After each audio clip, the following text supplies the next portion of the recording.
The 39th session of the Senate in the third regular session of the 18th Congress is hereby called to order. Senator Sani Angara will lead the chamber in prayer. Thank you, Mr. President. Dear Lord, our hearts are deeply saddened by the passing of Susan Roses, a true icon and pillar of Philippine cinema, and mother to one of our most esteemed colleagues, Senator Grace Poe. Everyone in the August Chamber extends their deepest condolences to the bereaved family. It is to them and to the dearly departed that we offer this prayer. We offer our thanks to you, dear God, for blessing us with another day and giving us more time to make our lives instrumental, not only for ourselves, but also for others. 2 weeks ago, we exercised our freedom to choose our next leaders. We are grateful for the democracy we continue to enjoy. Today, we ask that you protect and guide our duly elected leaders and public servants, that they may fulfill their promises of good governance for the betterment of our people. Dalangin din po namin sa inyo, Panginoon, na sana'y magkaisa ang lahat sa pagsuporta sa bagong mandato ng gobyerno para sa ikabubuti ng buong bansa. Tulungan niyo po kami na mapanatili ang kalayaan ng bawat isa at magkaroon ng sapat na lakas ng loob para magbigay ng opinyon tuwing pagkakataong may pagkakamali ang ating mga leader. As the curtain falls on some of our colleagues in the 18th Congress, this August Chamber is only imbued with more dignity, more gravitas because of their wisdom, diligence, and brilliance that they have imparted to all of us. We pray to you, O Lord, to bless our outgoing Senate President, Tito Soto, a fair and honorable leader of the Chamber, whose stable hand helped steer the country through the greatest humanitarian crisis in recent history. To our brilliant Senate President pro tempore, Ralph Recto, our economic legislation idol. To our statesman-like Minority Leader Frank Drilon, whose principled opposition has helped crafted well-balanced and forward-thinking legislation that will benefit generations of Filipinos. To the senator who braved all odds, Senator Richard Gordon. The senator of honor and dignity, Senator Ping Lacson. To our senator remarkable in the fight for agricultural modernization, Senator Kiko Pangilinan. To the fearless Senator Laila de Lima. And to the legend, the idol of every Filipino, Senator Manny Pacquiao. They have served their country well, and though their terms are ending here in the Senate, we are confident that in their respective capacities, they will continue to serve our countrymen. May you grant them the best in life, dear God. For now, Lord, please help us heal and see what is common among us is always greater than our differences. Help us as we continue on the difficult task of building our nation. This we pray in your name. Amen. Amen. Please remain standing for the singing of the Philippine National Anthem. Bayang mag-ibig, dahil sa silanganan, alam na puso, sa sadyang ko'y buhay. Lupang hinirang, tulad ka ng pag-ibig, sa manlulubi, di ka masisingil, sa dagat at bundok, sa simoy at sa langit mong buka, may dilagang tula at awit sa paglayang minamahal. Ang kislap ng wataman, mo'y tagumpay na nagtinilig, ang bituin ng araw niyang kailan pa may di magdidilim. Lupa ng araw, dalawa ang ating pagsinta, buhay ang langit sa piling mo. Ang ligaya dapat may mga api, ang mamatay lang dahil sa'yo.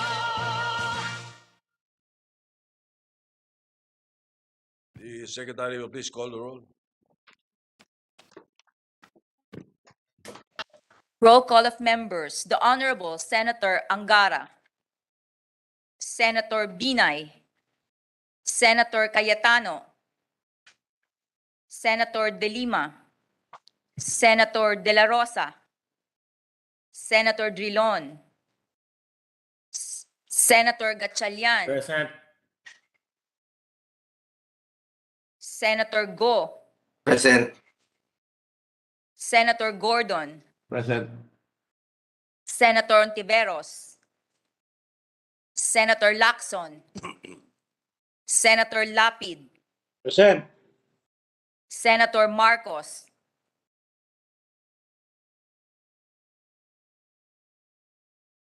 Senator Pacquiao, Senator Pangilinan, Present. Senator Pimentel III, Senator Poe, Senator Recto, Present. Senator Revilla Jr., Senator Tolentino,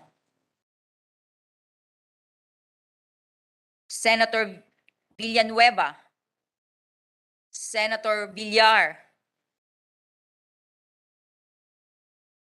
Senator Zubiri. Senate President Soto III is present.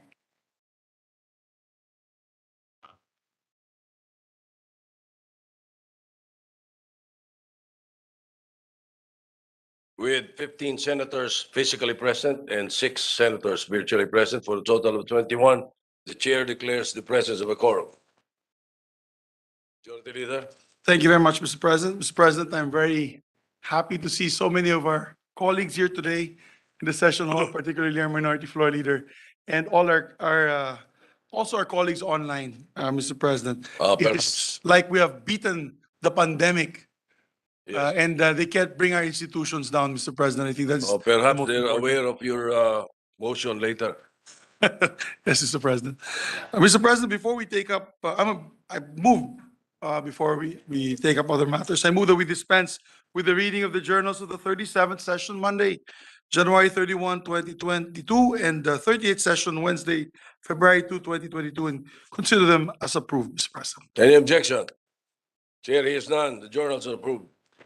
Before we take up reference of business and third reading, I believe we must take this as utmost importance, the consideration and adoption of concurrent resolution number 18. This is the creation of the joint session of Congress. Mr. President, I move that we consider Senate concurrent resolution number 18. I so move, Mr. President. Any objection? Chair hears none. Consideration is in order.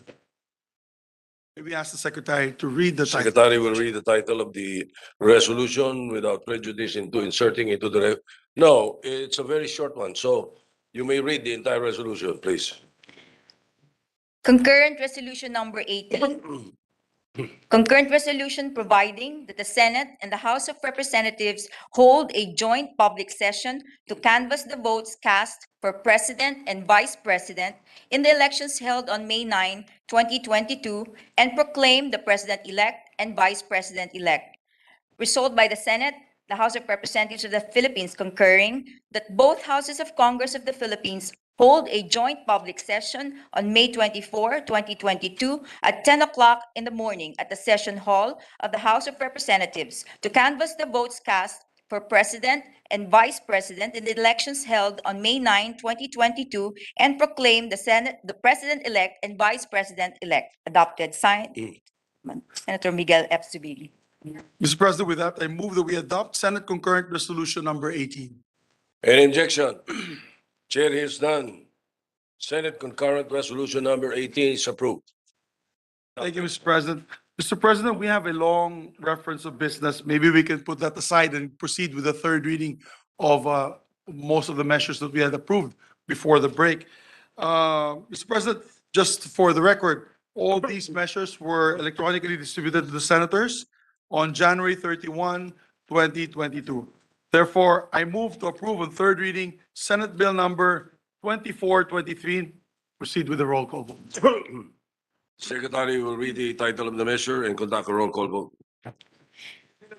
Senate Bill Number 2423, an act strengthening the regulation of private security services industry, repealing for the purpose Republic Act Number 5487, entitled An Act to Regulate the Organization and Operation of Private Detective Watchmen or Security Guard Agencies as amended. Roll call vote, the Honorable Senator Angara, Senator Binay, Senator Cayetano, Senator De Lima, Senator De La Rosa, Senator Drilon, Senator Gatchalian, Yes. Senator Go, Yes. Senator Gordon, Yes. Senator Ontiveros, Senator Lacson, yes, Senator Lapid, Yes. Senator Marcos, yes, Senator Pacquiao, Senator Pangilinan, Yes. Senator Pimentel III, Senator Poe, yes, Senator Recto, Yes. Senator Revilla Jr., Senator Tolentino, Senator Villanueva, Senator Villar, Senator Zubiri, Yes. Senate President Soto III.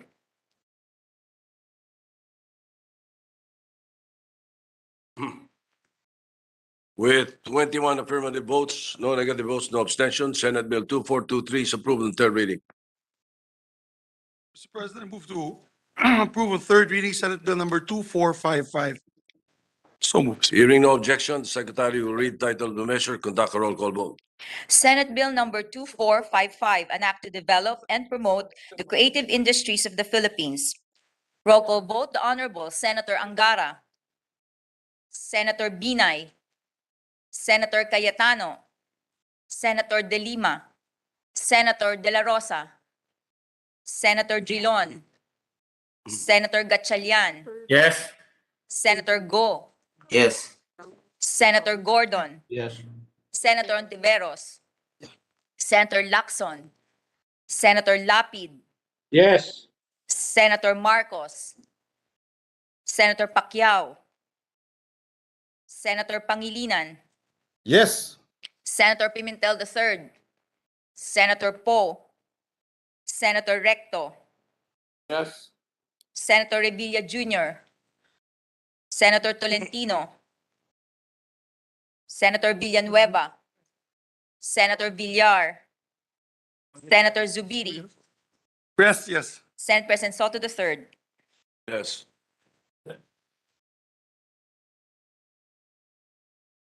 With 21 affirmative votes, no negative votes, no abstention, Senate Bill 2455 is approved on third reading. Thank you, Mr. President. Mr. President, due to my advancing age, I forgot to recognize the sponsor of the first Senate bill that we approved on third reading. He just reminded me if he be able to at least give an explanation of his vote. My apologies to the chamber. May we recognize Senator Bato de la Rosa, Mr. President. Robert. Senator De La Rosa is recognized. Thank you, Mr. President. Majority Leader, thank you. Mr. President, when I sponsored this measure, it was in anticipation of questions such as, should this measure be prioritized in the middle of the pandemic? And is this really necessary to be discussed now? I am glad that my fellow members of the Senate were able to see what I intended to show, that the urgency of this bill is not to be found on the surface. Instead, its urgency lies in the almost unseen, seldom appreciated actions of its stakeholders, our security officers, our security guards, all of our security professionals. By saying yes to this measure, we are giving the industry the legislative support which has been lacking all this time when it was relying on a law that was 52 years old. Much gratitude is due especially to Senator Bongo, who is co-sponsor of this measure, to Senator Tolentino, the majority floor leader, Senator Soberi, and especially to the minority floor leader, Senator Drilon, for his contribution in the refinement of the bill. It is my fervent hope, and I believe it is also the hope of this body, that through this measure, the private security services industry shall flourish even further, along with the success of every individual security professional. Mr. President, on behalf of all our security officers, our security guards, and all our security professionals, allow me to express my appreciation to this august body. Mabuhay po tayong lahat. Thank you, Mr. President. Thank you, Majority Leader.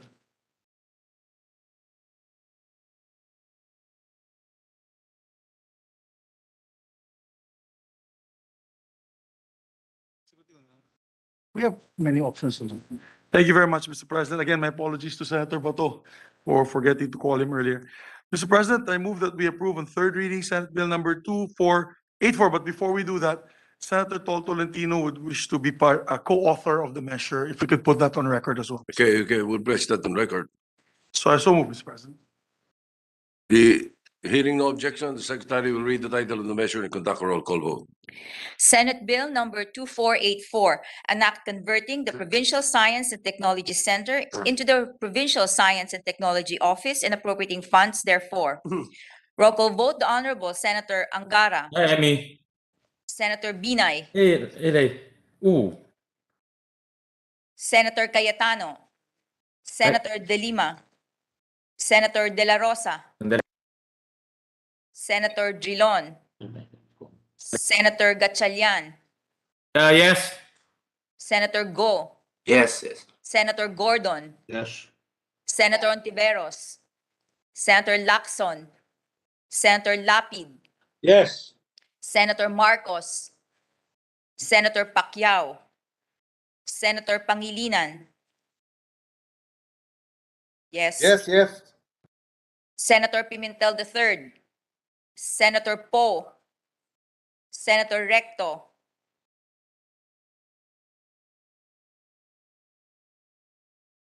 yes. Senator Revilla Jr., Senator Tolentino, Senator Villanueva, Senator Villar,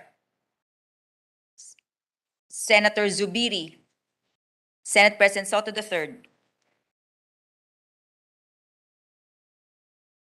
With 21 affirmative votes, no negative votes, no abstention, Senate Bill 2484 is approved in third reading.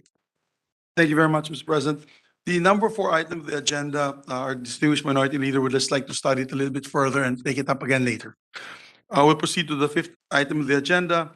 I move that we approve on third reading Senate Bill number 2399. Mr. President. The Secretary will read the title of the measure and conduct a roll call vote. Senate Bill number 2399, an act mandating the establishment and implementation of the Parent Effectiveness Service Program to strengthen parental involvement in their children's development and learning and appropriating funds therefore. Roll call vote, the Honorable Senator Angara, Senator Binay, Senator Cayetano, Senator De Lima, Senator De La Rosa, Senator Drilon, Senator Gatchalian, Yes. Senator Go, Yes. Senator Gordon, Yes. Senator Ontiveros, Senator Lacson, Senator Lapid, Yes. Senator Marcos, Senator Pacquiao, Senator Pangilinan, Yes. Senator Pimentel III, Senator Poe, Senator Recto, yes, Senator Revilla Jr., Senator Tolentino, Senator Villanueva, Senator Villar, Senator Zubiri, Yes. Senate President Soto III. Yes. With 21 affirmative votes, no negative votes, no abstention, Senate Bill 2399 is approved in third reading. Mr. President, I move to approve on third reading Senate Bill number 2490. So Hearing no objection, the Secretary will read the title of the measure and conduct a roll call vote. Senate Bill number 2490, an act strengthening the office of the Government Corporate Council, OGCC, by rationalizing and further professionalizing its organization, upgrading positions and appropriating funds therefore. Roll call vote, the Honorable Senator Angara, Senator Binay, Senator Cayetano, Senator De Lima, Senator De La Rosa, Senator Drilon, Senator Gatchalian, Yes. Senator Go, Yes. Senator Gordon, Yes. yes, Senator Ontiveros, Senator Lacson, Senator Lapid, Yes. Senator Marcos, yes, Senator Pacquiao, Senator Pangilinan, Yes. Senator Pimentel III, Senator Poe, Senator Recto, yes, Senator Revilla Jr., Senator Tolentino, Senator Villanueva, Senator Villar, Senator Zubiri, yes. Senate President Soto III. Yes. With 21 affirmative votes, no negative votes, no abstention, Senate Bill 2490 is approved in third reading. Mr. President, also for the record, Senator Tolentino had written me yesterday formally to express his desire to be a co-sponsor and co-author of the measure. Okay, we place that on record. Thank you, Mr. President. Mr. President, I move that we approve the third reading Senate Bill number 2450. We just finished 2450. No. 550. The secretary will read the title of the measure, conduct a roll call vote.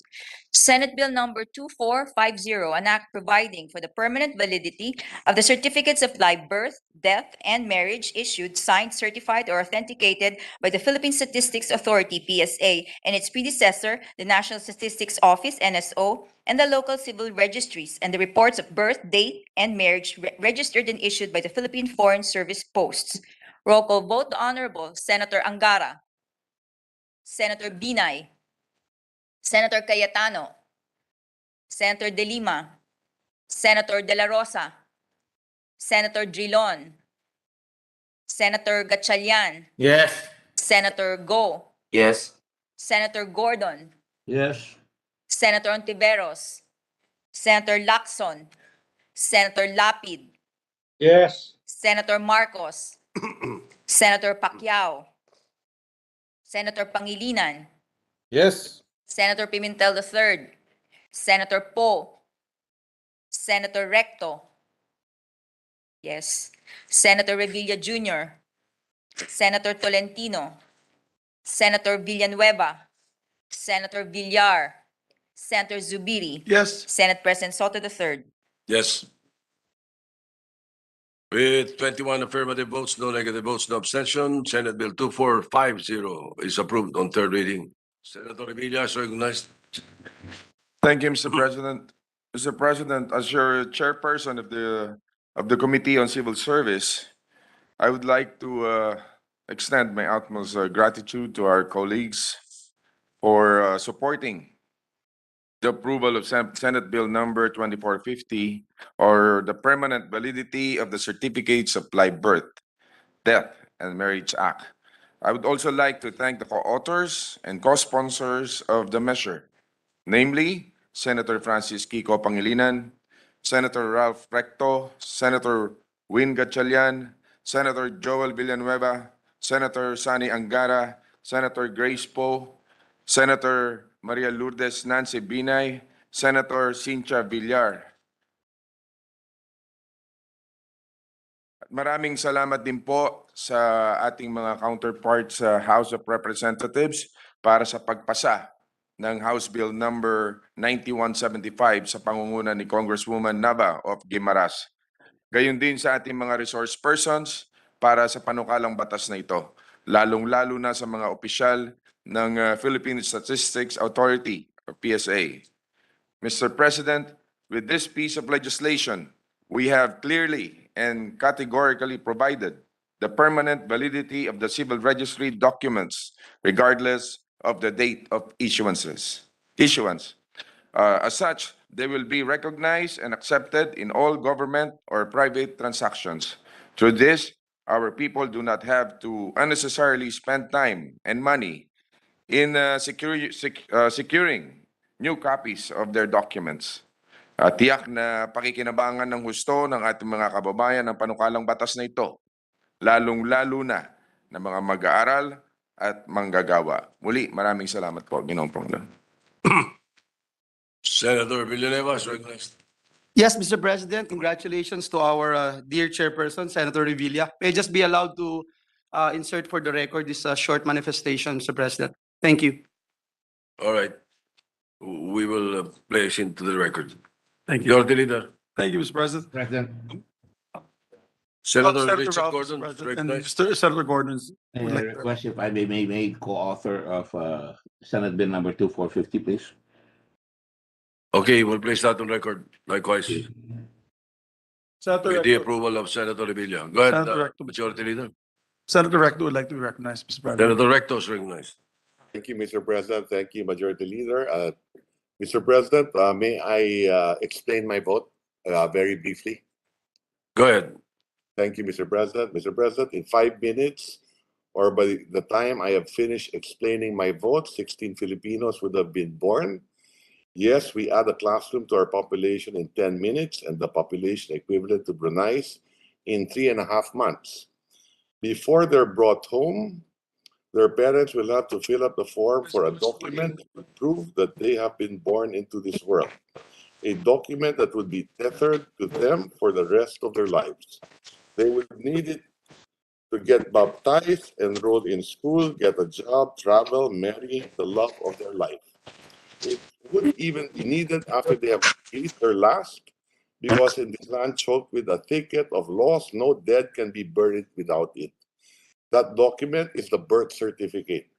And the gist of this bill is this: a Filipino can celebrate his birthday as many times as he wants. But birth certificates are forever. The same principle should be applied to marriage as well. Legally, you can have many for as long as it is due to death of spouse or of love. Marriage certificate for each certificates. If land titles of expensive real estate do not bear a best before marking, why should civil registry documents have one? But before I proceed, let me say one persistent urban legend that these government-issued documents have a prescribed legal shelf life. No, there is none. Pero bakit po ang dalas hingin? Most probably entities like the school one is applying admission to, or the company where one would like to work, or the ones making the demand, which has no basis in law. Documents are like paper currency, whether frayed by age or fresh from the mint. They retain the same value and are valid for transaction. Besides, in the case of birth certificates, every Filipino's birth has been registered with the Philippine Statistics Authority, or PSA, and its predecessor agencies has a permanent and unique birth reference number, or BREN.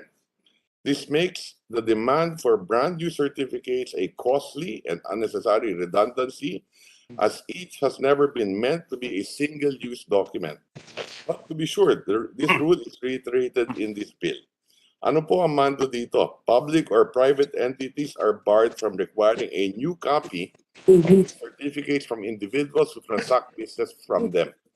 After this bill becomes law, government shall enforce the permanent of these certificates of live birth, death, and marriage issued, signed, certified, or authenticated by the PSA. Hindi lang po ang mga nasabing dokumento mula sa PSA. Kasama rin ang inilabas sa predecessor nito, ang National Statistics Office, or NSO, and the local civil registries, at mga reports galing sa ating mga embahada. Ang exception lang po ay kung hindi na mabasa o tulad ng pusong nasaktan ay durug-durug na. If the security features are no longer readable and authenticity is degraded, a new one is in order. If the civil registrar subjected you to a sex change by clerical mistake so that you become a he instead of a she, a gender reassignment caused by an error stroke of a pen, then in that case, you will need a corrected birth certificate. Maaari po ba humingi ng kaplit na mga dokumento sa totoo lang for as long as the reasons are valid? Hindi po ang bilang na pwede hingin. Para nga doon sa mga mahirap sa buhay pero mayaman sa pag-ibig, maaaring makakuha ng kapalit na walang bayad basta may maipresenta lang na patunay na ikay gipit sa buhay mula sa DSWD. Mr. President, my dear colleagues, red tape is said to be a form of a time tax. When productive hours of a citizen, which can yield compensation, are wasted in the labyrinth of bureaucracy, income is forfeited. In fact, the cost of document charged with the state is always smaller than the actual total cost of accrediting. We often talk about red tape encountered by big business, and we have passed laws easing them of the burden of doing business. It is time to extend the same relief to ordinary citizens. This revolving door in getting civil registry documents is end. Ipasa po natin ang panukalang batas na ito. Maraming salamat, Ginoong Pangulo. Mr. President. Senator Pia Cayetano is recognized. Mr. President, I'm not sure if I'm a co-author, but just to be certain about it, can we ask that my name be included as a co-author? Thank you. Mr. President. Yes, with the approval of Senator Revilla. Senator Pangilinan is recognized. Just a quick manifestation, Mr. President. Thank you. As principal author of this measure, we'd like to thank the sponsor, Senator Revilla, for seeing the measure through, and we'd like to thank our colleagues for their support for this measure. We will submit a written explanation of our vote. For the record, thank you, Mr. President. Thank you, Majority Leader. Thank you, colleagues. Majority Leader. Thank you very much, Mr. President. Mr. President, I move that we approve on third reading House Bill number 10444. Secretary will read the title of the measure, conduct a roll call vote if there is no objection. House Bill number 10444, an act converting the municipality of Baliwag in the province of Bulacan into a component city to be known as the City of Baliwag.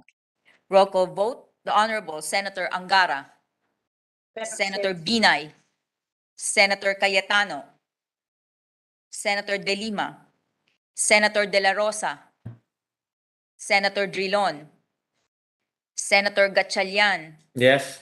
Senator Go, Yes. Senator Gordon, Yes. Senator Ontiveros, Senator Lacson, Senator Lapid, Yes. Senator Marcos, yes, Senator Pacquiao, Senator Pangilinan, Yes, yes.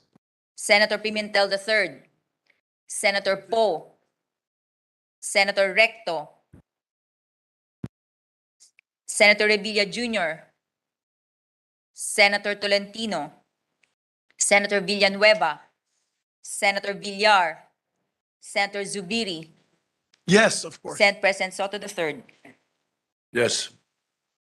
With 21 affirmative votes, no negative votes, no abstention, House Bill 10444 is approved on third reading.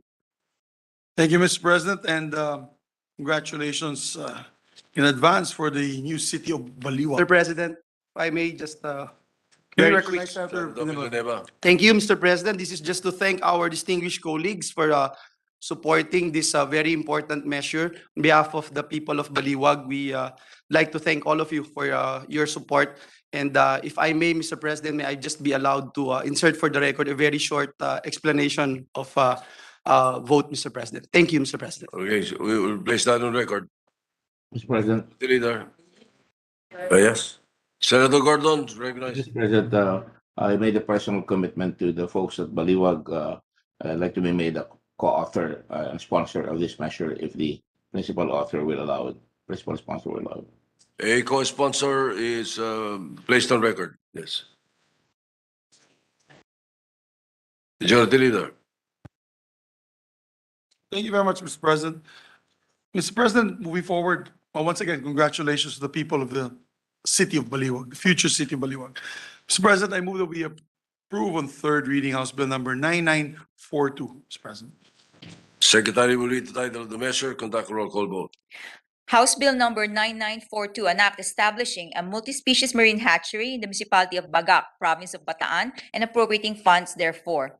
Roll call vote, the Honorable Senator Angara, Senator Binay, Senator Cayetano, Senator De Lima, Senator De La Rosa, Senator Drilon, Senator Gatchalian, Yes. Senator Go, Yes. Senator Gordon, Yes. Senator Ontiveros, Senator Lacson, Senator Lapid, Yes. Senator Marcos, Senator Pacquiao, Senator Pangilinan, Yes. Senator Pimentel III, Senator Poe, Senator Recto,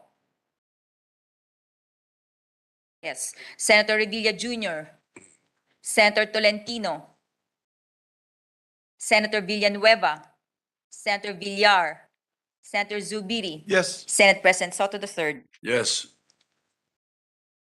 With 21 affirmative votes, no negative votes, no abstention, House Bill 9942 is approved on third reading. Mr. President, I move to approve as well House Bill number 9934 for third reading. Hearing no objection, the Secretary will read the title of the measure, conduct a roll call vote. House Bill number 9934, an act establishing a mangrove crab hatchery in Barangay Geratag, Municipality of San Jose, Province of Northern Samar, and appropriating funds therefore.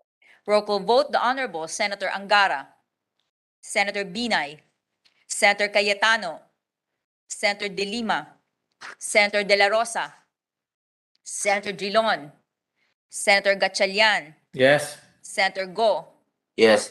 Senator Gordon, Yes. Senator Ontiveros, Senator Lacson, Senator Lapid, Yes. Senator Marcos, Senator Pacquiao, Senator Pangilinan, Yes. Senator Pimentel III, Senator Poe, Senator Recto, yes, Senator Revilla Jr., Senator Tolentino, Senator Villanueva, Senator Villar, Senator Zubiri, Yes. Senate President Soto III. Yes. With 21 affirmative votes, no negative votes, no abstention, House Bill 9934 is approved in third reading. Thank you, Mr. President. Mr. President, I move to take up proposed Senate Resolution number 1002, 1004, and 1005, expressing a profound sympathy and sincere condolences of the Senate of the Philippines on the death of Jesusa Purificacion Levy Sonoro Po, popularly known as Artita Susan Roses. Mr. President, I move that we take up these measures. Any objection? Chair hears none. Consideration of the resolutions in order. May we ask the Secretary to read the full title of the measures? The Secretary will read the title of the measure and without prejudice into inserting into the records the text of the said resolutions. And in the meantime, may we ask Senator Ping Lacson to arise to the rostrum, please. PS Resolution number 1002, resolution expressing the profound sympathy and sincere condolences of the Senate of the Philippines on the death of Jesusa Purificacion Levy Sonora Po, popularly known as Susan Roses.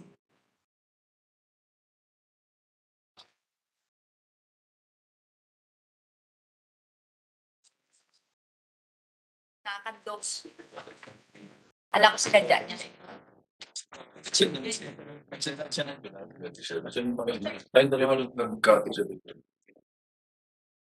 I left them there.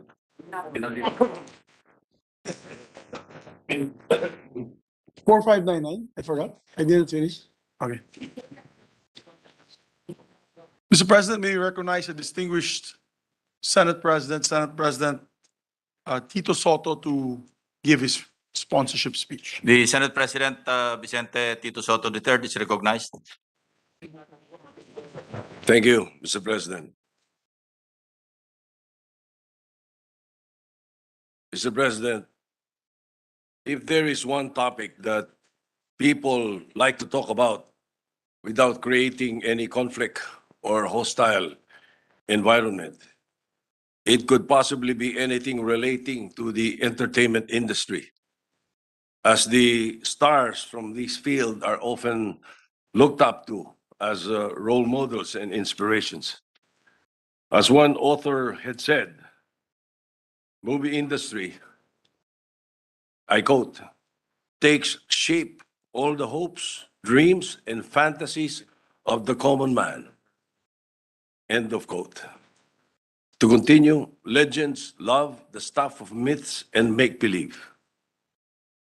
And a star whose shine has remained radiant and lit a lot of Filipino lives for several decades is Jesusa Purificacion Levy Sonora Po, popularly known as Susan Roses.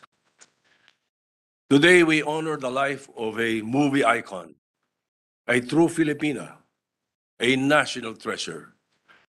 However, it has been said that the best speech delivered in occasions like this do not emanate from the speakers, but from the deed or the legacy of the person being honored. In an arena of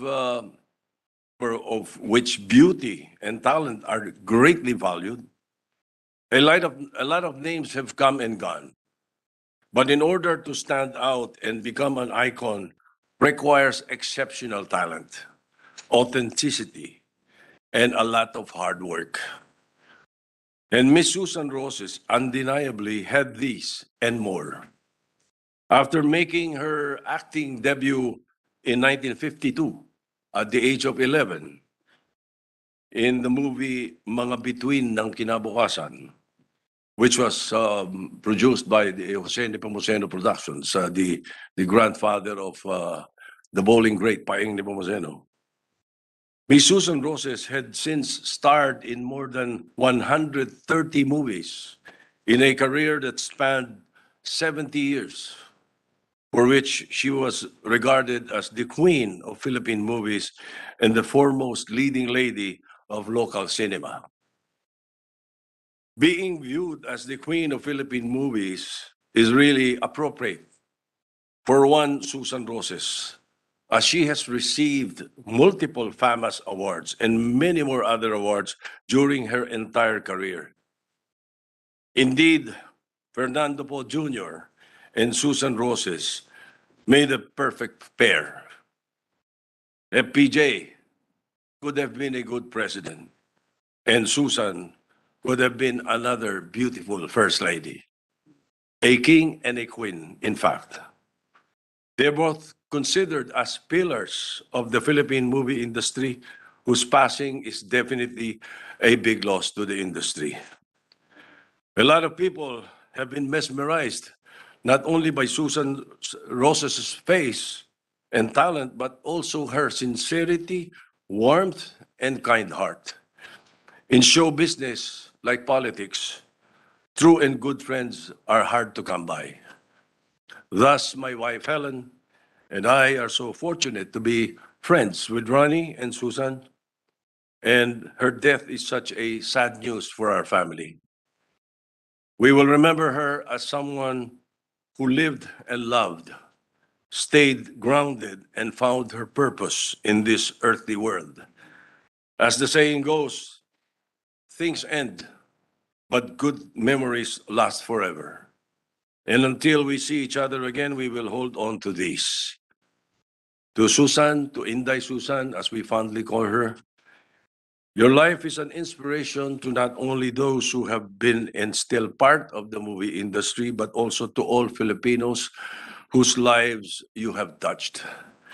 Whether through your deeds or movies you have starred in, you will always be in our hearts and minds. May you rest well in the bosom of our Father. Thank you, Mr. President.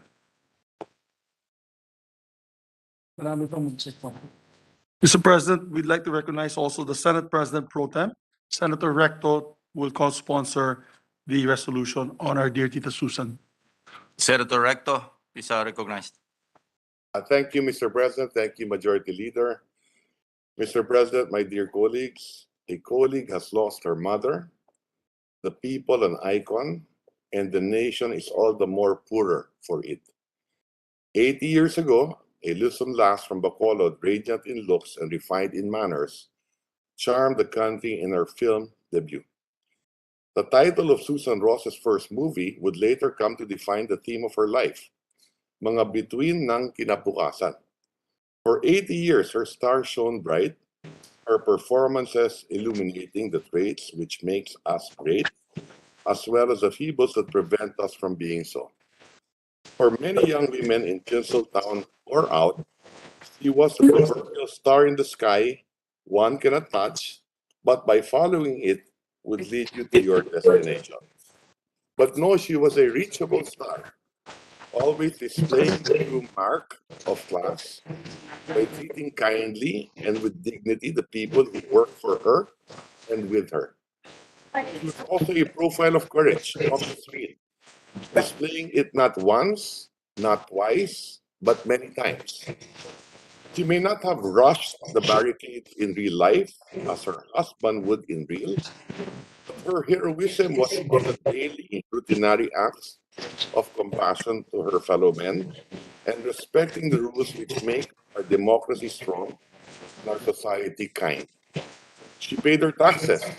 She queued like any citizen sa Republika ng Pilipinas. She never felt entitled. What she felt obliged to do, though, was help those whom society has left out or left behind. As an artist, she practiced her craft in front of the camera, allowing it to capture her full genius.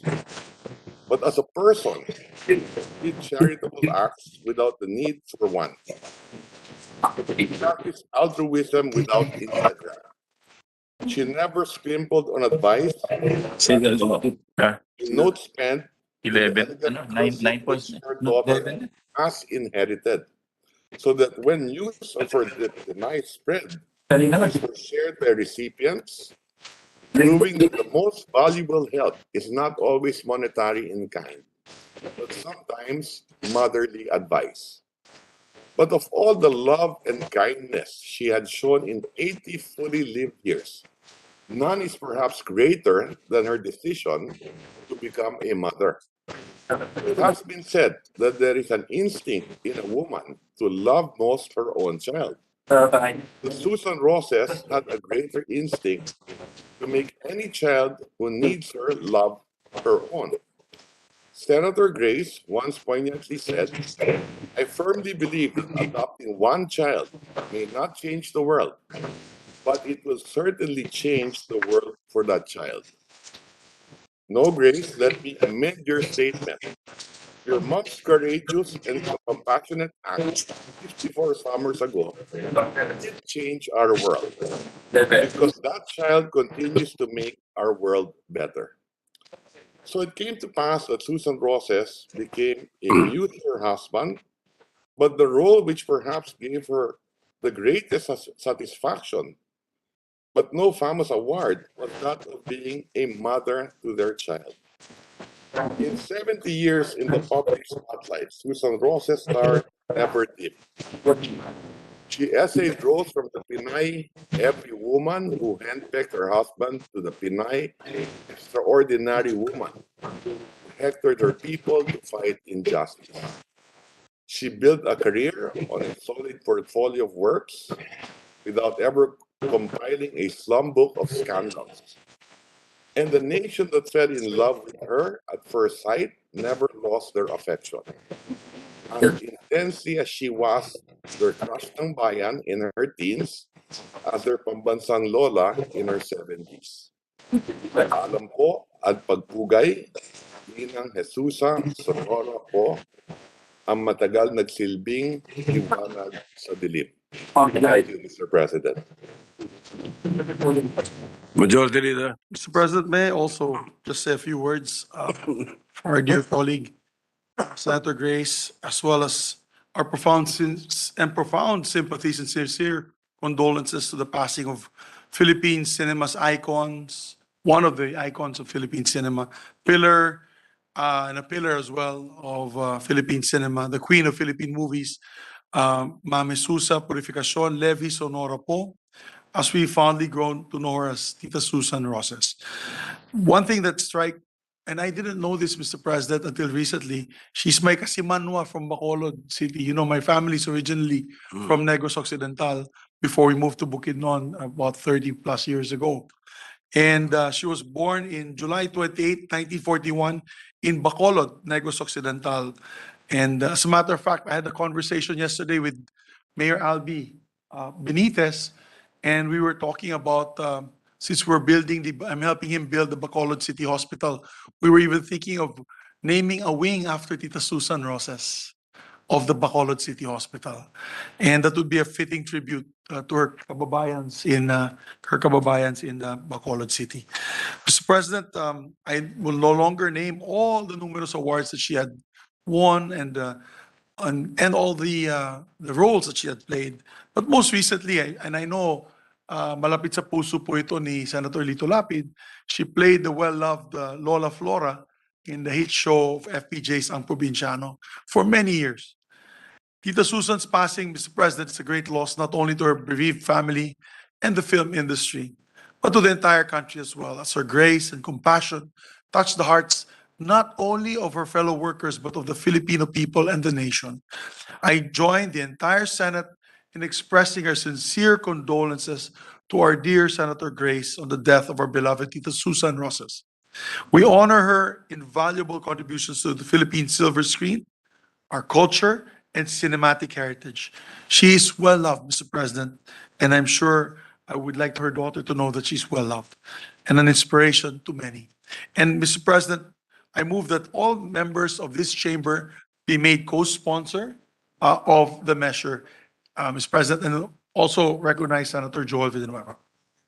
Senator Villanueva is recognized. Thanks, Senator Bongo. President, thank you. Majority Floor Leader. This is just to also put on record the intention of this representation to be part of this resolution, and just a very short manifestation, Mr. President.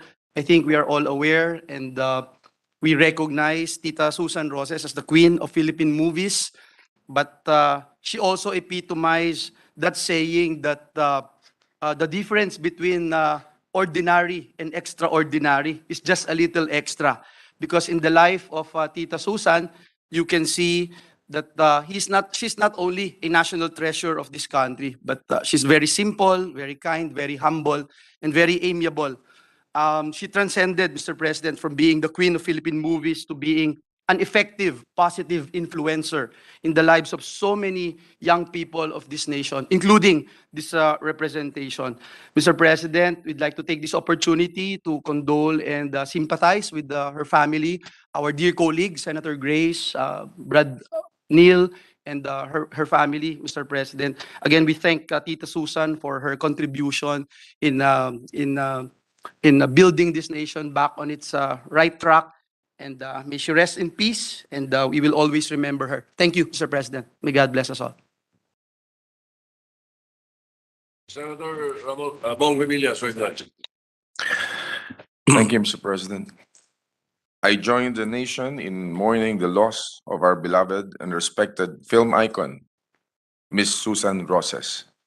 We all know her stature as the queen of Philippine movies, having starred in 130 movies, and for her many blockbuster movies and successful television outings. We remember her as one of the most beautiful persons inside and out in the entire entertainment industry. Along with our millions of fans, we admire and respect her for her many achievements and awards in her stellar 70-year career. Ngunit para sa akin, siya si Ninang Susan, na kasama ni Ninong Rani, FPJ, ay tumayong ninang sa aming kasal ni Lani. Kaya naman isang malaking karangalan na maituturing ko silang pangalawang magulang. She will always be part of our family. As part of the entertainment industry, we will forever be grateful to her immense contribution to the enrichment and growth of Philippine cinema. As a multi-awarded actress, film producer, and active supporter of many charitable causes, including the Movie Workers Welfare Foundation, or MOWER Fund. Maraming salamat, Ninang Susan. We grieve and we are deeply saddened by your passing, but we are consoled by the fact that you are now reunited with the King, kay Ninong Rani, with Ninong Rani, and in peace in the loving arms of our Lord. Kamusta na lang po ako sa aking daddy at mommy. Thank you, Mr. President. Thank you very much, Mr. Majority President. Leader, yes. Before we approve the resolution, we'd like to, let us approve the resolution, Mr. President, and after which we'd like to recognize the daughter of Tita Susan, our distinguished colleague, Senator Grace Po, for her remarks as well, Mr. President. So I move that we approve the resolution, Senate Resolution number One 100, taking into consideration 1003, yes, 100. 1004, and Four. 1005. That's correct. Any objection? Chair hears none. PS Resolution 1002, taking into consideration 1003, 1004, and 1005 is hereby adopted. Mr. President, my motion earlier was to make all members of this chamber as co-author, co-sponsor, except of course Senator Grace Po. As All right, we it's her place that on family we are record. honoring. Yes. Yes. Maybe we Senator recognize our Grace. distinguished colleague, Senator Grace. Senator Grace Po is recognized.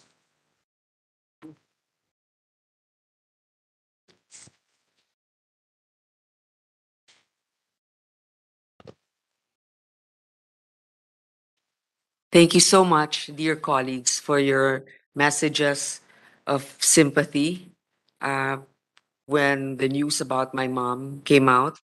Thank you for the beautiful flowers that you sent. Thank you for those of you who visited her at her wake. We really appreciate the solidarity and support of my colleagues here in the Senate.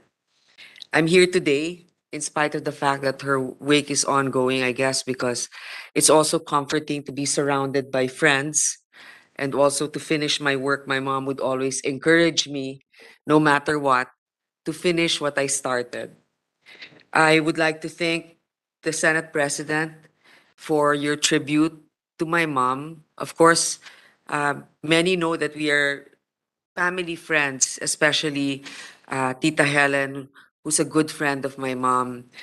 Thank you for the kind words, and I would like to say, Senator Soto, my mom was very proud of you, especially seeing you up there. I remember she was saying, si Tito nandun na, parang ang saya-saya daw niya. So anyway, I didn't really prepare anything, but I would also like to thank Senator Recto. You're right, Senator Recto. That was a beautiful speech. And although people think that I'm an only child, my mom really took care of children who needed a parent or a mom. That's why so many consider her their mom. Ako lang siguro in paper ang sinasabing anak niya. And also, many are correct to say that being an artist is not just her legacy. It's really her character and integrity. She may have had many challenges in life, and she was part of the exciting and sometimes chaotic showbiz world, but always she stood firm. Who she was, how she dealt with people, maliit man, mga taong mahihirap man, mayaman, sikat o hindi, pare-pareho po ang pagtrato niya sa kanila. Kaya ngayon, minsan nakakatanggap ako ng mga text na ang nanay mo pumunta dun sa school activity namin sa Bulacan. Hindi po siya politiko noon, o kaya pumunta, nakausap ng nanay ko. Itong mga taong hindi ko kilala at hindi kilala. So talagang nanatili sa kanya ang pagiging mapagkumbaba. At ang palagi niya sinasabi sa akin, huwag mong walain ang iyong sarili. I would also like to thank Senator Mig Zubiri for your tribute. I wish my mom had more time to know you well because she usually enjoys a bolero.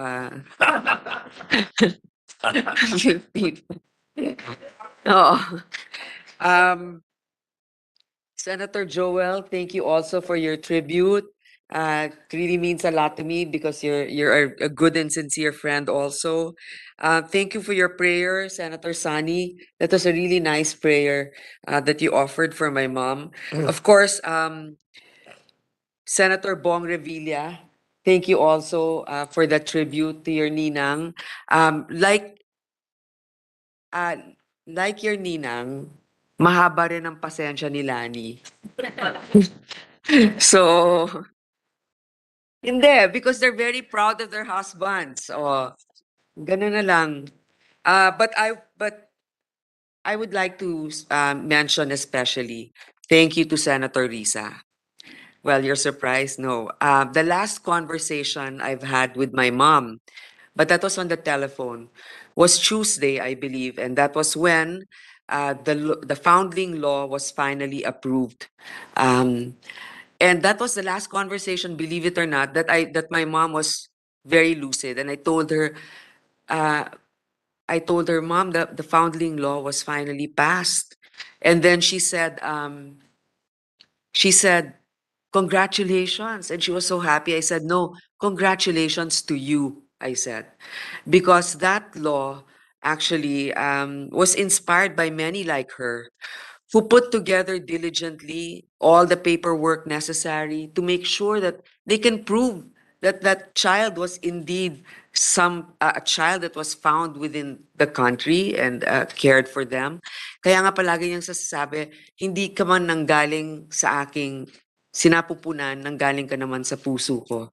So, thank you for sponsoring that, and for Senator Pia for refining the amendments, because both Senator Risa and I are not lawyers, but our intention is there. So you refined it to be a law that would be practical and applicable. So that was the last conversation, and I think that's full circle already in her life. And that was maybe her signal that, it's time to go. So to all my colleagues, especially our Senate President, thank you so much. I will miss the times when we conduct hearings and my mom is my biggest and greatest critic. She would actually call me and tell me you should ask this, or good job to Senator whoever was interpolating further questions. But more importantly, she'd say, ayusin mo naman yung sarili mo. Mag-makeup ka ng konti. Maraming salamat po. Thank you so much. Thank you. May I ask for a 1-minute suspension, Mr. President, so we may approach our dear colleague? Session suspended.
Resume. Sorry, Mr. President, I forgot that we missed out on 1/3 item for third reading. This is the last House bill number. I thought we read it, but fortunately, I missed out on that. I move that we approve on third reading House Bill number 4599. Mr. President. Any objection? Hearing none, the Secretary will read title of the measure, conduct a roll call vote. House Bill number 4599, an act separating Sitio Panacan Dos from Barangay Panacan in the Municipality of Nara, Province of Palawan, and constituting it into a separate and independent barangay to be known as Barangay Panacan Dos. Roll call vote, the Honorable Senator Angara, Senator Binay, Senator Cayetano, Senator De Lima, Senator De La Rosa, Senator Drilon, Senator Gatchalian, Yes. Senator Go, Yes. Senator Gordon, Yes. Senator Ontiveros, Senator Lacson, Senator Lapid, Yes. Senator Marcos, Senator Pacquiao, Senator Pangilinan, Senator Pimentel III, Senator Poe, Senator Recto, Senator Revilla Jr., Senator Tolentino, Senator Villanueva, Senator Villar, Senator Zubiri, Yes. Senate President Soto III. Yes.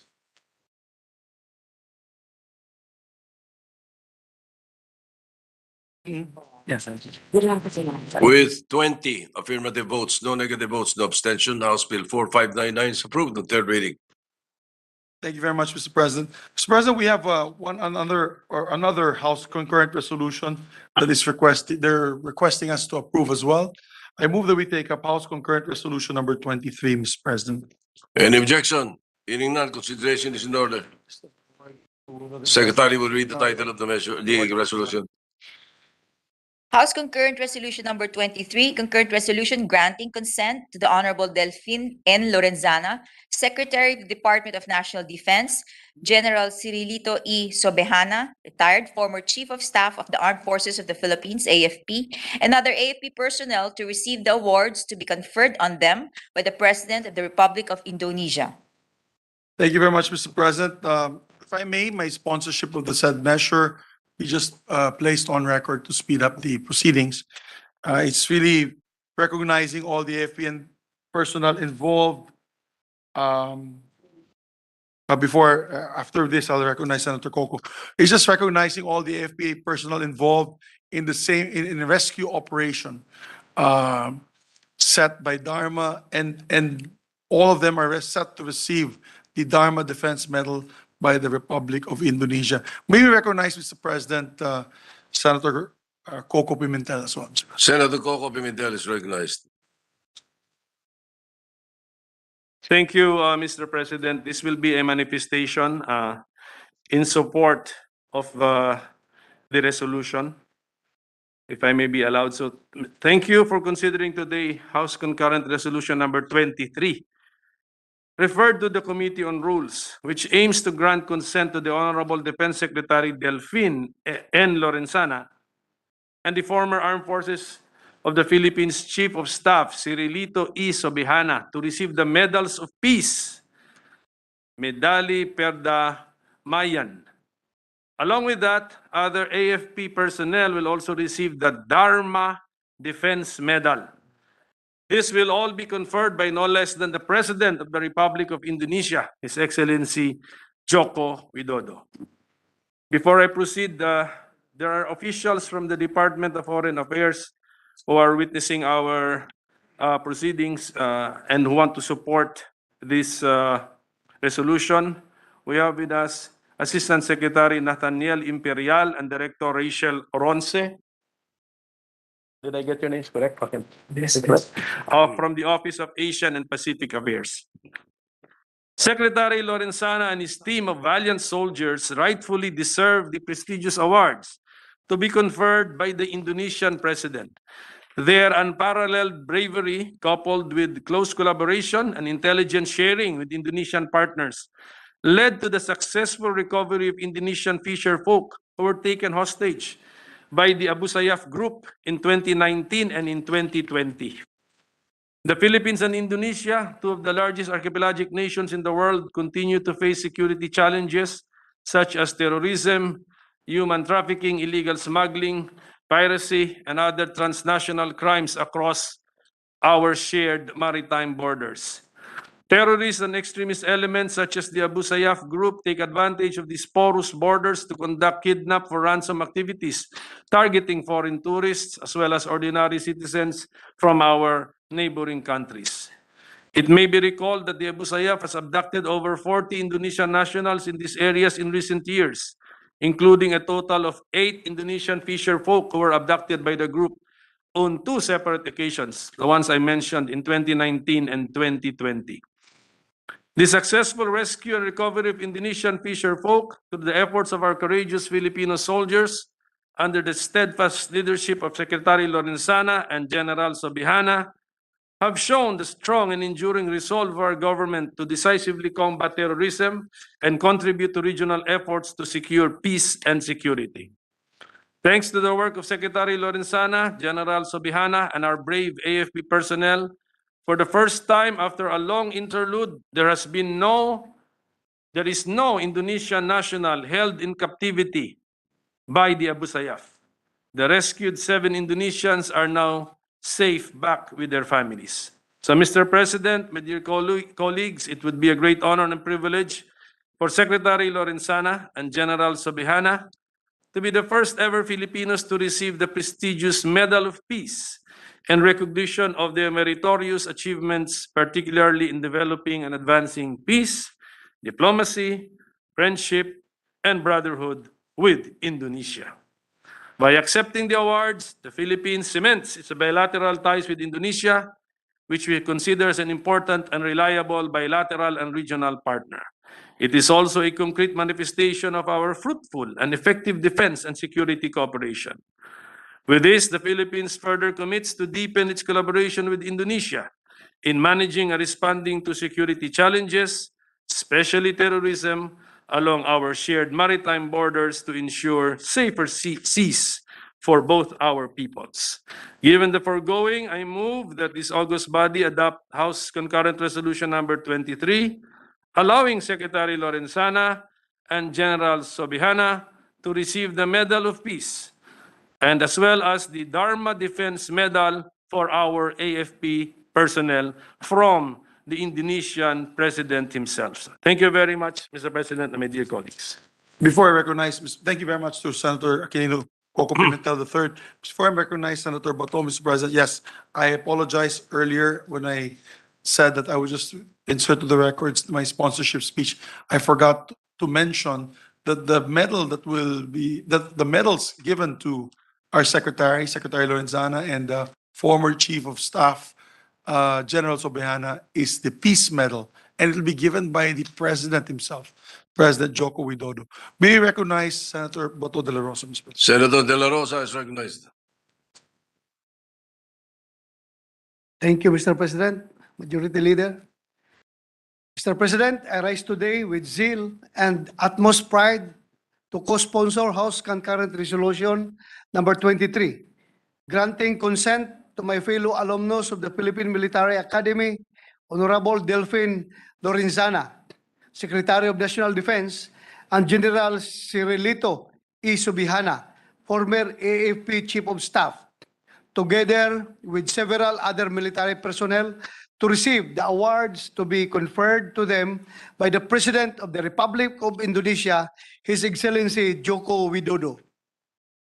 Mr. President, these gentlemen are no strangers to us, especially with their outstanding performances during the early stages of their career.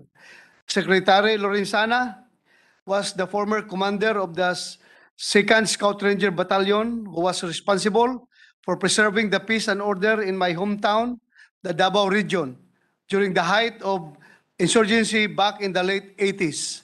Former AFP Chief of Staff, General Sobihana, on the other hand, has been awarded a Medal of Valor in 1995, the highest award granted by the AFP for gallantry in combat. Mr. President, the heroic acts of our military personnel have always been celebrated and recognized by the government for their immeasurable devotion to the country and exceptional bravery through conferment of various awards and decorations. As a former soldier myself, I know that any award granted is only an additional incentive, a bonus as they call it, as it has always been our love for the country and the altruistic feeling of serving our fellow Filipinos that we consider as our sole and primary motivation. An award and commendation extended by the international community, however, takes an exception. To our men in uniform, this is probably the highest award a soldier can receive, as not only does this achievement recognize them individually, but it is an opportunity for them to raise our flag beyond the country's national territory. Unquestionably, Mr. President, the service that Secretary Lorenzana, General Subihana, together with our military personnel, has reached beyond our jurisdiction far enough that it even reached our neighboring countries like Indonesia. With the conferment of the Peace Medal and Dharma Defense Medal, our awardees became a true living testament of our capability of becoming a world-class armed forces, a true embodiment of the AFP's core values of honor, service, and patriotism. Let me also take this opportunity to thank President Widodo for this initiative, which will certainly strengthen the friendship between the Philippines and Indonesia. To Secretary Lorenzana, General Subihana, and the rest of the military personnel, maraming salamat sa karangalan muli ninyong ibinigay sa ating bansa. Naway kayo'y maging inspirasyon sa ating kasundaluhan at ng bawat Pilipino sa pagpapanatili ng kapayapaan at seguridad ng ating bansa. Mabuhay po kayo. Thank you, Mr. President. Thank you, Mr. President. Mr. President, I'm delighted to hear that the former Chief of the Philippine National Police honoring his other branch of service, the Army, Mr. President. Alam niya, very close sila, Mr. President. Mr. President, we'd like to recognize Senator Risa Ontiveros as well. Senator Risa Ontiveros recognized. Yes, boss. Salamat po, Mr. President. With the kind indulgence of the sponsor, the majority leader, and together with the chairman of the Senate Committee on Foreign Affairs, Senator Pimentel, and together with Senator De La Rosa, may I just briefly make of record my wholehearted support for our adoption of this House Concurrent Resolution number 23 para po sa isang ginagalang na National Defense Secretary, isa pong magiting na dating Chief of Staff ng Armed Forces of the Philippines at iba pa nating mga ginagalang na AFP personnel sa kanila pong pagsusumikap para sa seguridad ng ating bansa, para sa kapayapaan at depensa ng buong rehiyon, at para sa pakikiisa ng iba't ibang mga bansa dito sa ating rehiyon, sa ating mga kalupaan man o sa karagatan. Mabuhay Secretary Lorenzana, mabuhay General Sobehana, mabuhay sa iba pa nating mga AFP personnel na pararangalan ng isang kapatid na bansa natin dito sa Southeast Asia. Salamat po, Mr. President. Thank you very much, Majority Mr. Leader. President. Mr. President, we'd like to recognize Senator Panfilo Ping Lacson as well. Senator Ping Lacson is recognized. Thank you, Mr. President. I only have one or two questions to ask, clarificatory questions. If the sponsor or the co-sponsors would care to respond, Mr. President. Go ahead, please.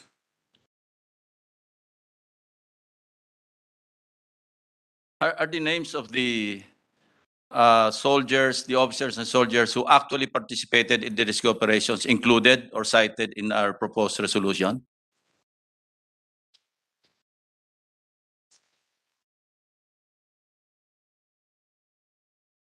Because if not, I would propose an amendment to include their names in the concurrent resolution before we pass it, Mr. President. I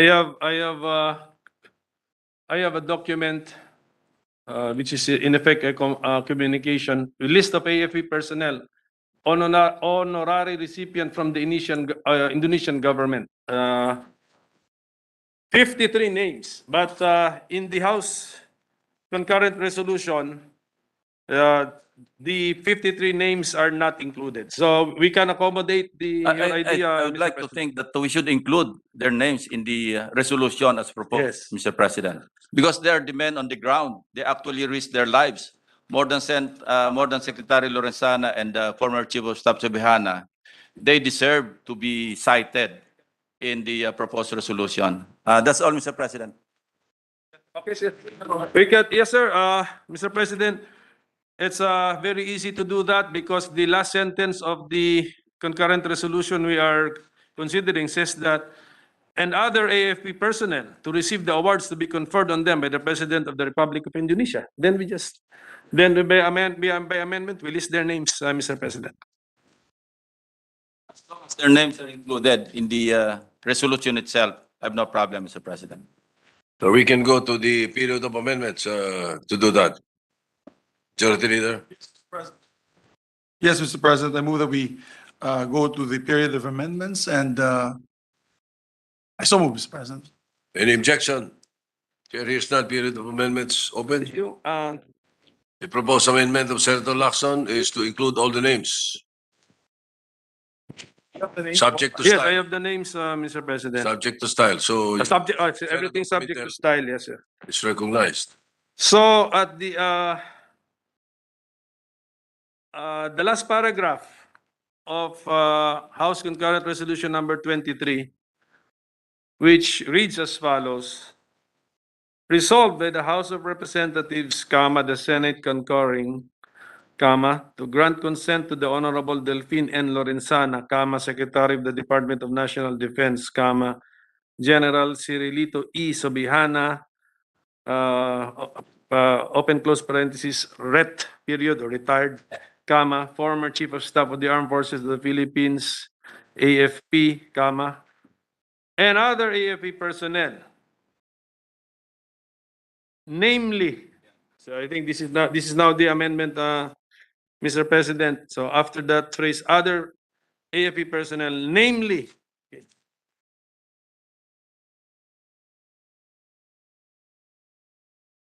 Subject to style na lang. Mr.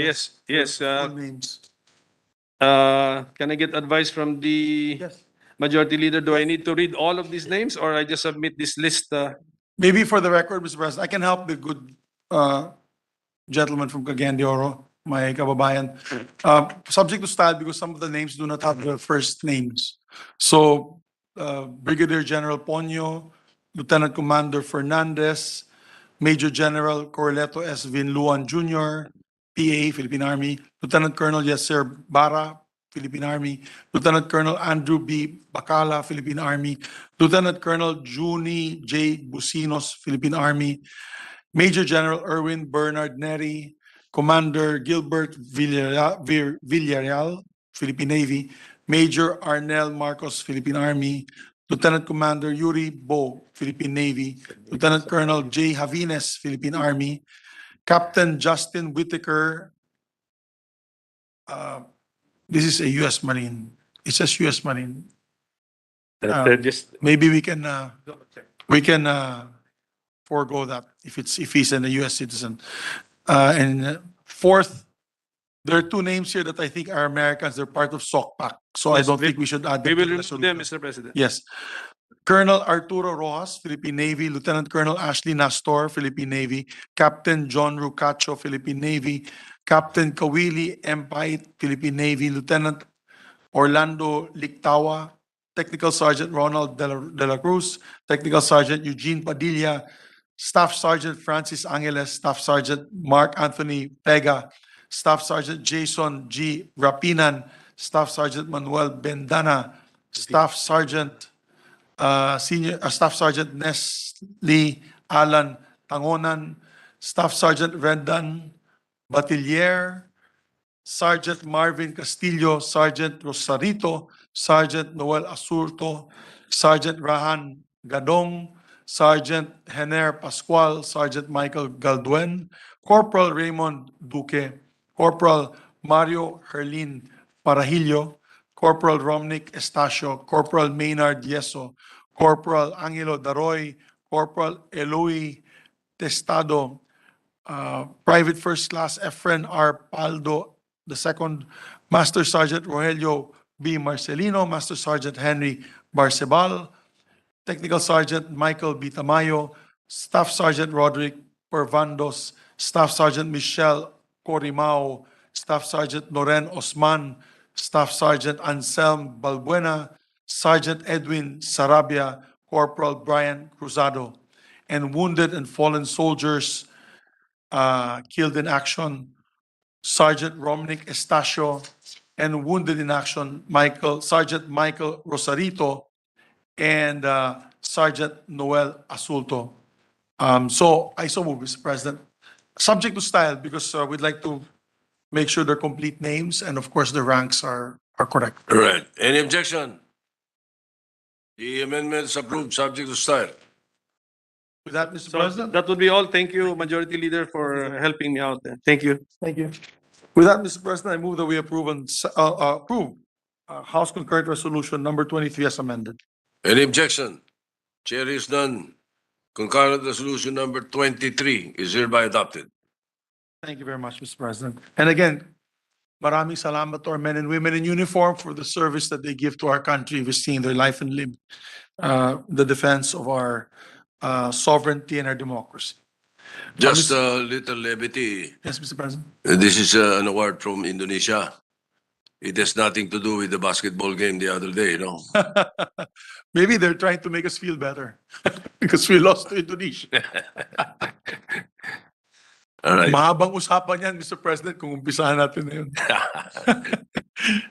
Anyway, Mr. President, I move that we resume consideration of House Bill number 7575.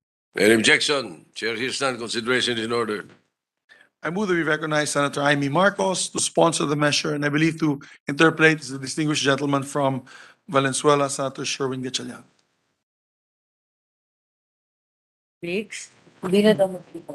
Oh, I'm sorry. Senator Gatchalian will no longer interpolate. Okay. So the sponsor, we are recognizing Senator Ivy Marcos. We're okay with that. Session suspended.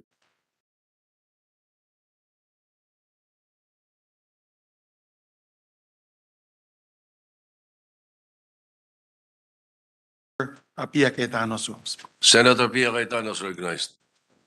This is the name. Got the name of the bill. 7575. Can I have a copy of the bill? Mr. President, just a very short manifestation. I was assured by the sponsor that this creation of the creation of this eco zone would be consistent with the CREATE law that we passed. And I think I also had a short discussion with the majority floor leader on this.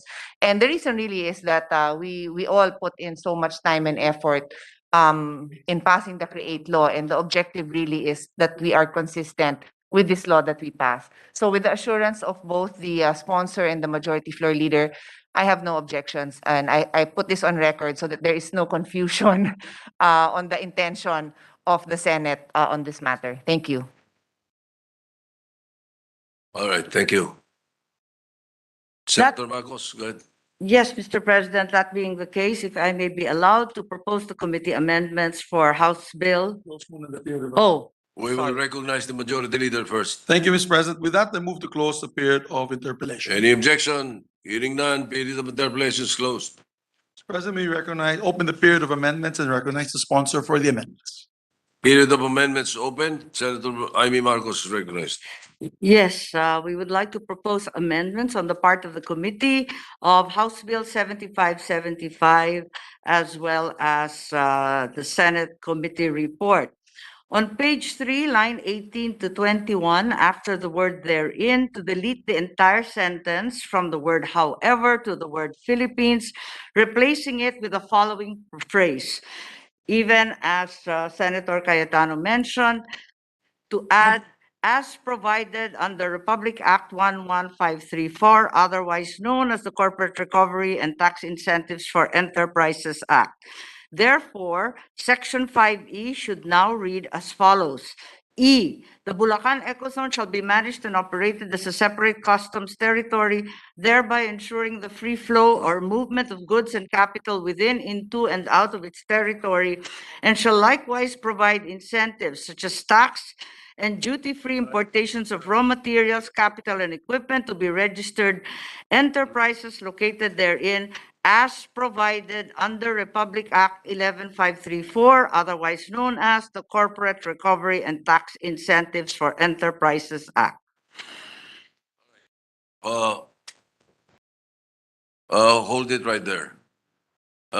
Majority Leader, it is not contained in the committee report, so therefore that will be that will come in the form of an individual amendment. So Yes, Mr. may President. we hold that? We place that on record, the manifestation of the amendment of Senator may I Marcos, make it- but we do not approve yet.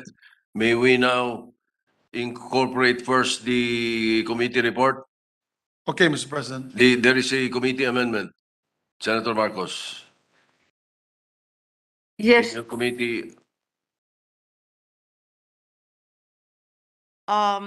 there are amendments to the committee report. yes, there is one. There is one. Page 10, lines 20 to 21. Let us do that because we are in the period of committee amendments.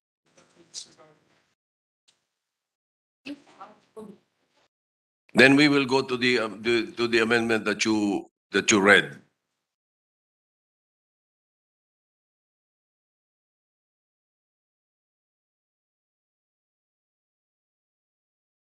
Unless you are abandoning the committee amendment, huh? Are you abandoning?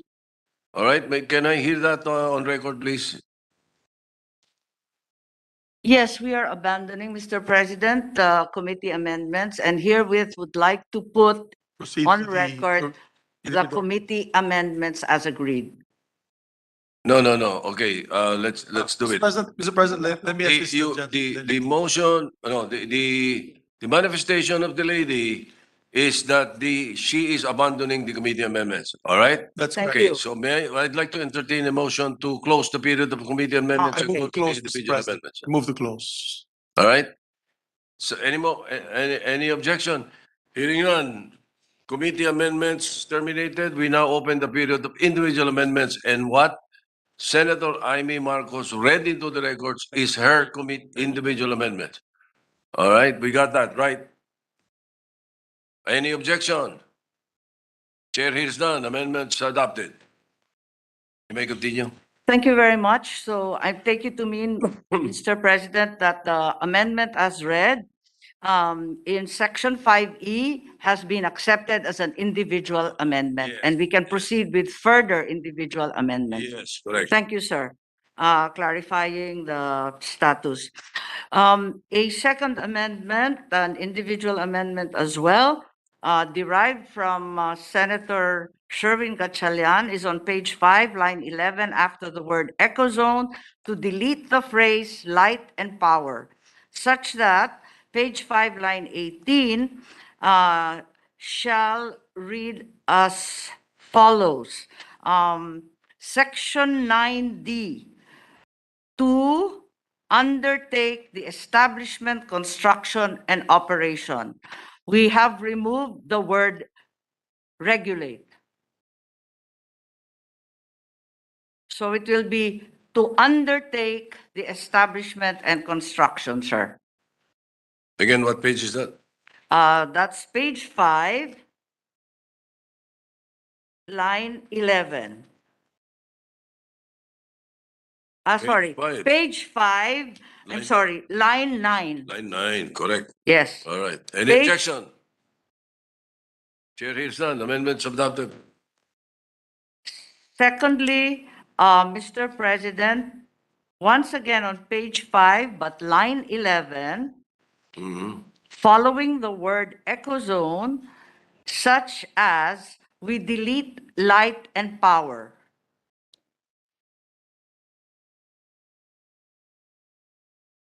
Any objection?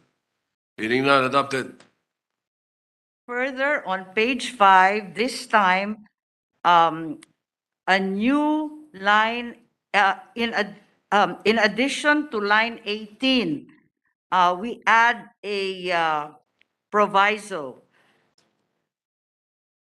Provided that such shall be in compliance and coordination with the concerned departments and agencies. So move. Yes, Any objection? Hearing none, adopted. so therefore, to clarify, Section 9D shall now read as follows. To undertake the establishment, construction, operation, and maintenance of public utilities, other services, and infrastructure in Bulacan Ecozone, such as shipping, barging, stevedoring, cargo handling, hauling, warehousing, storage of cargo, port services or concessions, piers, wharves, bulkheads, bulk terminals, smoothing areas, storage areas, roads, telecoms, transport, bridges, terminals, conveyors, water supply, storage, sewerage, drainage, airport operations. In coordination with the Civil Aviation Authority of the Philippines and such other services or concessions as may be necessary, provided that all shall be in compliance and coordination with the rules and regulations of the concerned departments and agencies. So there's that addition, sir, on line 18. All right, yes, okay. We play, it's recorded. You may, are there other individual amendments? Yes, I would like to proceed still on page 5, sir. Line 29 to 30, to delete the entire subsection 9G.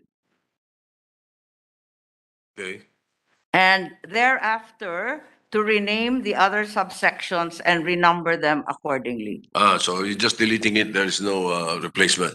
Yes, we're deleting it outright because of certain objections regarding the possibility of setting up gambling outfits, as well as the objection also to unregulated power production. Okay, so move. Yes, we so move. Any objection? Hearing none, adopted.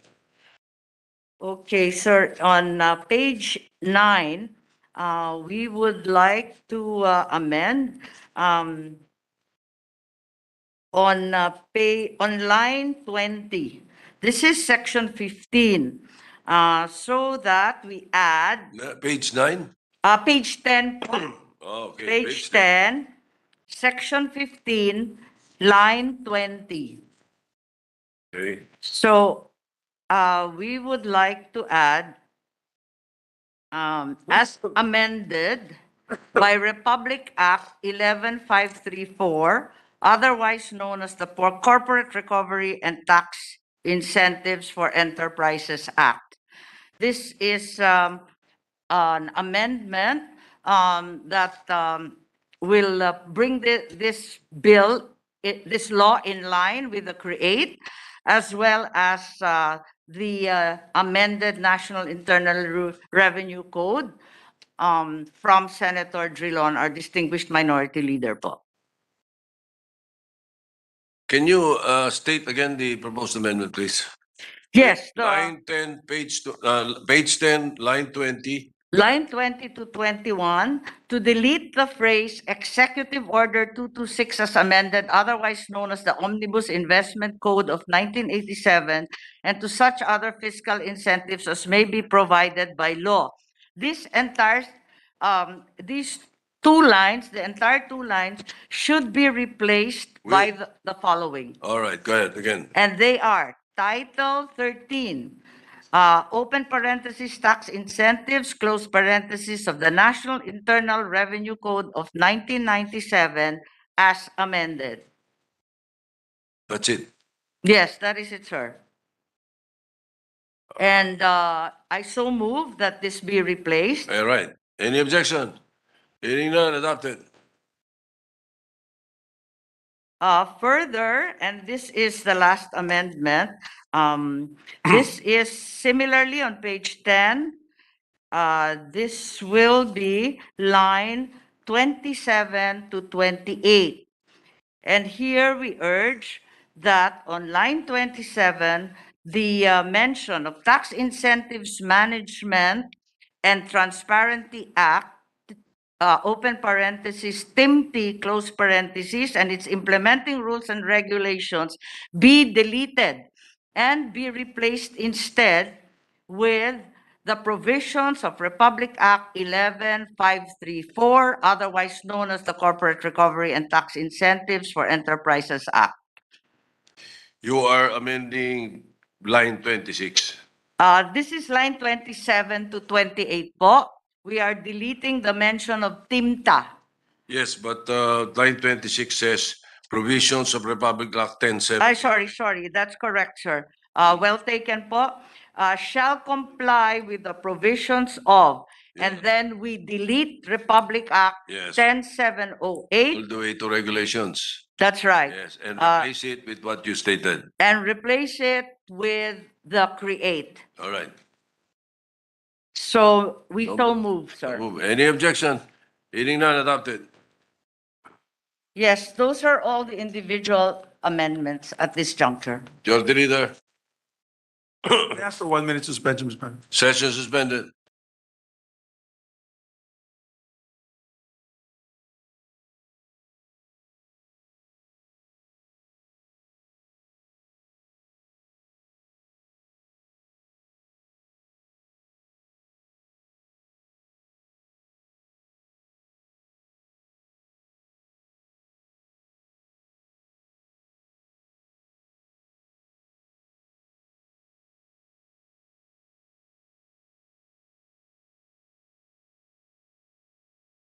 Resume.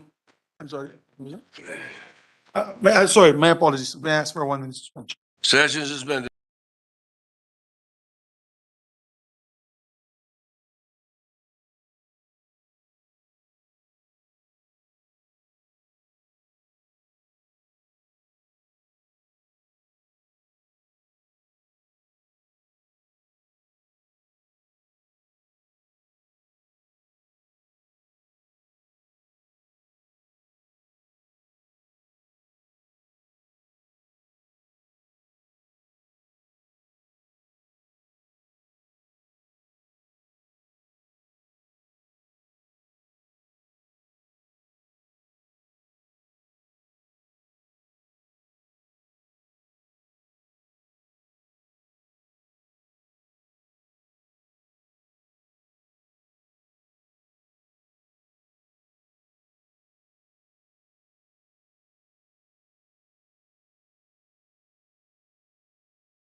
Session resumed. Thank you, Mr. President. Mr. President, just for the record, on my list also on individual amendments, just like to ask the sponsor, on section 5E, lines 14 to 21, page 3, its insertion of the new clause to clarify that Bulacan Airport City Special Economic Zone and Freeport and duty incentives shall be those provided by the CREATE law. There's a line here that we were going to provide as provided under Republic Act 11534, otherwise known as the Corporate Recovery and Tax Incentives for Enterprises Act. Was that already Yes. placed, no? Yes. For the record, thank you. It was Mr. approved. President. May we recognize the distinguished sponsor? She has a reconsideration of one amendment, Mr. President. Senator Amy Marcos recognized. Thank you very much, Majority Leader. Thank you, Mr. President. Yes, yes, thank you very much, Majority Leader, for the clarification and reiteration of this law's alignment with the CREATE. I would also request the Senate President, following the reconsideration of Senator Gatchalian, on page 5, we restore Section 9D. This is page 5, line 11, that we should restore light and power. We had previously deleted the same. So this is a motion for reconsideration. Yes, a motion for reconsideration, Any sir. objection? Reconsideration is in order. Thank you very much, Mr. And then, President. go ahead now. State the amendment, please. Yes, we state the amendment as follows, so that section 9D, page 5, line 9 should read as follows in its entirety.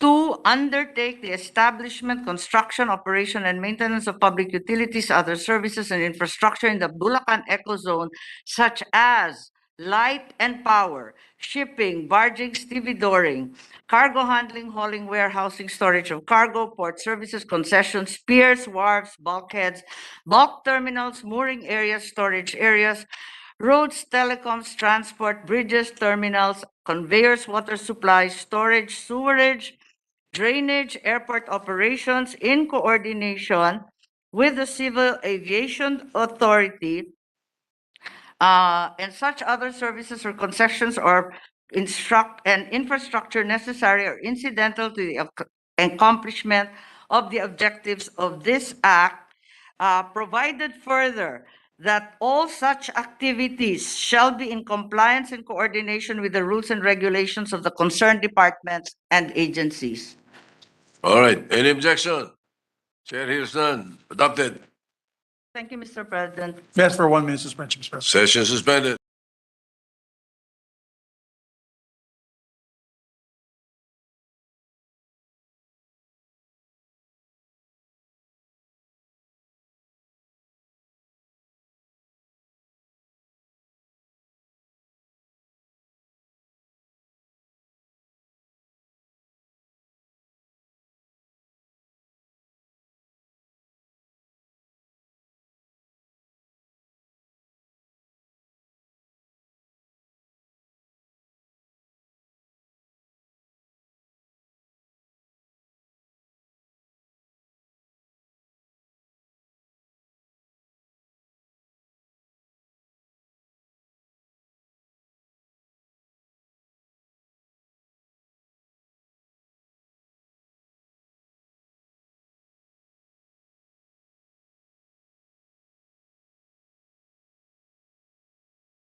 Jude. For no further amendments, Mr. President, we are discussing other amendments, but it may complicate the issue. May I ask for 1 minute suspension, Mr. President? Session suspended.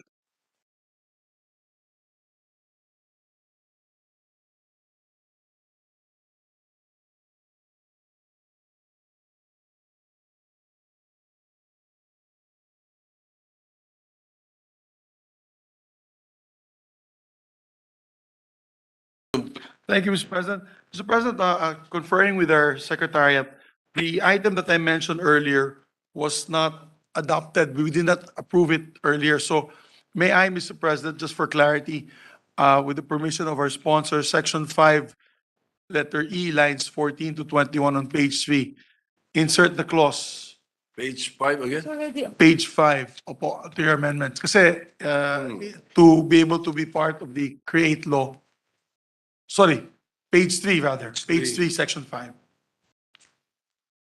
Subject to style, letter E will read, Mr. President, the Bulacan Ecozone shall be managed and operated as a separate customs territory, thereby ensuring the free flow or movement of goods and capital within, into and out of its territory. Likewise, shall likewise provide incentives such as tax and duty-free importations of raw materials, capital, and equipment to registered enterprises located therein, and to include this line as provided under Republic Act number 11534, otherwise known as the Corporate Recovery and Tax Incentives for Enterprises Act.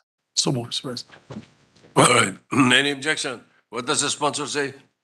Yes, that is Okay. correct, sir. Any Thank objection? you for the reiteration and clarity. Hearing none, adopted. Thank you. There was another individual amendment proposed, but it might be too complicated. Just wanted to put on record. It is the conversion of certain areas for right of way there too. But upon discussion with my colleagues, kung wala pong nagawang negotiation or discussions with the local government units at baka umalma, Mr. President.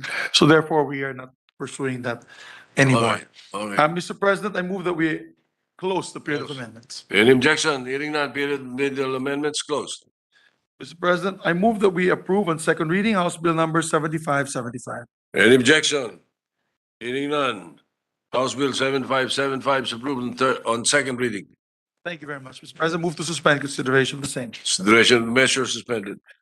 Mr. President, I move that we resume consideration of House Bill number 10306. I so move. Any objection? Hearing none, consideration is in order. May we ask for 1 minute suspension to locate the sponsor, our distinguished colleague, Senator Grace Poe. I know she's still in the building. Session is suspended.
Resumed. Thank you, Mr. President. This is a franchise granting more electric power to expand their area in Iloilo. For the record, Mr. President, I would just like to say that the rates in Iloilo, and I know the distinguished champion of Iloilo is here, Senator Frank Drilon, has gone down by how many pesos? 5 pesos. 5 pesos per kilowatt hour. Amazing when they took over the franchise area of Iloilo City. And for people like me, of course, I cannot vote for it because I have business in Iloilo City, particularly in the industrial ice business. That's a huge savings and income on our part if we can bring that down. Just for the record, Mr. President, may we recognize a distinguished colleague, Mr. President, Senator Grace Poe. Senator Grace Poe is recognized.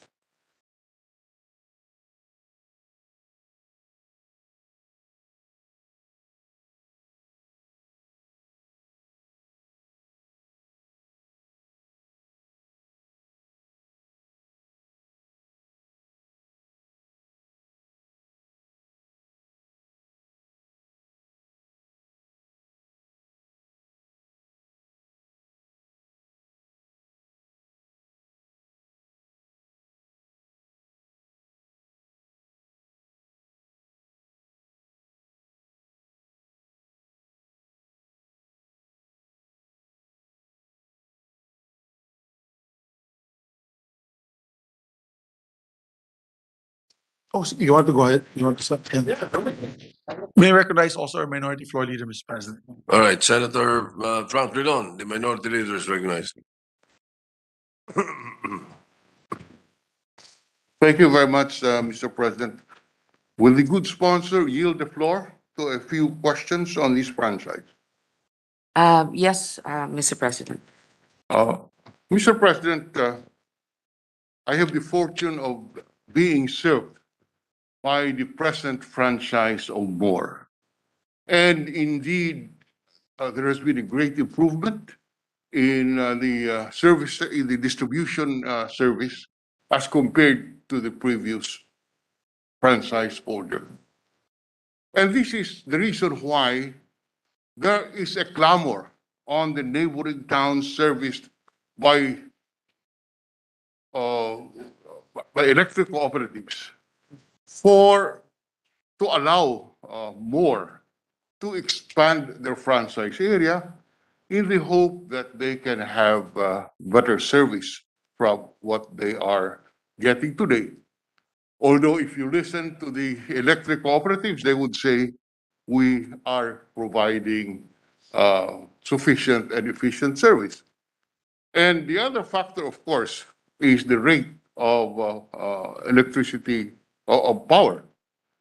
In the present franchise area of Moore, the cost of electricity has gone down tremendously.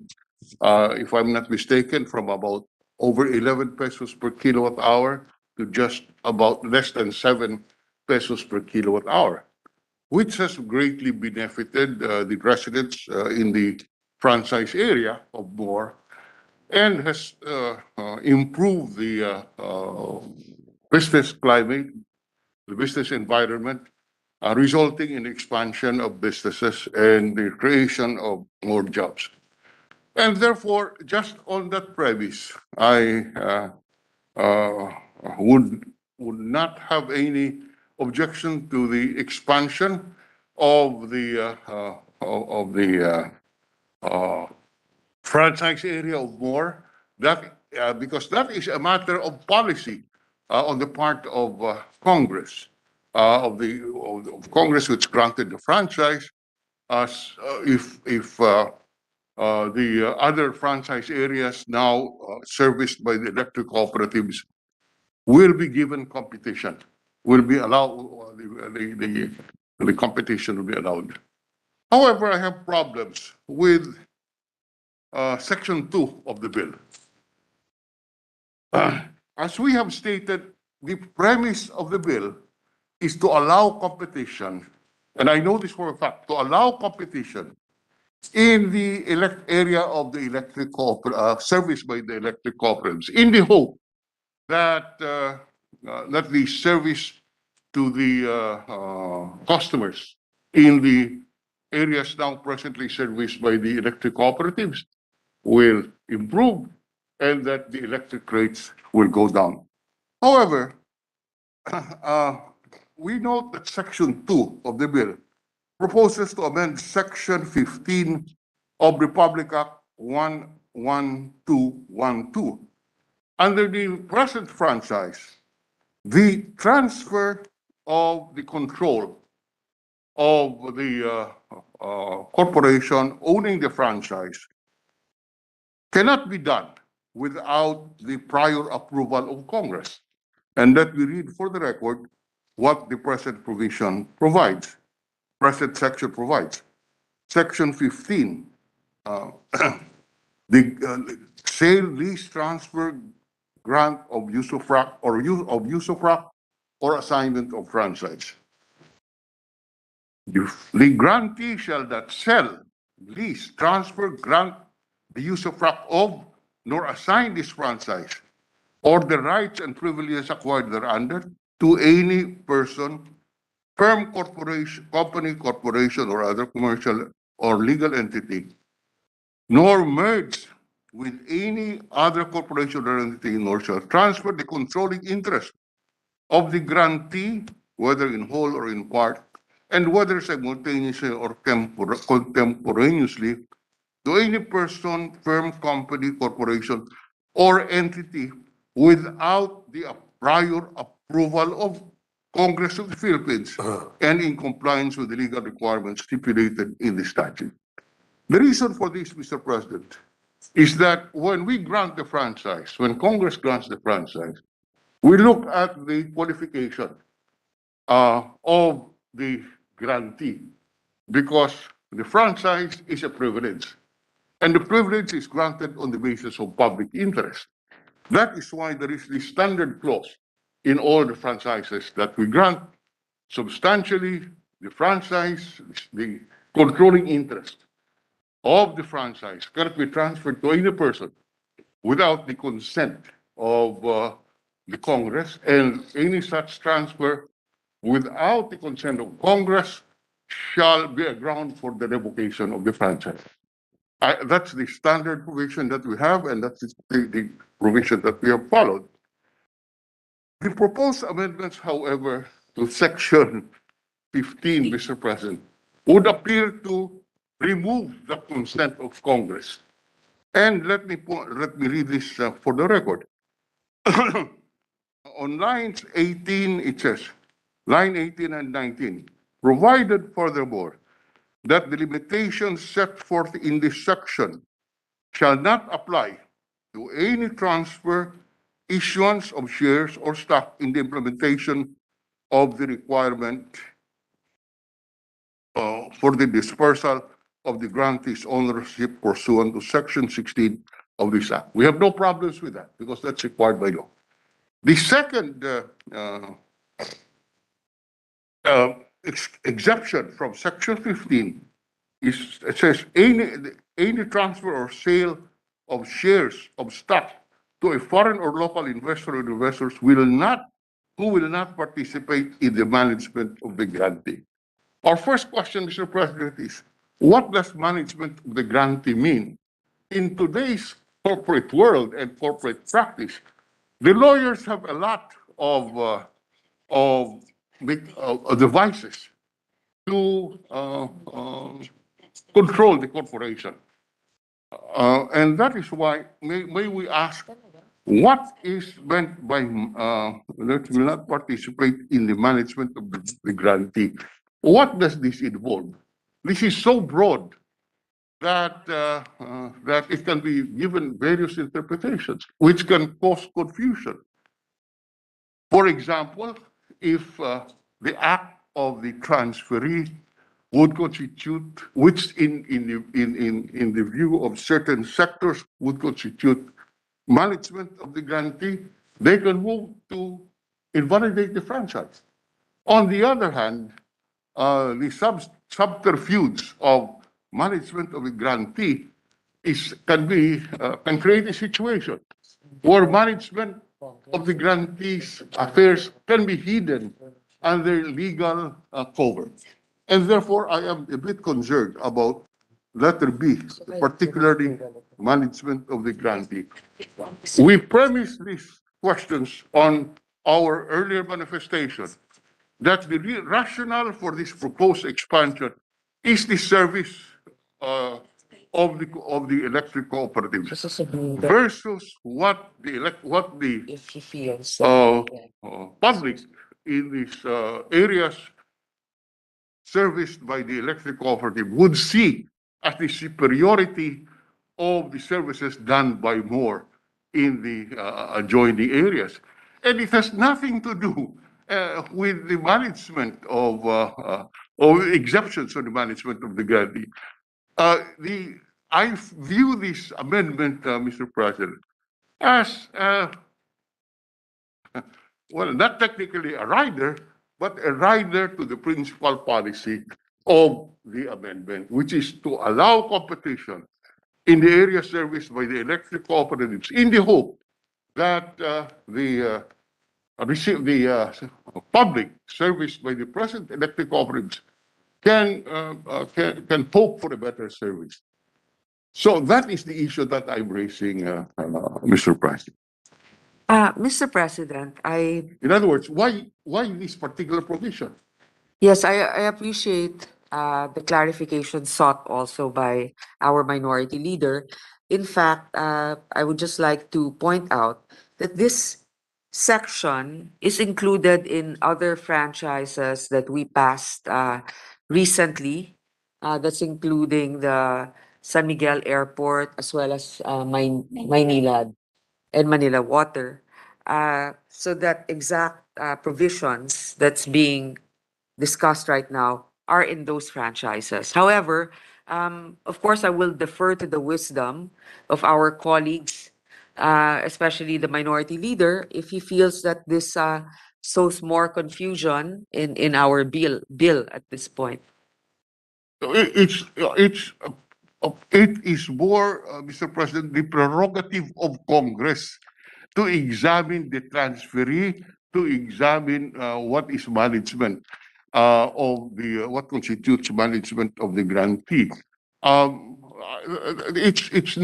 It's not because I am from the area that prompts me to raise these questions, but it is the power of Congress, the exercise of the power of Congress, which appears to be dispensed with insofar as the management and transfer is concerned. When in fact, let me repeat on the record, that it is the qualification of the stockholders, of the officials, of the grantee that that justifies the grant of the franchise by Congress.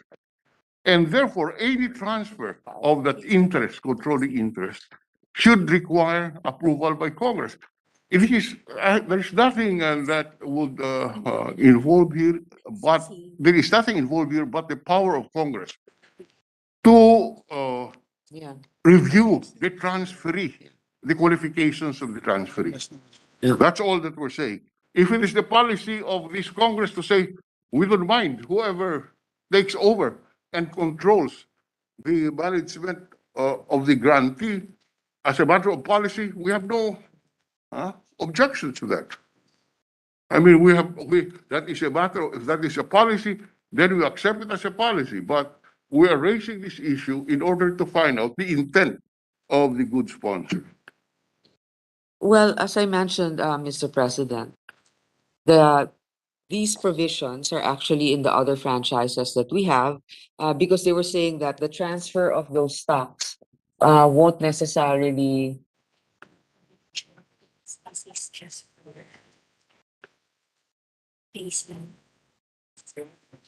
Okay, it won't really affect competition or stifle it because it is just for raising capital. On the other hand, I think that if this will further muddle the understanding of the intention of the law, this sponsor, Mr. President, is willing to remove this section.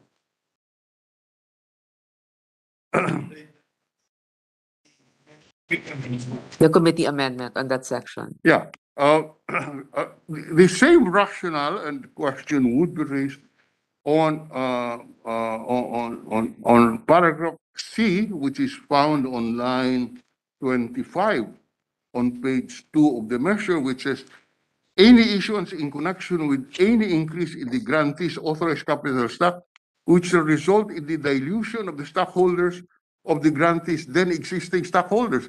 This is actually a transfer of control, because when you dilute, the controlling interest is no longer the existing stockholders.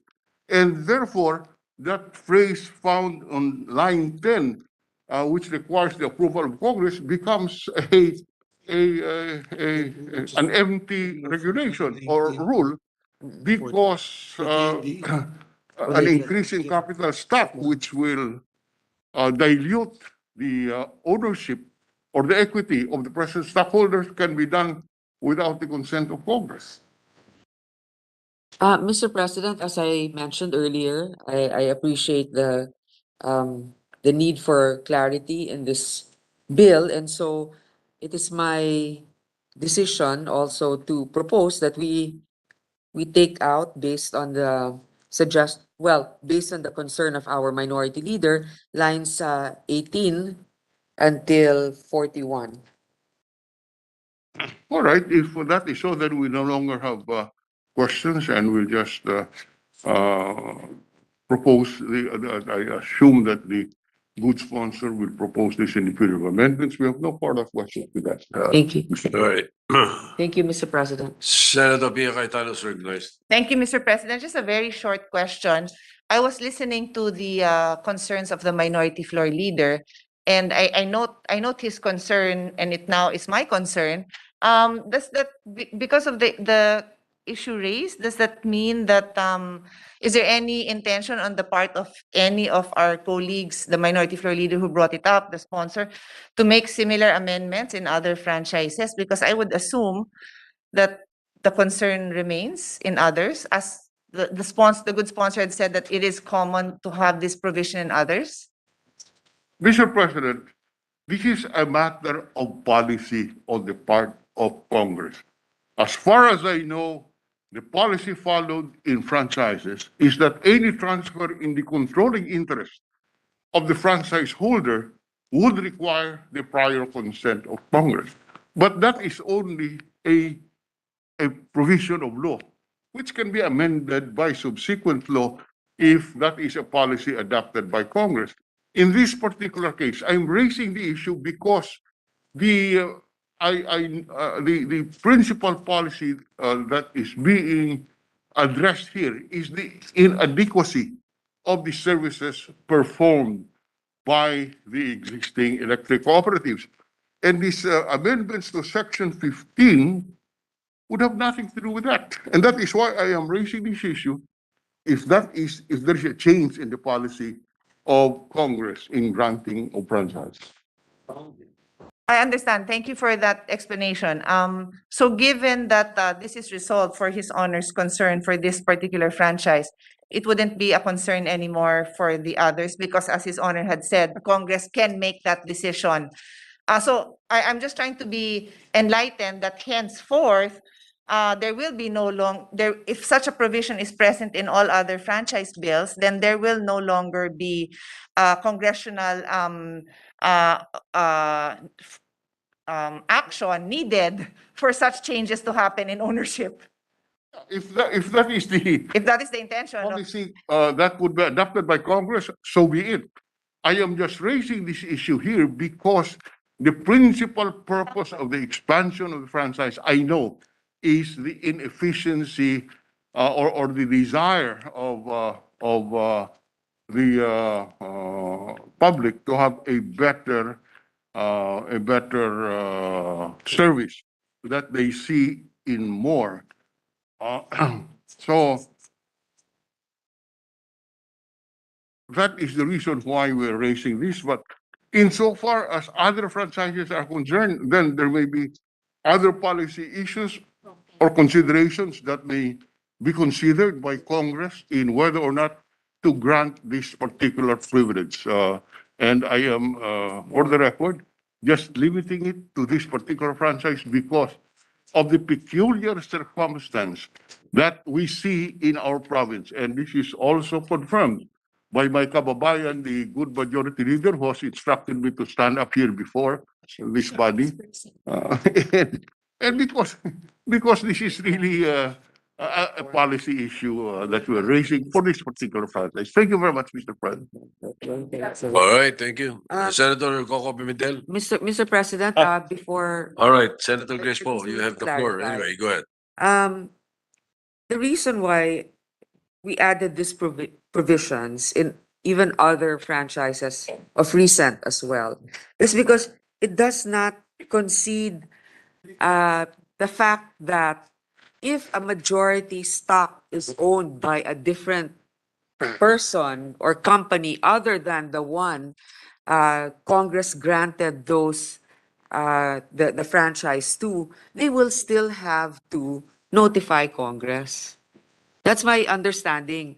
It's only when they transfer stock or shares to a subsidiary or a minority investor, they don't have to go through Congress. Yes.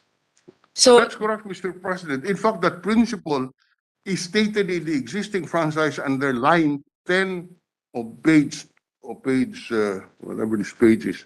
Line 10 on that page where section 15 is being amended, which says that prior approval of Congress is necessary. What we are pointing out, Mr. President, is that the amendments inserted here would precisely render inutile the restriction on the approval of Congress as before the transfer is affected. And that is why we are raising this issue because while we state in line 10 that the approval of Congress is necessary, the amendments would render that prior approval as no longer necessary because of the schemes that can be entered into or can be resorted to go around that requirement of prior consent of Congress. That's all we're saying. As I said, it is not a constitutional issue. It's a matter of policy that I am raising to be addressed by Congress. Mr. President, in line 33, it's quite clear that any sale, transfer, or assignment of shares of the grantee in favor of an affiliate whose controlling interest is owned by the same parent corporation of the grantee, provided that any such transfer, sale, or issuance is in accordance with any applicable constitutional limitations. Meaning, it can't really be the majority ownership that's transferred to another entity.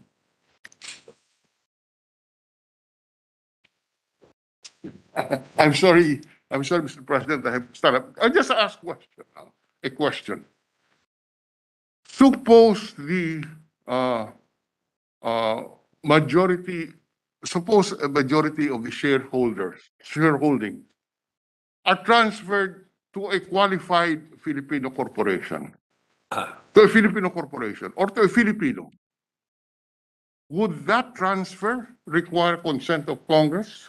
Yes, Mr. President, as long as it's the majority ownership of the company, like, in effect, if it will render the ownership of the company, if it will change the ownership or whoever's holding the franchise for that company. For example, an owner of a company who has 80% stock sells 60% to another entity. Therefore, that company will now be owned by another entity that has not been given a franchise yet. So they have to comply with the restrictions and limitations of this act, which is they will always have to refer and to go back to Congress to be provided that franchise. Because it Mr. says President. failure to report to Congress, change of ownership shall render the franchise ipso facto. So we're talking about ownership in the sense that it's a majority ownership, not just ownership of a few stocks or shares of the company.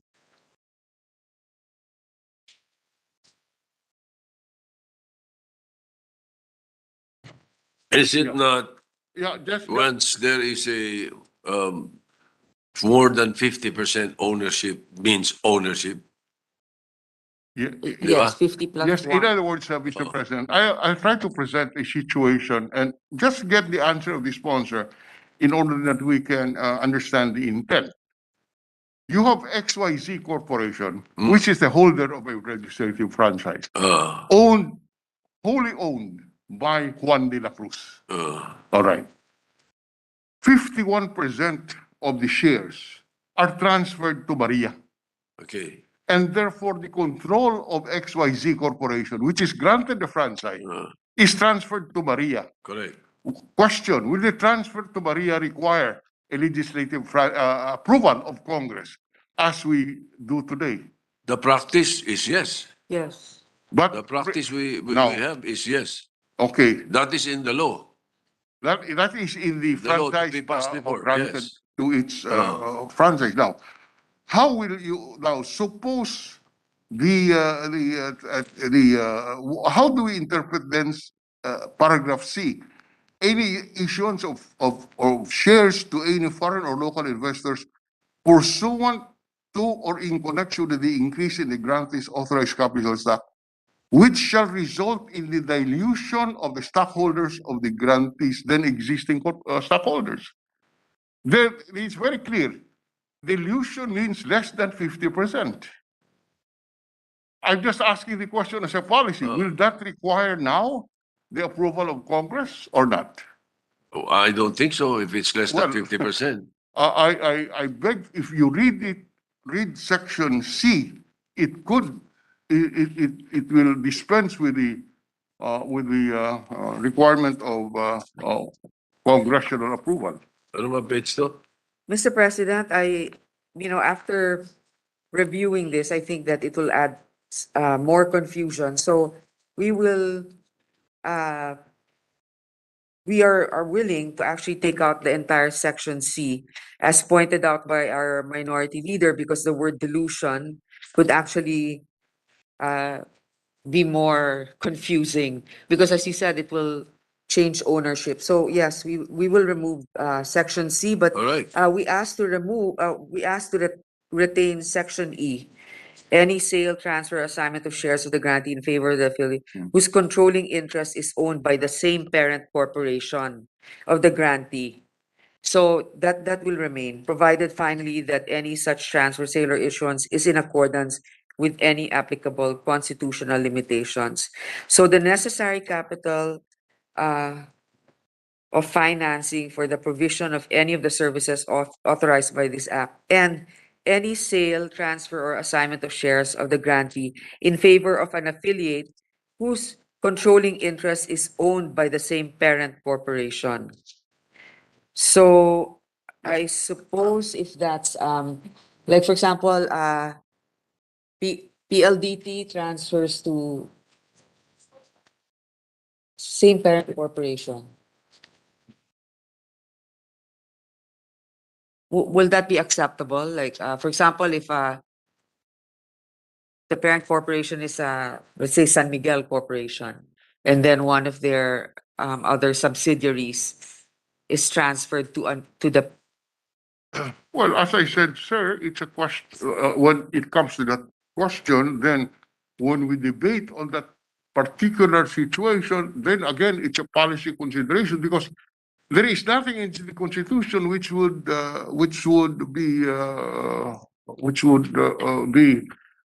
govern this particular situation. And by the way, while we are on that, Mr. President, on the record, the good sponsor has stated that she is willing to amend this provision by deleting subparagraph C on line 25 up to line 29. 25 to 29, letter C. Yes, All right. but we invite the attention of the good sponsor that letter D is of the same import. Any combination thereof for such transfer, sale, or issuance is affected in order to enable the grantee to raise the necessary capital or financing for the provision of the services authorized under this act. Meaning, if as a condition for the loan, or yes, or a bond issue, the bondholder or the lender would require control of the corporation, then again, you're transferring the control of the corporation without the consent of Congress. That's again, I would emphasize. Whether or not that's a correct policy, I do not know. That is, I leave that to the wisdom of Congress. I'm just pointing out what possible effects that would have paragraph C and D would have. That's all our point. Yes, Mr. President, this sponsor agrees with the minority leader and is willing to forego of the amendments, the proposed amendments, section C and D, instead retain section A and E, which is more consistent with the franchise practices the franchise laws. Mr. President, just a clarification, if I may. Yes, Senator Recto is recognized. Yes, thank you. Just a clarification. Is it the intent of the sponsor in proposing this amendment, as discussed earlier, found in the committee report, that the intent of the sponsor is that controlling interests remain with the grantee of the franchise. Isn't that correct? Yes, Mr. President. Meaning to say if, for example, the owner of this, who is the owner of this franchise? This is More Power is the Yes. owner of the franchise. And the owner of the franchise is, who is the owner of More Power? Um, It's a well, yeah, it's corporation, right? Ricky Razon. Yes. Ricky Rizal is the beneficial owner, but the corporation and the shareholdings of It's Prime Strategic Holdings is actually yes, the and Prime official. Strategic Holding is owned by Ricky Rizal, and Prime Strategic Holding is 100% owner of this franchise. Is that correct? Yes, Mr. President. Okay. So I think the intention of the sponsor here is that assuming Prime Holdings raises capital and dilutes his ownership from 100%, let's say to 60%, he would still have controlling interest in the corporation. Is that correct? Yes, Mr. President. So nothing is violated. No, I think the confusion, that's Yes. why the minority leader mentioned it, is it just says any issuance of shares to any foreign or local investors pursuant to in connection with any increase in the grantee's authorized capital stock, which shall result in the dilution of the stock holdings of the grantees then existing stockholders. I think he mentioned dilution, Yes. which means a total change. That's why I said we are My amenable. understanding, yes. My understanding is that if you own 100% of the company and you're diluted to 60, you still have controlling interest. It Yes. doesn't change the ownership of the company. That's my understanding. Maybe we can add a provision that says a dilution that does not diminish the Control. majority ownership Yes, of the yes, existing yes, company. Yes. Yes. Or maybe we can put here a final provision that says, for as long as controlling interest remains with the grantee. Yeah, that's Okay. the whole purpose. I agree with the good sponsor that the concept of Yes, control remains in the grantee, and any transfer of that control correct. should require the approval of Congress. And I agree, Mr. President. Oh, You but see, that's why our point in paragraph C is that it does not make any qualification. It can be a dilution to the point of being a minority. Yes, but and that's why I asked the clarification, because I think the intention of the sponsor here is that the grantee still maintains controlling interest. So maybe we can craft language, a final provision, provided furthermore that the controlling interest remains with the original grantee of the franchise, something to that effect. I have no problems with that proposal of the Senate President Pro Tempore. At the proper time, Mr. President, during the period of individual amendments, we will propose a proper wording that will in effect say that for as long as majority shares remain with the original grantee. Thank you, Mr. President. Thank you very much. Thank you, Mr. President. Thank you, Madam Definitely. Sponsor and Minority Leader. I hope that helps out. Thank you. Thank you for the clarification also of our pro temp Mr. President, Senator Recto. Senator Gordon is recognized. I just want to request for a point of clarification. The grantee is a corporation, is it not, Madam Sponsor? Usually it is a corporation, Mr. President. And the thrust of the amendments or whatever is being discussed require that so long, let's say, X corporation remains X corporation, there can be corporate takeovers by other folks so long as they don't violate the nationality principle involved. Would that be correct, Your Honor? Could the gentleman from Zambales repeat his question again?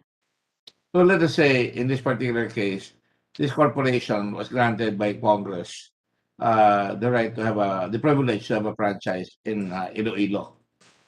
And if they want, let's say, so long as the franchise remains, let's say, in the name of that corporation, the shares can be diluted, can be sold, or can be reduced So long as they remain, for example, in this particular case, if memory serves correct, when you generate or power, it must be 100%.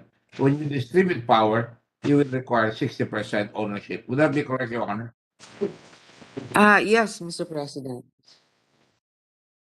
So which means so long as, in this particular case, the grantee remains in control of 60%, they can actually sell shares. Would that be correct? That was actually our intent. Thank you to the gentleman from Zambales for pointing that out. Yes, I just wanted to seek a clarification because as the minority floor leader says, there is still no policy with respect to that because the corporation has a separate personality from the individuals like the name you mentioned, Mr. Razon. Would that be correct? Yes, Mr. President. Yes, and that's why I make this clarification. So much so that if the corporation remains approved as it was originally approved, there is no problem so long as the stakeholders remain within the nationality requirements. That is all I wanted to say, Your Honor. Yes, thank you. Thank you, Thank Mr. you, Your President. Honor. That's all. So, Majority Leader. Senator Gatchalian is recognized.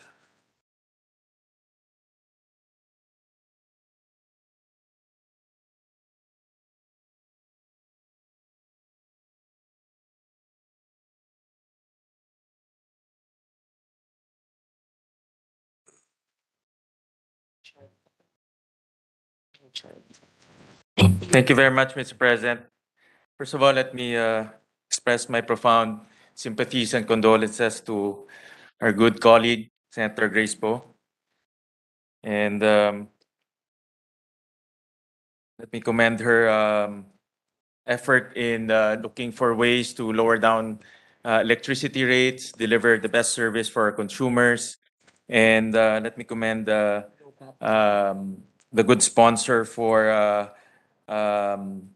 exploring other methods in terms of reaching out to areas which don't have electricity yet.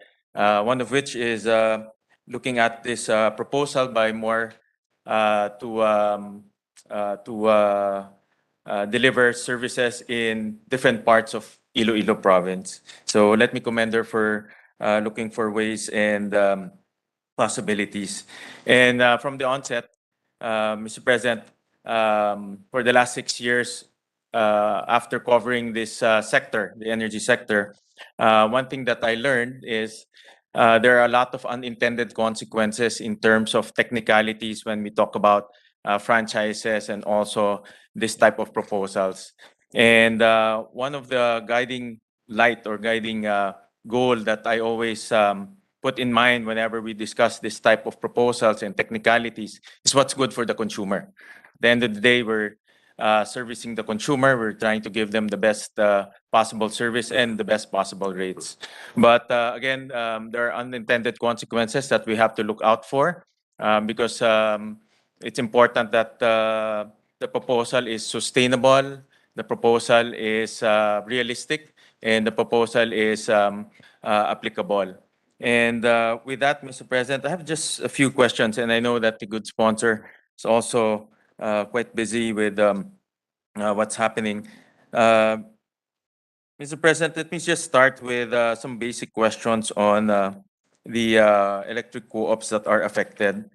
Because in this proposal, I understand that more will be allowed to operate in existing franchises.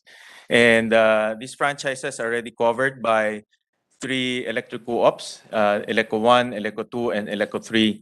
Let me just ask the good sponsor, what is the latest performance assessment of Eleco 1, 2, and 3? Because NEA religiously performs overall performance assessment, and they assign letters as categories depending on the assessment of the cooperative. So let me just get the latest performance assessment by NEA on Eleco 1, Eleco 2, and Eleco 3. Mr. President, with the indulgence of our kind senator from Valenzuela. From our committee hearings, we understand that the performances actually of ILECO are rated well. I forget the exact standard that they use, but if it's a triple A or it's an A rating, that is actually not the only concern that we have. I mean, we recognize it and we appreciate the value of the service they provided to the far-flung areas of our province. On the other hand, there's also the concern of other factors such as pricing and more of the modernization of transmitting power and the mere clamor of those that are being those that have not been included in the service area of more. Para bang nakita mo, Mr. President, yung kapitbahay mo. Kunyari, itong kapitbahay mo, ang kuryente tuloy-tuloy, tapos halos kalahati lang ang binabayaran nila. So, syempre, naiinggit naman yung ibang mga kapitbahay. Bakit siya ganon? So, gusto rin namin. So, ito actually, hindi naman pinipilit ng kumpanya na gawin. Ito ay isang nabuo dahil nga sa mismong clamor o kagustuhan ng mga residente doon. Thank you. Good sponsor. Thank you, Mr. President. Yes, I would like to confirm. No, I was looking at the rating of Eleco 1, 2, and 3, and their latest ratings are all AAA. They scored around for Eleco 1, 95%, Eleco 2, 97%, and Eleco 3, 100%. So near perfect scores. And another matrix or another measure to rate the electric co-ops is the classification by NEA, which they use colors for that classification. In 2021, all were classified as green. So meaning in terms of performance and operating efficiency, they all surpassed perfect scores. So they were given green scores.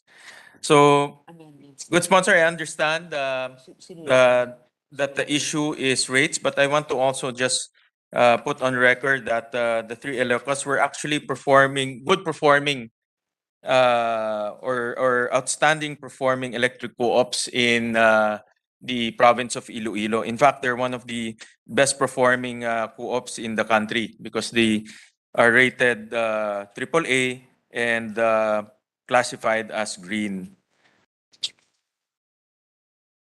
With that, Mr. Chair, I also want to ask the good sponsor, and this is a very important measure that I want to put on record, is also the DSM rate, or in short, the distribution rate. In the retail rate, when we pay electricity, the electric co-ops charge us distribution rates. And I just want to ask the good sponsor, what is the distribution rate of more compared to the distribution rate of the Ilecos, the Ileco 1, Ileco 2, and Ileco 3? If the gentleman, Mr. President, would you allow us a few minutes to look for that data?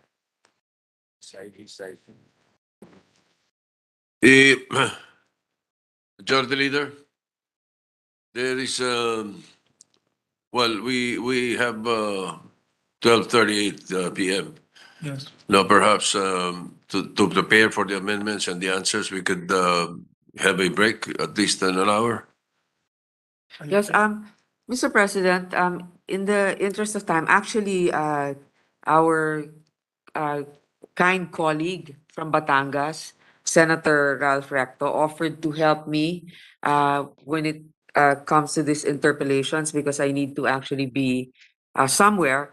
On the other hand, I was hoping that if when we continue after, I can just sponsor quickly. That was the reason I was here. Actually, Senator Recto kindly offered to take on the interpellations for these to other franchises. What we All can right. do, Mr. President, with your permission, Mr. President, what we can do is suspend consideration of this measure first and then allow the lady senators to sponsor with the permission of all our colleagues, because she has to obviously go back to the wake of her mother. Oh, And then suspend for lunch quickly and then come back and take this item once Sure. again. So with that, Mr. President, I move to Right, suspend consideration of this. all right. Any objection? Hearing none, consideration is temporarily suspended.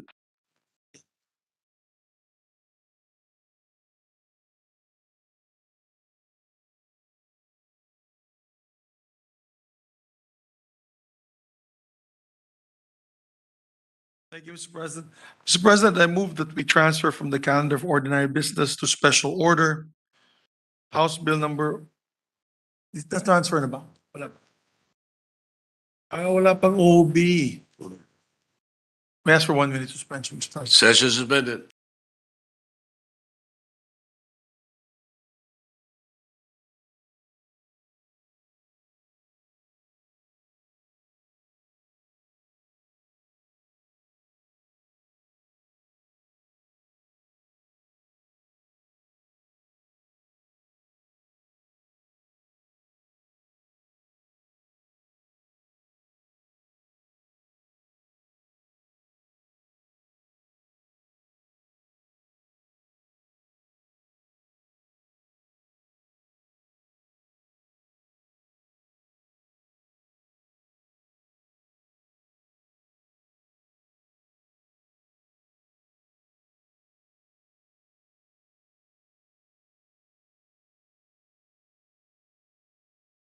You- Yeah, our dear colleague really wants to sponsor the measure if with the permission of our dear colleagues.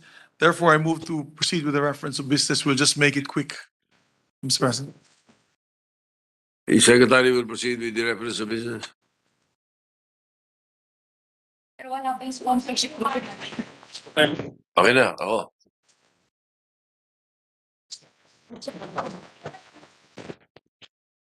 Reference of business. Messages from the House of Representatives, letter from the House of Representatives informing the Senate that on 31 January 2020, it passed the following House bills in which it requests the concurrence of the Senate.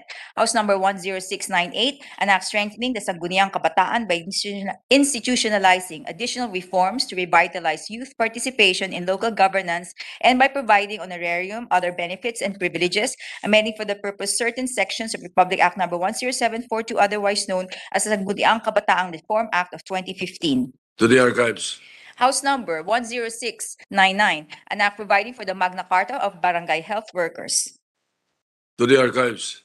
You know, if this is just going to the archives, you can just read the House Bill number. We don't need to read the title. It's not mandated. Yes. Just the House Bill number. Yung mga archives, mas mabilis yan. Yung binasa ko ay Yun, okay. The succeeding ones. refer mo muna to the committee on health. Yeah, to the Committee on Health and Demography and Local Government and Finance. That's for 10699. House number 10701 To the archives. and House number 10703. To the Committee on Rules. Referred to the Committee on Rules. Letter of the House of Representatives informing the Senate on 31 January 2020, it designated Representatives Romualdez, Alonte, Vergara, T. and Brosas as conferees to the Bicameral Conference Committee on the Districting Provisions of House number 10658, and act strengthening the policies of And Senate Bill and Senate Bill number 2449. 2449. The archives. Letter from the House of Representatives informing the Senate that on 31 January 2022, it designated Representatives Villanueva, Salceda, D. Ilago, and Kimbo as conferees to the Bicameral Conference Committee on the Districting Provisions of House number 10698 and Senate number 2124. To the archives. Letter from the House of Representatives informing the Senate on 31 January 2022, it designated Representatives Tan, Gato Jr., Tambunting, and Co. as conferees to the Bicameral Conference Committee on the Disagreeing Provisions of House number 10701 and Senate number 2421. To the archives. Letter from the House of Representatives informed the Senate on 31 January 2022, it designated Representatives Romulo, Go, Benitez, Nograles, and Kimbo as conferees to the Bicameral Conference Committee on the Disagreeing Provisions of House number 10308 and Senate number 2485. To the Committee on Rules. Letter from the House of Representatives informing the Senate on 31 January 2022, it designated Representatives Bravo, Teves Jr., Bustos, Swansing, Cabuchan III, and Paduano as conference of the Bicameral Conference Committee on the Disagreeing Provisions of House Number 10610 and Senate Number 1155. To the Archives. Letter from the House of Representatives informed the Senate that on 31 January 2022, it ratified the Conference Committee report on the disagreeing provisions of House Number 7808 and Senate Number 2247. To the Archives. Letter from the House of Representatives informing the Senate on 31 January 2022, it ratified the Conference Committee report on the disagreeing provisions of House Number 9086 and Senate Number 1947. To the Archives. Letter from the House of Representatives informing the Senate on 31 January 2022, it ratified the Conference Committee report on the disagreeing provisions of House Number 10301 and Senate Number 2152. To the Archives. Letter from the House of Representatives informing the Senate on 31 January 2022, it concurred with the Senate amendments to House Number 6866. To the Archives. Letter from the House of Representatives informing the Senate that on 31 January 2022, it concurred with the Senate amendments to House Number 8930. To the Archives. Resolutions.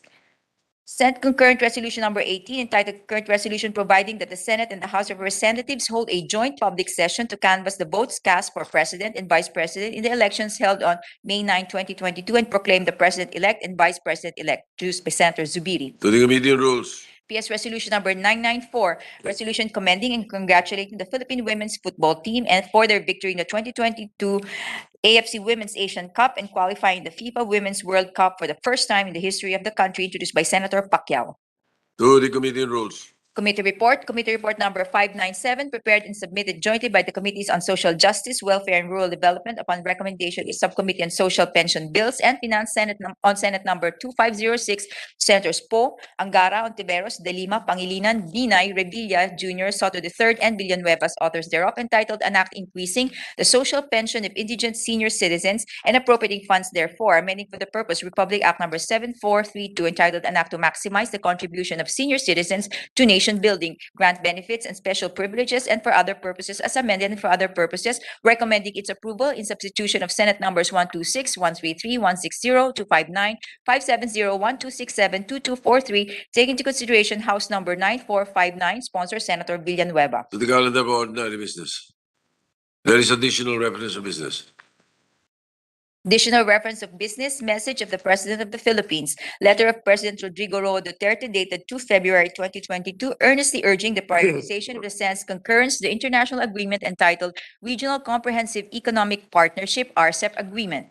To the Committee on Rules. Bills on first reading, Senate number 2507, an act expanding the coverage of the mandatory basic immunization for all infants and children up to 11 years of age, amending for the purpose Republic Act number 10152, otherwise known as the Mandatory Infants and Children Health Immunization Act of 2011, introduced by Senator Tolentino. To the Committee on Health. Senate number 2508, an act amending Section 5 of Republic Act number 4726, otherwise known as the Condominium Act, and for other purposes, introduced by Senator Marcos.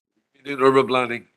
Senate number 2509, an act providing additional tax incentives on gifts and donations to accredited farmers and fisherfolk enterprises under the Farmers and Fisherfolk Enterprise Development Program of the Department of Agriculture, amending for the purpose Republic Act number 11321, otherwise known as the Sagip-Saka Act, introduced by Senator Pangilinan. To the Committee on Agriculture and Ways and Means. Senate number 2510, an act removing an absolutory cause, the subsequent marriage of the offended party to the offender in case of rape, thereby extinguishing criminal liability, amending for this purpose Article 344 and repealing Article 266-C of Act number 381815, otherwise known as the Revised Penal Code as amended, and for other purposes, introduced by Senator Marcos. To the Committee on Justice.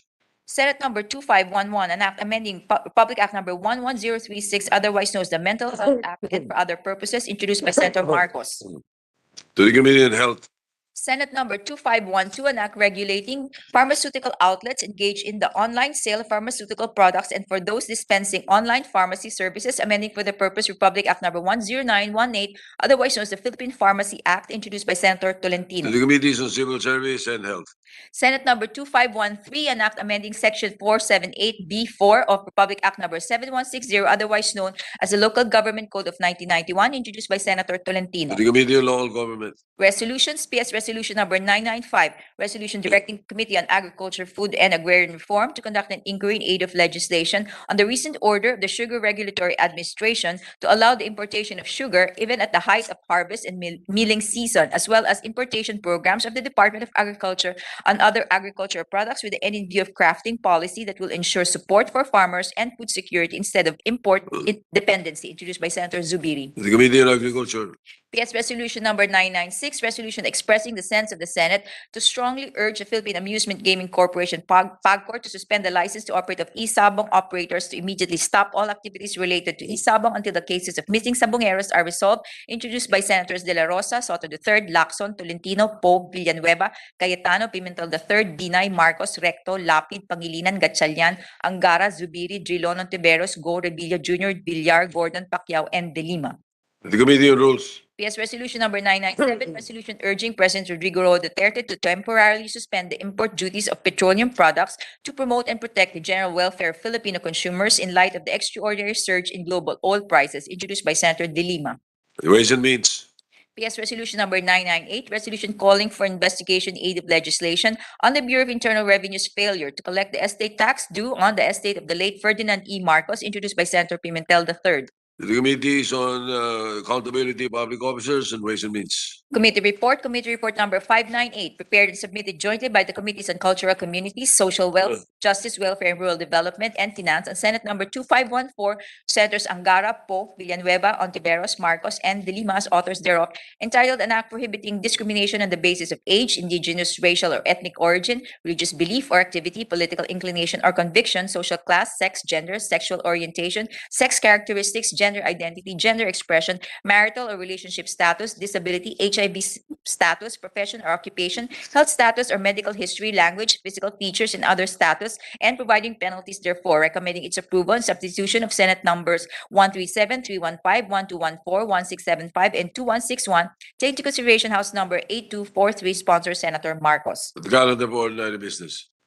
Second additional reference of business, you may read the numbers in the archived messages.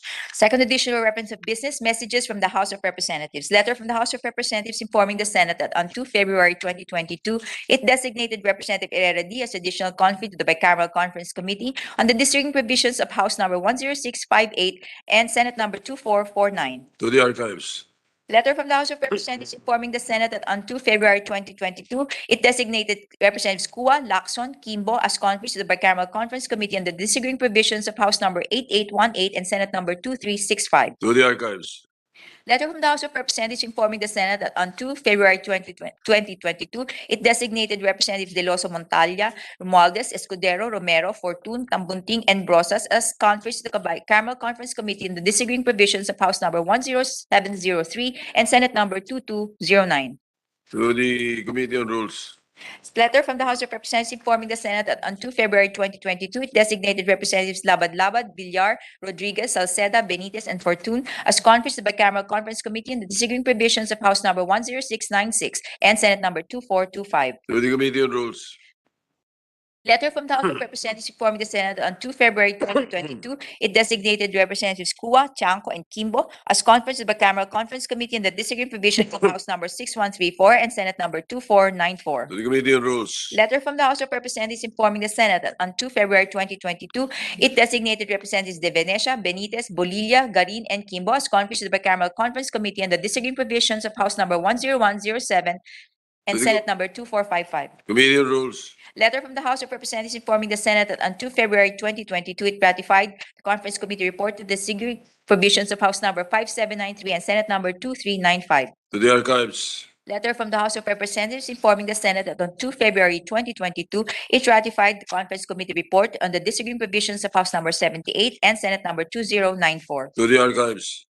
Letter from the House of Representatives informing the Senate that on 2 February 2022, it ratified the Conference Committee report on the disagreeing provisions of House number 10701 and Senate number 2421. To the archives. Letter from the House of Representatives informing the Senate that on 2 February 2022, it ratified the Conference Committee report on the disagreeing provisions of House number 3255 and Senate number 1241. To the archives. Letter from the House of Representatives informing the Senate that on 2 February 2022, it ratified the Conference Committee report on the disagreeing provisions of House Number 10610 and Senate Number 1155. To the archives. Letter from the House of Representatives informing the Senate that on 2 February 2022, it ratified the Conference Committee report on the disagreeing provisions of House Number 10658 and Senate Number 2449. To the archives. Letter from the House of Representatives informing the Senate that on 2 February 2022, it ratified the Conference Committee report on the disagreeing provisions of House Number 8818 and Senate Number 2365. To the archives. Letter from the House of Representatives informing the Senate that on 2 February 2022, it ratified the Conference Committee report on the disagreeing provisions of House Number 10698 and Senate Number 2124. To the archives.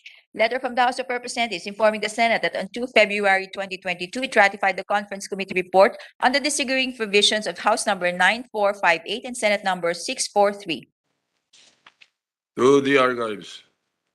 Letter from the House of Representatives informing the Senate that on 2 February 2022, it concurred the Senate amendments to the following House bills: House Number 7770, House Number 8133, House Number 8287, House Number 9607, House Number 6975, House Number 8111, House Number 9518, House Number 9520, House Number 9528, House Number 8971, House Number 8975, House Number 9384, House Number 10169, House Number 10212, House Number 4983, House Number 6535, House Number 7771, House Number 8899, House Number 9451, House Number 9452, House Number 9971, House Number 10021, House Number 9488, House Number 861, House Number 2106, House Number 2674, House Number 3286, House Number 4597, House Number 5017, House Number 5153, House Number 5453,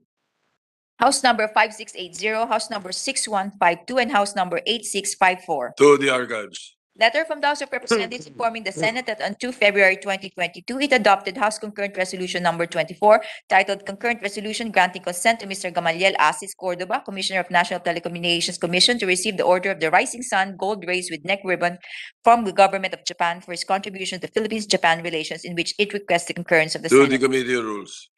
Letters from the House of Representatives informing the Senate that on 2 February 2022, it adopted the following: Senate Number 2044 as amendment to House Number 7660, Senate Number 1978 as amendment to House Number 6149, House Senate Number 2420 as amendment to House Number 9925, Senate Number 2493 as amendment to House Number 9884, Senate Number 2488 as amendment to House Number 6768, Senate Number 2233 as amendment to House Number 7679, Senate Number 670 as amendment to House Number 9182. To the archives. Letter from the House of Representatives informing the Senate on 2 February 2022, it passed the following House bills in which it requests the concurrence of the Senate.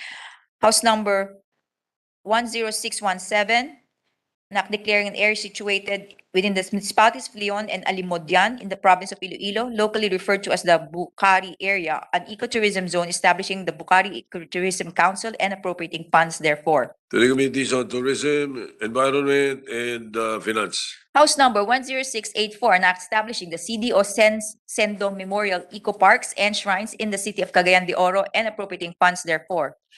To the committees on environment and public works and finance.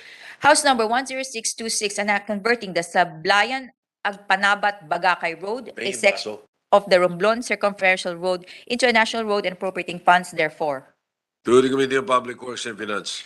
House Number 10627, an act converting the road stretching from Sitio Buliganay, Barangay Panique, Municipality of Ojongan, to Sitio Kabaliwan, Barangay Batchawan, Municipality of San Agustin, all in the province of Romblon, into a national road and appropriating funds therefore. To the Committees on Public Works and Finance. House Number 10628, an act converting the road stretching from Barangay Tugis, Municipality of Ojongan, to Barangay Tugdan, Municipality of Alcantara, all in the province of Romblon, into a national road and appropriating funds To the therefore. Committee on Public Works and Finance. House Number 10702, an act converting the Sawang Macalas Road in the Municipality of Romblon, province of Romblon, into a national road and appropriating funds therefore. To the Committees on Public Works and Finance. House Number 10643, act declaring a parcel of land located in the Municipality of Nueva Valencia in the province of Guimaras a protected area with a category of natural park under the National Integrated Protected Area System, to be referred to as the Taklong, and Tandog Group of Islands Natural Park, providing for its management, appropriating funds therefore. The Committees on Environment and Finance. House Number 10662, an act converting the Tribal Filipino School of Tabelang, known as the TFS of Tambelang Elementary School in Barangay Datu, Danwata, Municipality of Malita, Province of Davao Occidental, into an integrated school to be known as the TFS of Tambelang Integrated School, and appropriating funds therefore. The Committees on Basic Education and Finance. House Number 10663, an act separating the Mariano Peralta National High School, Datu Danwata Extension in Barangay Datu Danwata, Municipality of Malita, Province of Davao Occidental, from the Mariano Peralta National High School, converting it into an independent national high school to be known as Gaspar Danwata National High School, and appropriating funds therefore. The Committees on Basic Education and Finance. House Number 10677, an act establishing a campus of the Mindanao State University, Municipality of Manawi, Province of Lanao del Norte, to be known as the Mindanao State University Manawi Campus, and appropriating funds therefore.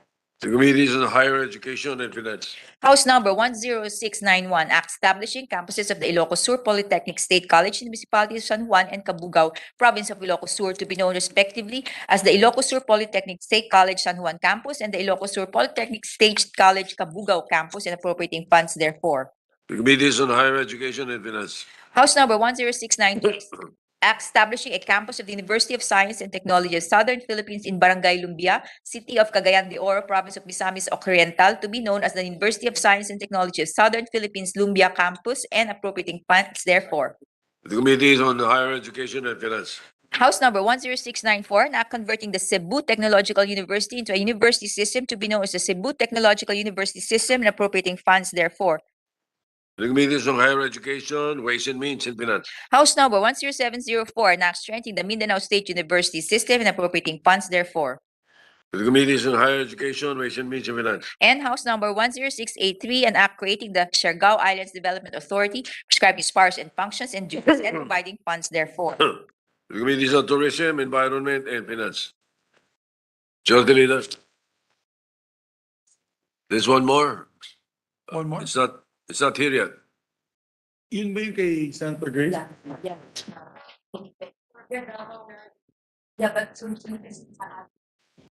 Wala pa? Pabalik sa week. Okay lang mag-unak sa namin. You want to break for a few minutes? Yes, Mr. President, I move that we suspend for a lunch break, Mr. President. Yes, that's right. We resume at 2 o'clock. Is that okay? Mr. President, she's All right. okay. The session is suspended until 2 o'clock this afternoon.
Mr. President, we proceed with the reference of business. I think we have a third The reference. third additional reference of business, the Secretary will proceed.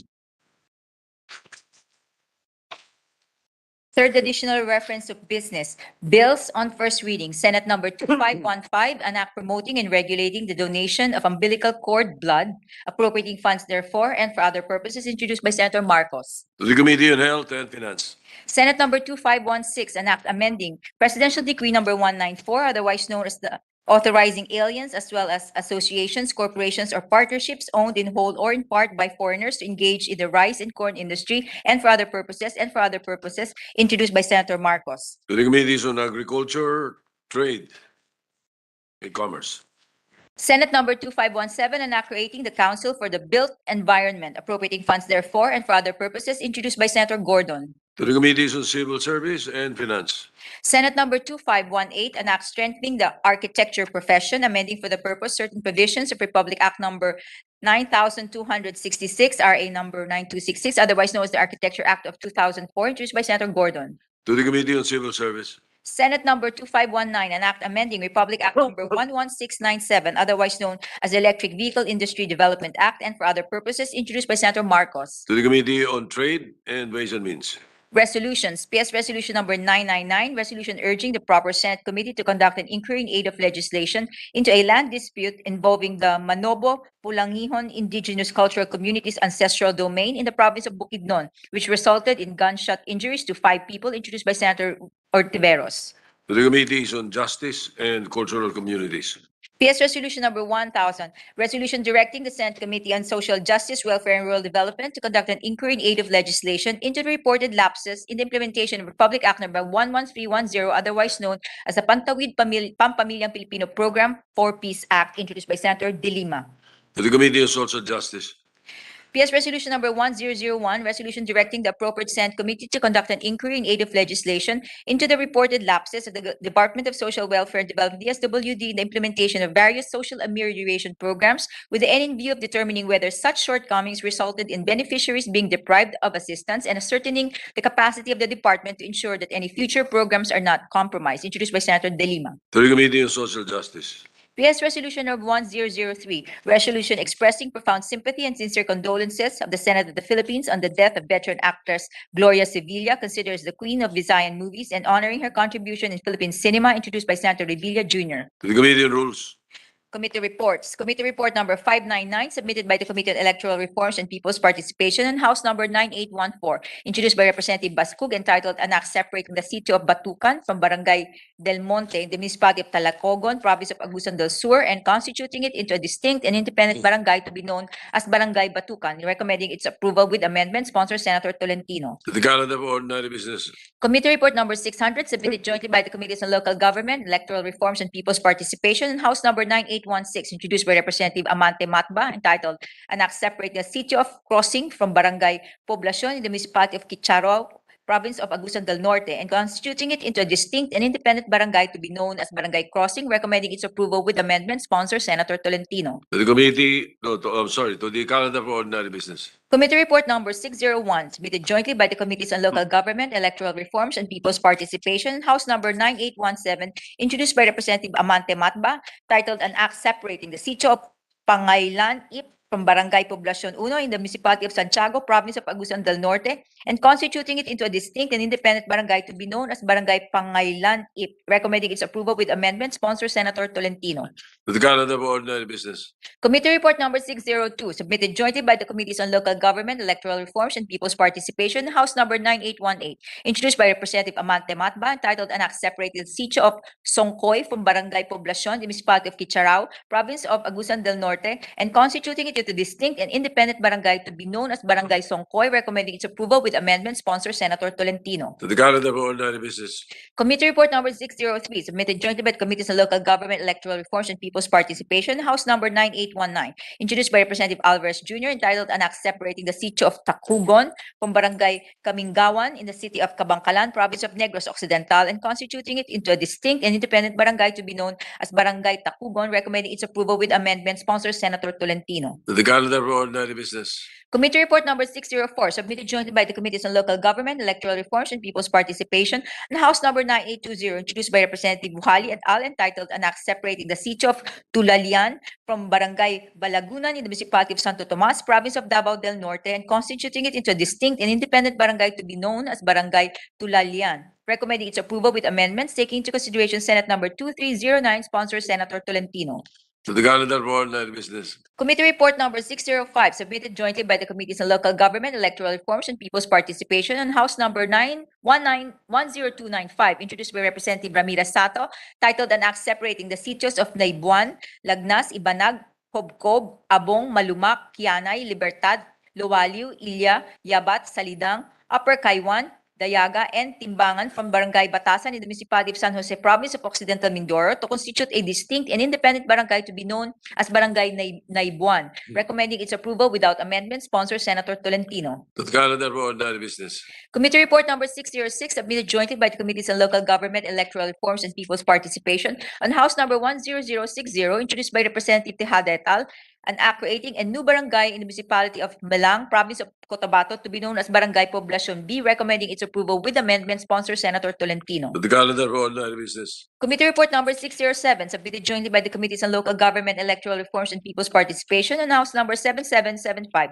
introduced by Representative Xiao, entitled An Act Creating Barangays Akmak, Ditucalan, San Roque, Luinab, Upper Hinaplanon, and Ubaldo Laya, all in the city of Iligan, recommending its approval with amendment, sponsor Senator Tolentino. To the calendar for ordinary business. Committee Report number 608, submitted jointly by the Committees on Local Government, Electoral Reforms, and People's Participation, House number 10256, introduced by Representative Bascug, entitled An Act Creating a Barangay in the Municipality of San Luis, Province of Agusan del Sur, to be known as Barangay Doña Maxima, recommending its approval without amendment, sponsor Senator Tolentino.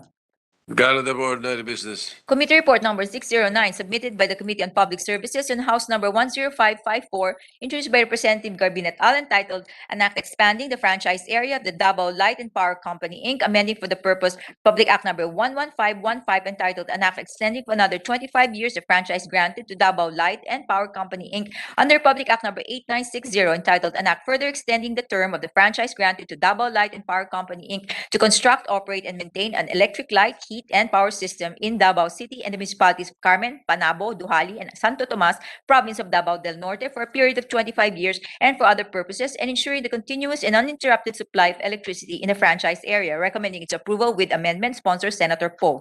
To the calendar for ordinary business. Committee Report number 610, submitted jointly by the Committees on Health and Demography and Finance, and House number 10451, introduced by Representative Go et al., titled An Act Increasing the Bed Capacity of the Baguio General Hospital and Medical Center in the City of Baguio, Province of Benguet, from 800 to 1,500 beds, and appropriating funds therefore, recommending its approval without amendment, taking into consideration Senate number 2191, sponsor Senator Go.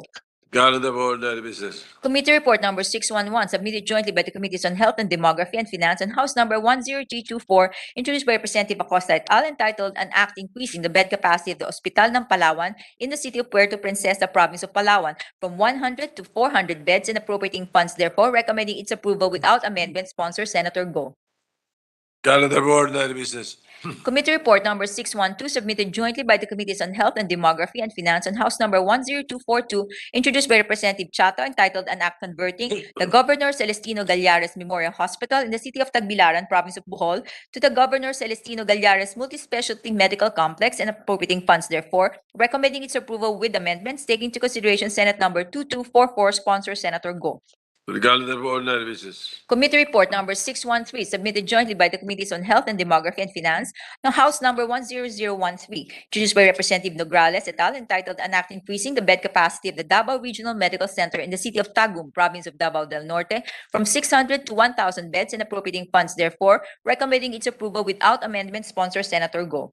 The calendar for ordinary business. Committee Report number 614, submitted jointly by the Committees on Health and Demography and Finance, on House number 9917, introduced by Representative Villarica et al., entitled An Act Establishing the City of Maykawayan, Province of Bulacan, a tertiary hospital to be known as the Hospital ng Maykawayan, appropriating funds therefore, recommending its approval without amendment, taking into consideration Senate number 1784, sponsor Senator Go.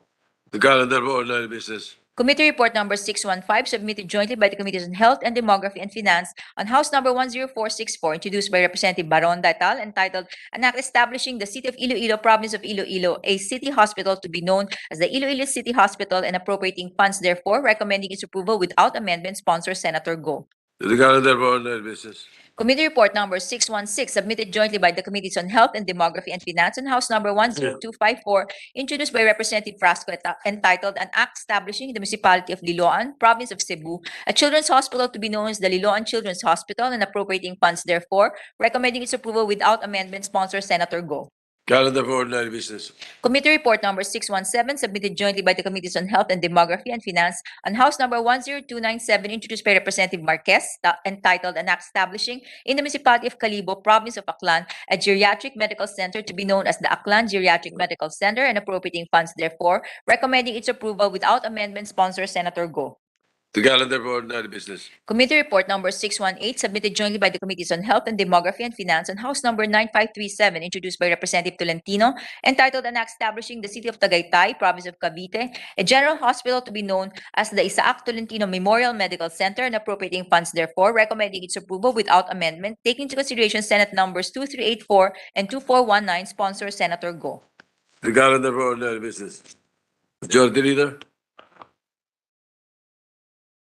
Thank you, Mr. President. Mr. President, as agreed upon earlier, to allow our distinguished colleague, Senator Grace Poe, to attend the wake of her mother, I move that we transfer from the calendar of ordinary business to special order House Bill Number 10554. So moved, sir. Any objection? Hearing none, so transferred. I move that we consider House Bill Number 10554 and ask Secretary to read the title of the measure. Secretary will read the title of the measure. House Bill Number 10554, an act expanding the franchise area of the Davao Light and Power Company, Inc., amending for the purpose Republic Act Number 11515, entitled An Act Extending for another 25 years franchise granted to the Davao Light and Power Company, Inc., under Republic Act Number 8960, entitled An Act Further Extending the Term of the Franchise Granted to Davao Light and Power Company, Inc., to construct, operate, and maintain an electric light, heat, and power system in Davao City and the municipalities of Carmen, Panabo, Duhali, and Santo Tomas, Province of Davao del Norte, for a period of 25 years and for other purposes, and ensuring the continuous and uninterrupted supply of electricity in the franchise area. May we recognize the sponsor of the measure, Mr. President, the distinguished chairperson of the Committee on Public Services, Senator Grace Poe. Senator Grace Poe recognizes the sponsor of the measure. Thank you, Mr. President and Majority Leader, for the consideration you have accorded me to deliver this, not in the sequence of our agenda, as per my request. Mr. President, distinguished colleagues, allow me to sponsor House Bill Number 10648, a measure seeking the grant of a franchise to Oro. Oh, sorry. Wrong speech. But that I will ask to be inserted into the record. This one is House Bill 10554, Davao Light and Power Corporation. Mr. President, distinguished colleagues, the first and recently concluded Mindanao Business Summit highlighted the increase in power demand in Mindanao due to its growing economy and subsequently the need for reliable energy to support the economic developments in the region. However, power supply remains to be a challenge. During the 2021 Mindanao Power Forum, Mindanao Development Authority Executive Director Romeo Montenegro said that even with the excess supply of 1,000 megawatts, there are still rotating brownouts. Frequent power outages and high power rates discourage more investments and businesses to come in. Specifically, in some areas of the Davao region, there are complaints from consumers and business owners about the low quality, unaffordable, and unreliable power service. It is worse in certain areas where electricity and water are interconnected. Thus, the lack of electricity also means the lack of power supply. Today, I would like to present for the body's consideration a measure born out of public clamor for cheaper and better electricity service. As chairperson of the Committee on Public Services, allow me to sponsor House Bill number 10554, which seeks to amend Republic Act number 11515. The franchise granted to Davao Light and Power Company, DLPC, by expanding its franchise coverage area. Mr. President, last December 2020, we renewed the franchise of Davao Light and Power Company for another 25 years. DLPC is presently serving the areas of Davao City, the municipalities of Carmen, Panabo, Duhali, and Santo Tomas in Davao del Norte. Aside from DLPC, there are three other power utilities sharing the distribution of electricity to 5 provinces in the Davao region, namely Davao del Sur Electric Cooperative Incorporated, Dasureco, Davao Oriental Electric Cooperative, Doreco, and Northern Davao Electric Cooperative, Nordeco. Under the proposed measure, the LPC is seeking to expand its services to the municipalities of Asuncion, Capalong, New Corella, Samal Island, San Isidro, Tagum City, and Talaingod in Davao del Norte, currently being serviced by Nordeco. Local leaders and business owners have issued separate statements and resolutions calling for the replacement of Nordeco as their power distributor. The Performance Assessment Report of the Energy Regulatory Commission, ERC, submitted to the committee revealed that while Nordeco is compliant with industry standards in terms of SAIPI and power quality, there's notable inconsistencies in a SAIDI and total systems loss performance and is flagged for incomplete submission of repertorial requirements. Meanwhile, DLPC is noted as compliant with the 4 parameters as well as with the standards set by the Philippine Distribution Code and the Philippine Grid Code. DLPC is considered the 3rd largest privately owned electric distribution utility in the country with respects to customer size and annual kilowatt-hour sales. More than 9 decades in operation, DLPC has proven itself capable as a power distribution utility not only with its low electricity rates, but also reflected in the significant reduction in systems loss, increase in customer base, and vast improvement of facilities. We recognize DLPC's willingness to expand as this is an investment to our power sector and the Philippine economy. Nevertheless, we recognize Nordeco's role in the rural electrification of Davao Province, especially in far-flung localities. But it is difficult to overlook the fact that consumers in nearby municipalities are dissatisfied with the current utility. Under the Magna Carta for residential electricity consumers to have quality, reliable, affordable, safe, and regular supply of electric power is a basic consumer right. Mr. President, my sponsorship of this measure is guided by the intent of soliciting the wisdom of my colleagues in threshing out all the issues about this franchise so we can better weigh on the merit of this approval as a body. As we do so, I hope that we can deliberate this with the public need in mind. Thank you, Mr. President. Majority Leader. Thank you very much, Mr. President. With that, move to suspend consideration of the measure. Consideration of the measure suspended. Mr. President, I move that we transfer from the calendar of ordinary business to special order House Bill number 10648. Any objection? Hearing none, so transferred. Mr. President, I move to consider the measure and ask Secretary to read the title of the measure. Secretary will read the title of the measure. House Bill number 10648, an act granting Oro Broadcasting Network, Inc. a franchise to construct, install, establish, operate, and maintain radio and television broadcasting stations in the Philippines. Mr. President, may we recognize our distinguished colleague, Senator Grace.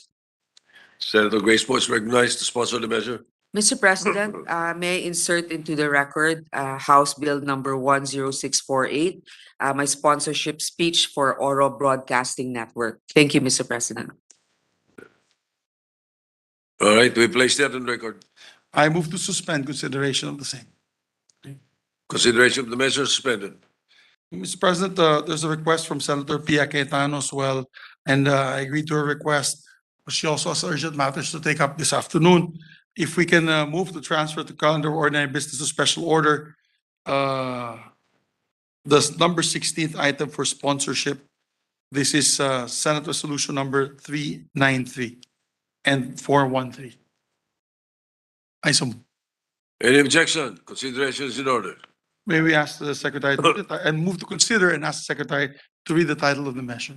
Secretary will read the title of the measure without prejudice into inserting into the records the text of the said resolution. My apologies, Mr. President. I'm looking at the body language of our secretariat. And they said it's not part of the third reference of business. It wasn't part of the third reference of business. How about number 17 on the agenda? If it's a resolution that is referred to the Committee on Rules, actually, you can take it up. Okay. Unless there was is it a committee report? It was not referred to the committee rules. You acted on it. It's a committee report of your committee. May committee report ba yan? Hindi pwede. Hindi pa na reading. How about, Mr. President, may I ask if item 17 is ready as well? It's the act exempting income taxation and honoraria and allowances for teachers during the, wala pa rin. Wala pa din. May we prepare, may we find out from the secretariat when it'll be ready for fourth reference of business, so our dear colleague can also sponsor it later on. Sorry, I thought that was part of the whole. Yeah, thanks. Session suspended.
Thank you, Mr. President.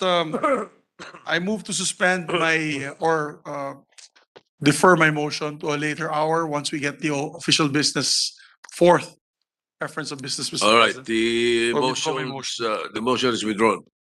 Mr. President, I move to resume consideration of the discussions earlier on more power. With the permission of our colleagues, I move to resume consideration House Bill number 10306. I so move, Mr. President. Any objection? Hearing none. Consideration is in order. Thank you, Mr. President. We are in the period of interpellation, and our distinguished colleague from Valenzuela, Senator Sherwin Gatchalian, is interpellating. And to sponsor the measure, we'd like to recognize our distinguished Senate President Pro Tem, who was gracious enough to take over the discussions and sponsorship of the measure, Senator Ralph Recto. Senator Ralph Recto is recognized to continue the sponsorship on the measure, and Senator Gatchalian is recognized to continue interpellation.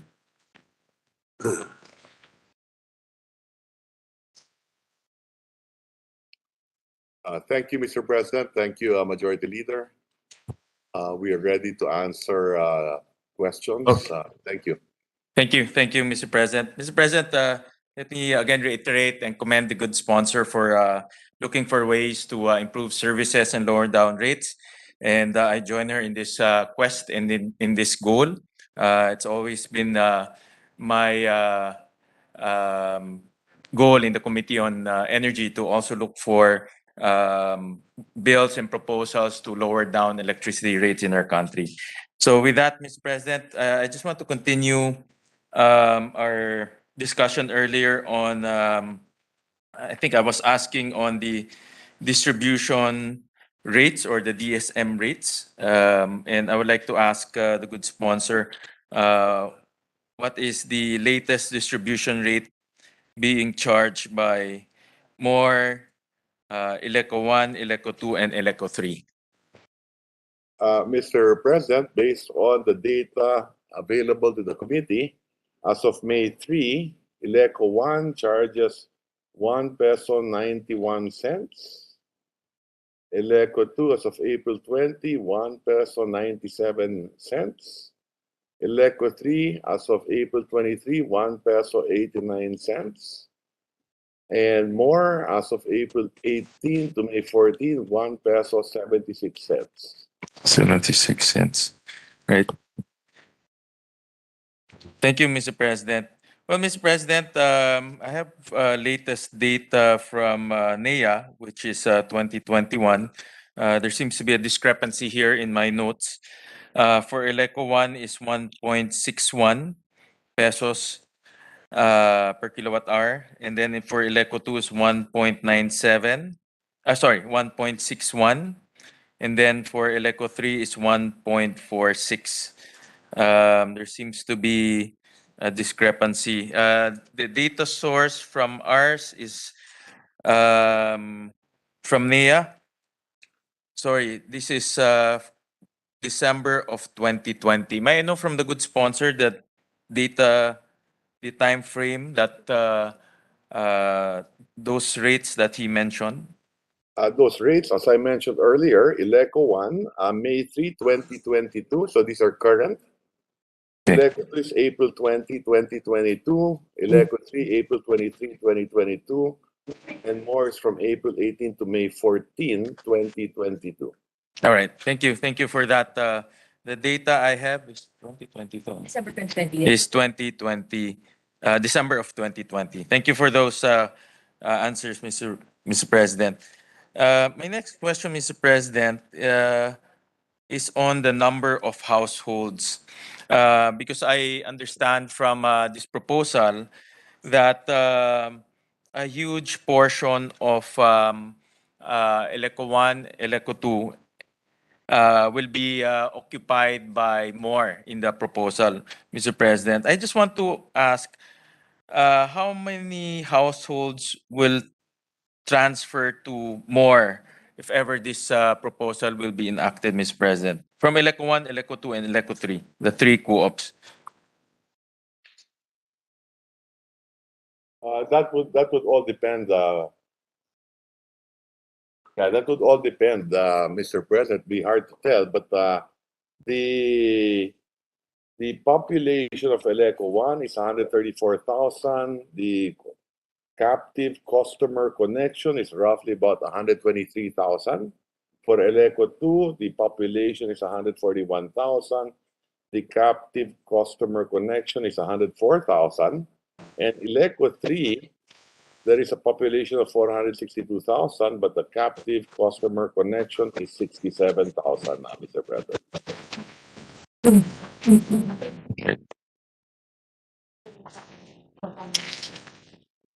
So, Mr. President, I am. We ran some simulation. Again, this is from NEA, 2021 data, Mr. President, and I just want to show this slide 16, Mr. President, because in the current setup right now, we can see that the households are quite distributed, no, from the different utilities. If Iloilo Province is the 100% of the total number of connections, Eleco 1 will be 34%, Eleco 2 will be 28%, Eleco 3 will be 23%, and more right now will be 19% in terms of connections. But after looking at the proposal and assuming that everyone will transfer to more, no, because of the apparent low rates, we can see that there will be a surge in terms of connections. No, we can see that from a 13% market share of more, it will jump to about 45% market share, Mr. President. And Mr. President, I would just like to ask if are we with this sudden jump in terms of connection. Will competition be stifled in this trend, Mr. President? Mr. President, I don't think that in 1 year, all of these households would immediately connect to more. Now, maybe after a period of time. But nevertheless, we're introducing competition here that the consumers now can elect or choose between their service provider today, or which is the electric cooperative, or more for that matter, Mr. President. And so this bill promotes competition. Thank you, Mr. President. Mr. President, I'm just putting this on record that with the proposal, we're actually creating a new giant in the province of Iloilo, which is more. Because right now, from 13% connection, it will now command about 45%. So we're actually creating a new utility giant in the province of Iloilo, as opposed to the present setup right now, Mr. President. If you see the present setup right now, it's quite equally distributed. Yes. Again, let me reiterate, no? Nothing here mandates customers to go to more. Wala tayong pinipilit dito. What this bill provides is for consumers to have an option, either to go through the electric cooperative, the distribution utility, or to go through more if they wish so. If more can provide better services, lower rates, so on and so forth, Mr. President. So nothing mandates here. Hindi, walang pinipilit dito na to shift to more. We're just providing that competition for the customers to be able to choose from. Yes, I understand that, Mr. President. I'll go to that later on, Mr. President, in terms of switching, because apparently this will be the first time in our country's history to have this type of consumer switching. And I'll go to that later on, Mr. President, because I'm looking at the unintended consequences of those, of allowing customers to switch all of a sudden to the new utility, Mr. President. So I just want to put this on record, Mr. President, and just to show to the body and include in the records the dramatic increase in terms of household connections, Mr. President. So, Mr. President, I'll go to another topic, Mr. President. And this topic was discussed in the hearing. But, Mr. President, before I continue, Mr. President, I looked at my notes again, and I just want to put this on record also that the latest DSM from NEA, from the Eleco, the source is Eleco, April 2022, Eleco 1 is 1.6 pesos, Eleco 2 is 1.6 pesos, Eleco 3 is 1.4 pesos, and more is 1.76. The source of these documents from the Eleco themselves, Mr. President. I know there's a discrepancy in data. We can just validate that later on, but we just want to put that on record that those rates are by those rates were derived last April 2022, Mr. President. So, Mr. President, another topic that came out during the hearing, Mr. President, are the leftover customers, Mr. President, because apparently more will be allowed to operate in areas included in the franchise of Eleco 1, Eleco 2, and some of Eleco 3. And one of the gravest concerns, what will happen to the leftover customers, Mr. President? Because the leftover customers will now absorb the existing generation contracts, will have to absorb also the distribution cost, and other costs, Mr. President. And we inquired with ERC on the effect to those that will be left over after more goes into those franchise area, Mr. President. I just want to ask a good sponsor, what will be the rate impact to those customers that will be left behind in the 3 electric co-ops? We do not have that data, Mr. President. Thank you, Mr. President. Mr. President, we actually, ERC actually submitted to us some data because this was requested during the hearing and I was present during the hearing. So this was a concern that this representation raised and we requested for data from them. And let me just flash the data on the screen. So assuming that all of the customers will move to more because of their apparent low rates, the rates in Eleco 1 will increase by 4.4 pesos. That's about 58%. Eleco 2 by 5.7 pesos. That's about 83%. And Eleco 3 about 0.26 pesos. That's about 4.16%. Eleco 3 has the least because of its, there's only one LGU that will be, one LGU that will be covered by the franchise. So, Mr. President, this is actually a concern that we raised during the hearing, and we requested ERC to compute, to run some simulation, and to give us a cost implication, because we have to also realize that those that will be left behind will carry the brunt of the cost, especially the generation cost and also the distribution cost, Mr. President. Mr. President, have the sponsor and the committee addressed this issue of spiking generation rates and spiking retail rates if ever more will be allowed to enter the various areas of the 3 Elecos?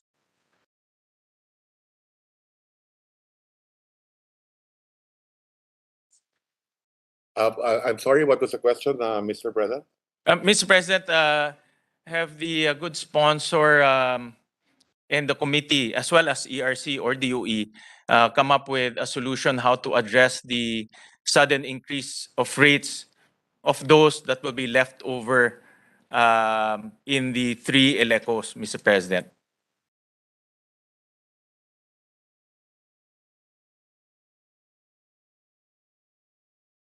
One minute suspension, Mr. President. Let me review the notes. Let me look at Suspension suspended.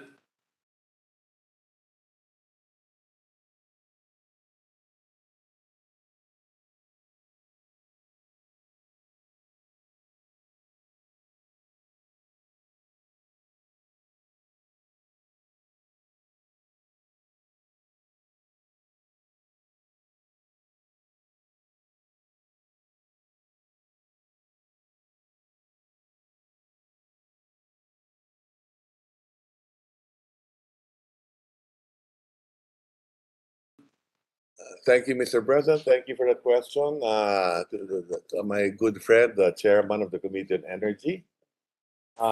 Yes, the expansion of Moore's Power franchise should not affect the operations of Eleco 1 and 2, and they should be able to continue to operate independently from More Power. However, every time customers transfer to More Power, especially if it provides better service at lower rates, it means there will be smaller consumer base for Eleco. So that is correct. Given the level of investment that Eleco has already sunk in with decreasing consumers, the rate of Eleco may go up. But there are ways for Eleco to minimize their cost going forward, to minimize the increase in rates to their remaining customers.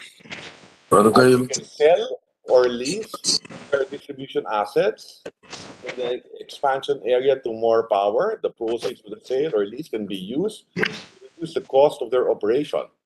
Eleco can enter into a joint venture or technical service agreement and let More Power help them reduce their operating costs and cost of electricity, so the power rates for the remaining consumers will not increase. So that is my response to the question, Mr. President.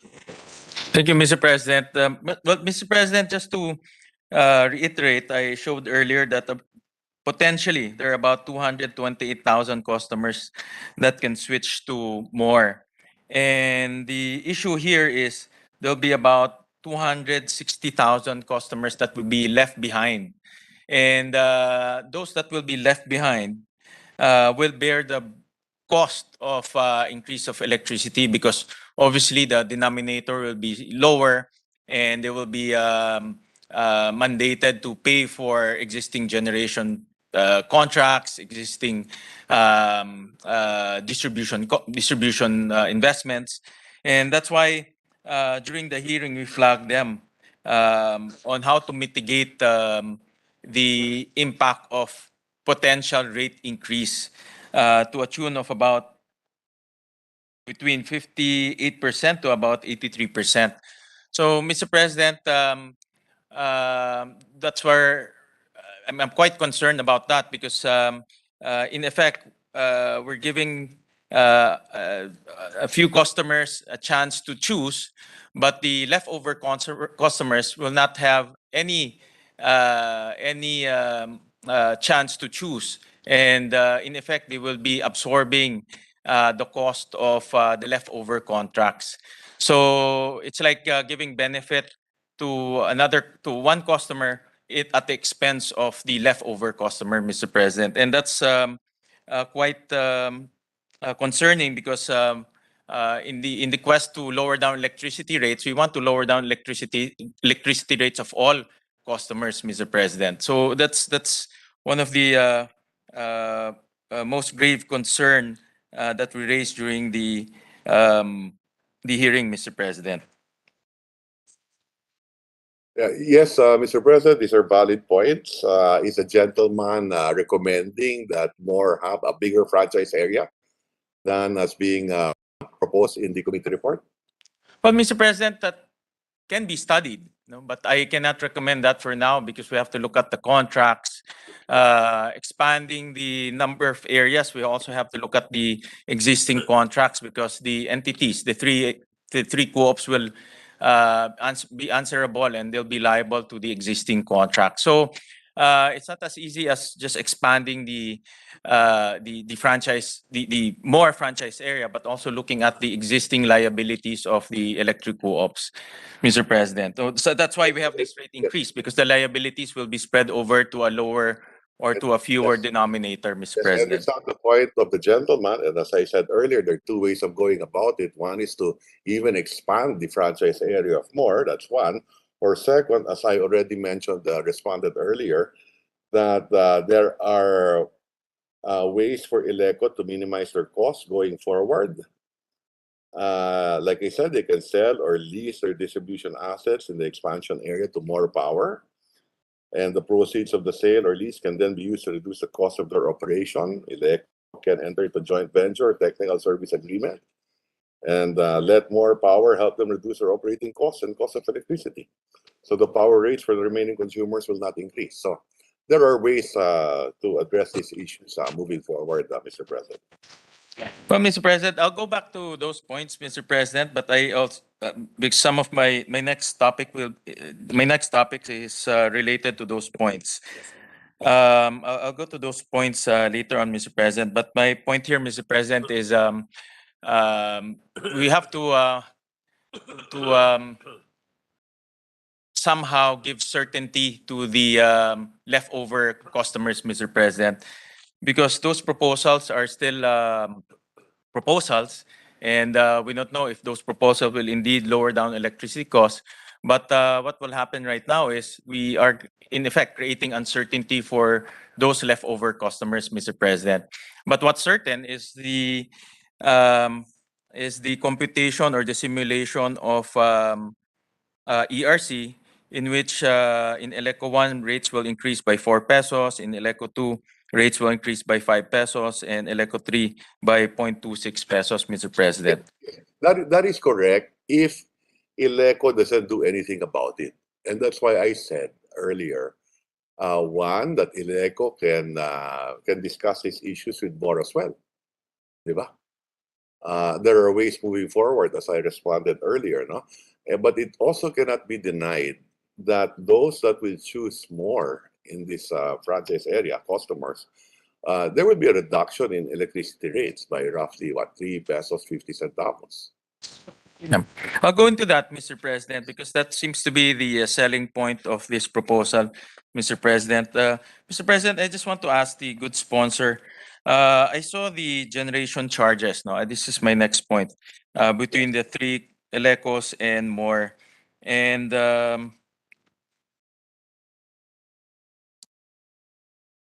generation charge.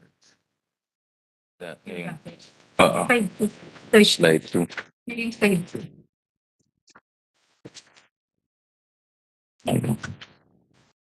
Yes, sir, Mr. President. The selling point of more is they have lower generation charge. No, in fact, their distribution is from my latest data is much more expensive than the three Elecos. But in terms of generation, admittedly they're lower by half. No. Slide 2. Generation over time. More. Yeah. The generation charge of more is hovering around 3 pesos, and But just for the record, Mr. President, based on our data in the committee, the distribution charge of more is still lower as far as we're concerned, based on the data that we have. What I've seen by 10 centavos, 13 centavos, thereabout. But having said that, it is correct that the biggest amount is really in the generation charges. yes, Mr. President. And in terms of generation, yes, more. Looking at my notes, hovers around 3 pesos per kilowatt hour. And then with the Elecos, the three Elecos, it's between around 5 pesos to about 6 pesos thereabouts, Mr. President.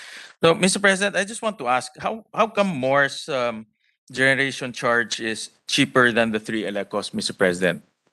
My understanding is that comes from their competitive selection process, Mr. President. They purchase their power from Pisan. Emergency answer. Yeah.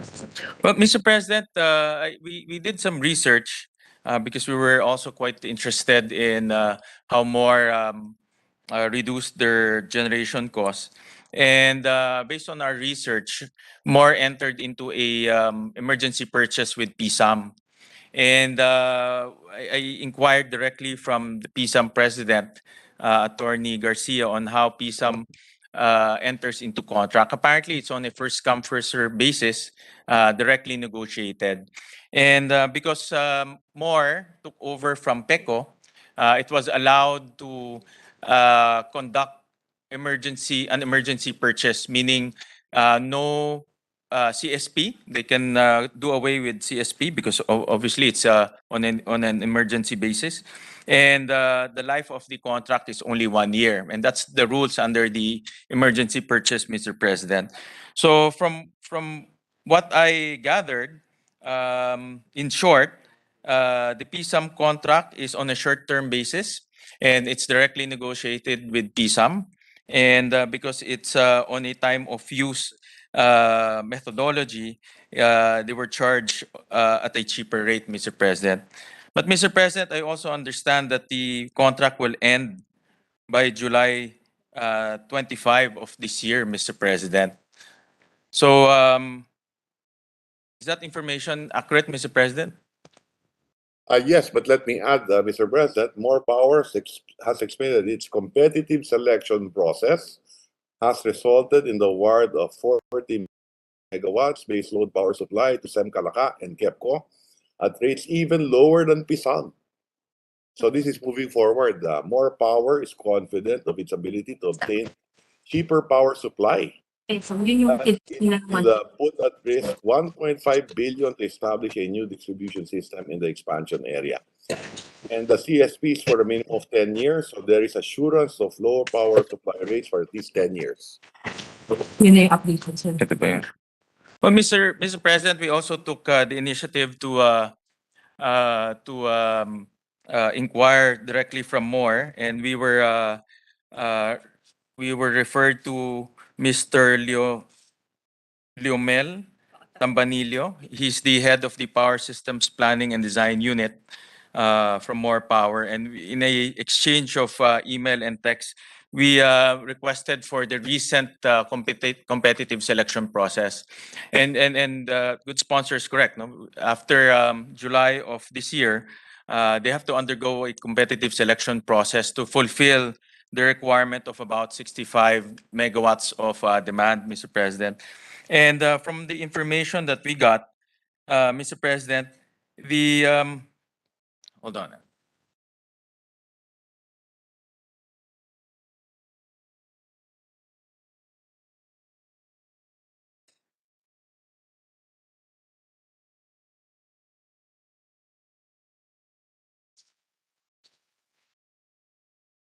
From the information that we got, Mr. President, to include fuel, Mr. President, the rates will range from 7 pesos to 8 pesos, Mr. President. And I just flashed it on the screen, Mr. President. So this information came from More themselves because we were interested in their competitive selection process. And these are the information they provided to Well, us, in Mr. that- President. in response to that, based on this presentation, if that is the case, then hindi dapat matakot yung electric cooperatives dahil magiging mas mahal yung more. So this will be for naught. If this is correct. Diba? And Yes, ergo, Mr. President. or will not have 45% of the market share, as you mentioned earlier, Mr. President. Yes, Mr. President. But I- Mr. President, yeah. Yes, my thinking is that the reason why More is interested to expand its franchise area is to be able to deliver it. And for it to be successful, it has to have a good generation contract or a contract with a GenCo that can provide it lower electricity rates through a competitive selection process. Okay, so if this is the case, then they will not get any additional customers, Mr. President. Then there's nothing to worry about as far as the electric cooperatives are concerned. Yes, Mr. President. Before I answer that, Mr. President, I want to show on slide 4 that if we average, if we come up with a weighted average of the rates, in fact, Moore's rate will not be far from what Eleco is charging right now. In fact, with Eleco 2, it's even cheaper at 6 pesos and 6.4 pesos, Mr. President. So my point there, Mr. President, right now, Moore's rates are low because of the PSAM emergency use contract, but that will end by July of this year. And they've already undertaken a competitive selection process for 5 contracts, and the 5 contracts cumulatively will cost around 7.2 pesos, Mr. President. So I just want to share this with the body and put this on record. And you're right, Mr. President, that the Lecos might not should not be worried, but what we are creating with this proposal is uncertainty, Mr. President. And the cooperatives buy on a medium to long-term basis, Mr. President, to fulfill their demands. But with this type of franchise, there'll always be uncertainty. It's going to be very difficult for the cooperatives to plan ahead because customers might move around and they don't know how much they demand for the next few years, Mr. President. So again, the unintended consequences here, Mr. President, is planning and also investment because it will be very difficult for them to also plan their investment requirements, Mr. President. If I may respond to that, Mr. President, if this would be the rates as presented in the board, then there's nothing for the electric cooperatives to fear. And that 4 peso increase na may iwan sa mga customers who are not part of the franchise area of More will not happen as presented earlier, right? I don't see any uncertainty in this respect, Mr. President. In fact, kung pare-pareho lang ang rates niyan, then the consumers will choose who can provide better service. Still, we are promoting competition. Well, my view, Mr. President, is the reason why we are considering this proposal is because they can deliver cheaper rates, no, almost half the rates of the three ELECOts. In fact, that was the selling point of this proposal. But if you go Cheaper dive rates into and better services. the services, Mr. President, can be gauged with the overall performance assessment. And I mentioned earlier that these cooperatives are AAA classified as green. So in terms of service, because customer service is also part of the overall performance assessment.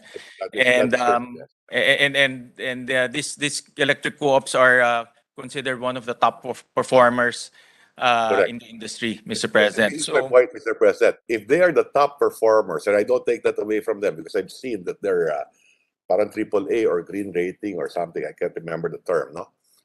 There's nothing for them to fear. If they're at the top of their game, there's nothing for them to fear.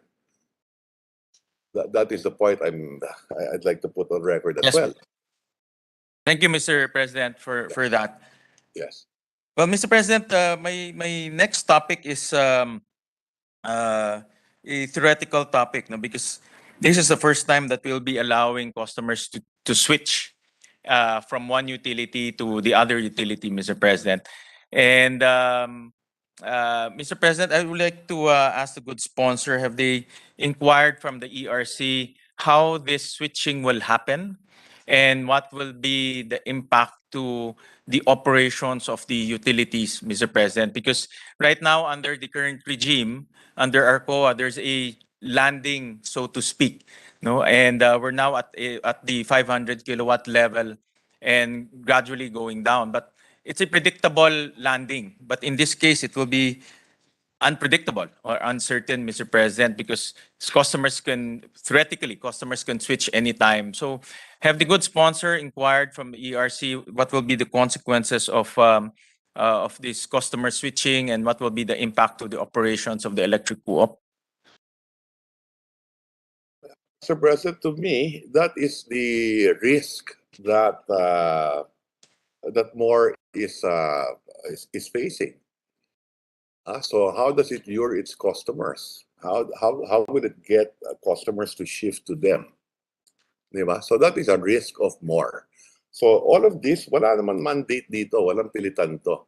We're just giving them a franchise for them to be able to compete with the electric cooperative, providing better rates, cheaper electricity rates, and better services, diba? Forced to shift to them, diba? So like I said, more is taking a big risk here. Well, in the case of more, actually, they're expanding. Yes. And actually, the risk is much greater with the electric co-ops because they have existing contracts right now. In fact, they also have existing investments, no, expansion and maintenance, and the risk of customers transferring from one utility to the other is quite risky for the electric co-ops. And that's where I mentioned the planning and investment, because for utilities, they're looking at medium term to long term in terms of planning and investment, and they should be able to project their customers in the next few years. But if it's uncertain, because a utility can all of a sudden come in and poach customers, it will be very difficult for the utilities to plan. It's either we will have excess generation because they contracted excess amount, or they will probably have under generation because they will not contract. No, they might be expecting that some customers will transfer. No, Mr. President. So the environment becomes uncertain for the electric co-ops in terms of operation, Mr. President. Mr. President, as I responded earlier, no, and as presented earlier, the chairman of the Committee on Energy presented earlier one that based on their or his computation, Moore's generation cost will be similar to the electric cooperatives. So if it will be similar, and then these electric cooperatives are supposed to be one of the best in the country, there's nothing to fear. There's nothing to be uncertain about. Sa tingin nila, na ganun din naman ang magiging generation cost ng more, why will I be uncertain? I will continue with what I'm doing, or even try to improve my services even more. The challenge really here is with more. No? It has to maintain low electricity rates. It has to get a contract with a generation distribution utility or with a GenCo similar to what it has with Pisang today. For it to be very competitive. At doon matatakot ngayon yung electric cooperative. That's what I'm saying, Mr. President. So, and remember, in this case, more is willing to invest 1 to 1.5 billion additional. And this is not going to happen in 1 year. Like I said in the beginning of our interpellation, I do not expect more in 1 year to have 45% of the customers. Iloilo, it will take time. We will have to build a distribution system, a network. Diba? Unless payagan sila ng electric cooperative na gamitin yung poste nila. So really, kung ako'y electric cooperative, hindi ako matatakot dito. Can you imagine, wala pa silang poste. Magkakabit pa sila ng poste. They have to start from scratch. Thank you, Mr. President, for Uncertainty comment. is with more, not with the electric cooperative. And more is willing to risk the 1 to 1.5 billion and create jobs in the process. That's how I look at it, Mr. President. Thank you, Mr. President, for that comment. Well, Mr. President, when we were hearing this bill, the original selling point was cheap electricity rates, no? And I was actually very supportive of that, no? Because I know it's very difficult to look for ways and even laws to lower down electricity rates, and I really commend, no, for that this bill aimed to bring down electricity rates in the province of Iloilo, Mr. President, and that was the great selling point, Mr. President. However, after looking at the details and conducting due diligence, we found out that there's a caveat to that, no, and the caveat is because that cheap electricity rates is hinged on the PSAM contract. And after that, electricity rates will be at par with the other electric co-ops, Mr. President. So there's nothing to be feared. Well, Mr. President, I just want to put that on record and also share with the body the due diligence that we conducted outside of the committee hearing. And with that, Mr. President, I've already exhausted my my questions, Mr. President, and I thank the good sponsor, our Senate Pro Tempore, my idol, for sharing with us his opinion and his thoughts on the proposal, Mr. President. Thank you. Thank you, Mr. President. Thank you to the distinguished Chairman of the Committee on Energy for always doing his homework. I've learned a lot from this interpellation as well. In effect, what the chairman is saying, posibleng hindi bumaba ang electricity rate. Okay? Pero hindi rin sinasabing tataas. Okay? So the fears of the 4 peso increase in the other areas will not happen. So as again, just to reiterate what I also said, just to wrap it up, the risk here is with more, to be able to continue providing lower electricity rates. I think the electric cooperatives in Iloilo have done very well, as shown in their performance, and more has to show that it can better deliver, improve even further than what the electric cooperatives are doing. So there's nothing to fear. That's how I look at it, Mr. President. So thank you very much, Chairman Gatchalian, for your timely interpolations on the measure. Maraming salamat. Thank you, Mr. President. All right, thank you, Majority Leader. Thank you, Mr. President. I think the minority leader has a query for the good sponsor, Mr. President. The Minority Leader, Senator Frank Drilon, is recognized. Thank you. Just a couple of questions to clarify certain situations. Mr. President, the franchise of More today as it stands gives the distribution utility, which is More, the power to expropriate. And this issue has reached the Supreme Court when the More expropriated the equipments of Panay Electric, equipments which were used for power distribution, except that the franchise of Panay Electric has expired. Now, and therefore there is an issue as to whether or not Panay Electric could still continue to utilize the distribution lines for a franchise which has expired. Now, we note that the bill being sponsored today is only an amendment to the More franchise, if I get it correctly. And therefore, that power to expropriate continues to be lodged and continues to be provided in favor of More. Question, can More exercise the power to expropriate over the equipments being used by ELECO, by the electric cooperatives for the distribution of power? My response to that, Mr. President, is that I don't think so.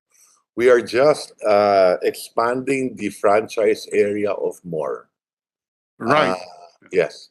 Yes, expanding the franchise of More, but Yes. part of the powers granted to More in its present franchise would be the power to expropriate. And that power to expropriate, I assume, is carried to the expanded franchise because that provision of the franchise would remain valid and effective. So the question is, could More now expropriate the electric? Yeah. Yes. Since the electric cooperatives still have a franchise, I don't think that More can expropriate the facilities of the electric cooperative that continue to have a franchise. Yes, I tend to agree with that for purposes of a more orderly distribution of energy in the franchise area. But what is the legal basis for that? That's a limitation on assumption the is that, power yes. to expropriate. Yes. That's a limitation of the power to expropriate of More. As a matter of policy, I have no dispute with that. It should be limited. But if More asserts it, there can be some difficulty, some difficult questions to resolve. I think what it can expropriate would be other lands, halimbawa, na dadaanan ng mga pole nila. Opo. But not kung yung- necessarily to take over kung yung land na yun, electric Mr. cooperative. Yes. If the land, Mr. Sponsor, is owned by the electric cooperative, Siguro maghahanap sila ng ibang lupa that they can expropriate. anyway, I am dressed. So for the record, And nothing prevents them and the electric cooperative from a joint venture agreement. That's how I look at it also. I'm sorry, can I have that again, Nothing sir? prevents More and the electric cooperative to have a joint venture agreement of some sort. Yeah, but that depends on the will and consent of both More That is correct. and the electric cooperative. I guess the question I'm asking is, to what extent can More exercise its power of eminent domain over the expanded franchise area, given the fact that under its present franchise, it is given that power? In other words, can More now exercise the power of eminent domain over the assets of the electric cooperative, which are also used for distribution? Yeah, and my response to that earlier was that I don't think so because they do have an existing franchise as well. unlike Panay Electric, who did not have a franchise. Yes. Okay, I just want to spread that on the record, and that is the legislative intent, that the power of eminent domain contained in the franchise of more over the present franchise area, which is now expanded if this bill becomes law, could not be exercised insofar as the assets of the electric cooperatives which are operating in the new franchise area. That's the interpretation that we have on the record. Yes, that is correct. That is also by interpretation, Mr. President. Thank you very much, Mr. President, just for that answer. Majority Leader.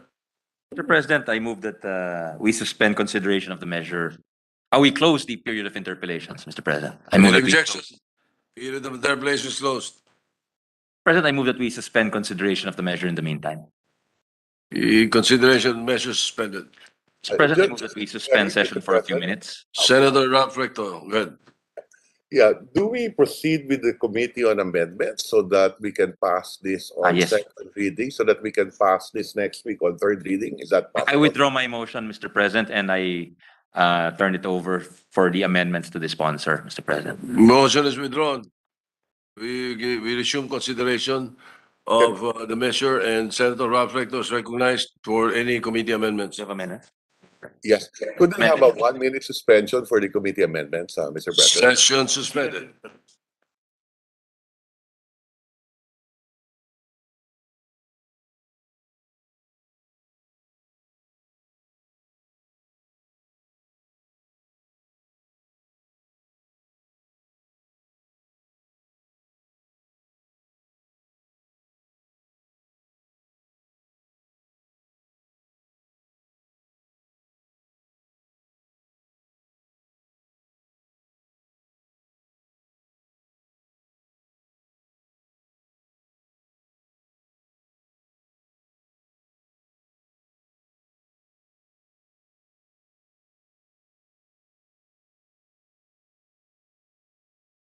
Then at the appropriate time, a few individual amendments at the appropriate time with the permission of the Senate President and the Majority Leader.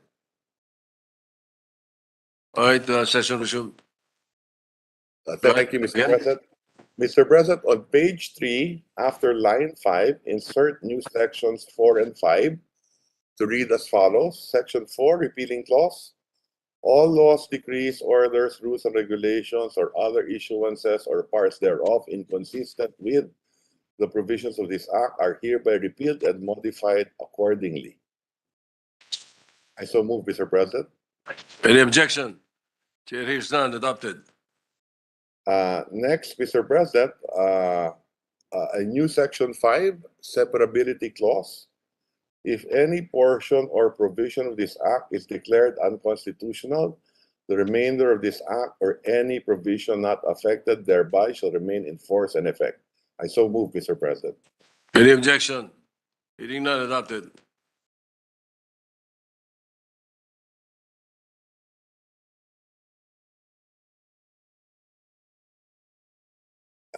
Mr. President, I do not have any further committee amendments, but I do have a few individual amendments. You may proceed.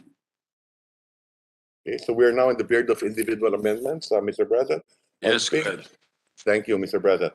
On page 2, line 23, after the word act, delete subsections B to D up to the semicolon on line 33.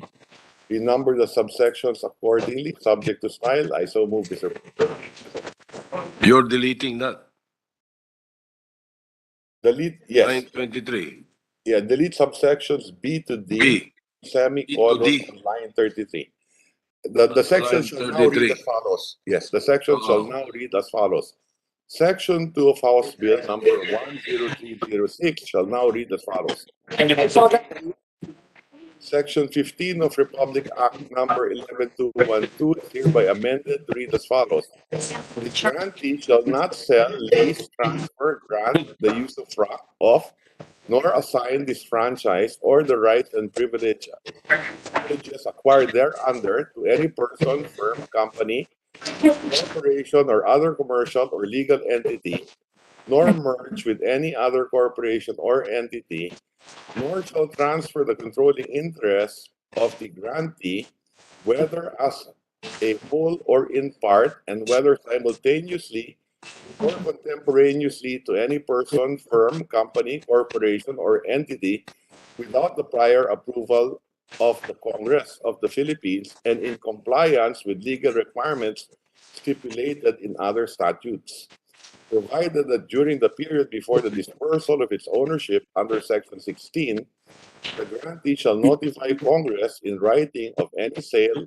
or transfer of its shares less than the controlling interest, provided further that failure to report to Congress such change of ownership shall render the franchise ipso facto revoked, provided furthermore that the limitations set forth in this section shall not apply to A, any transfer or issuance of shares of stock in the implementation of the requirement for dispersal of the grantee's ownership pursuant to Section 16 of this Act, and B, any sale, transfer, or assignment of shares of the grantee in favor of an affiliate whose controlling interest is owned by the same parent corporation of the grantee, provided finally that any such transfer, sale, or issuance is in accordance with any applicable constitutional limitations.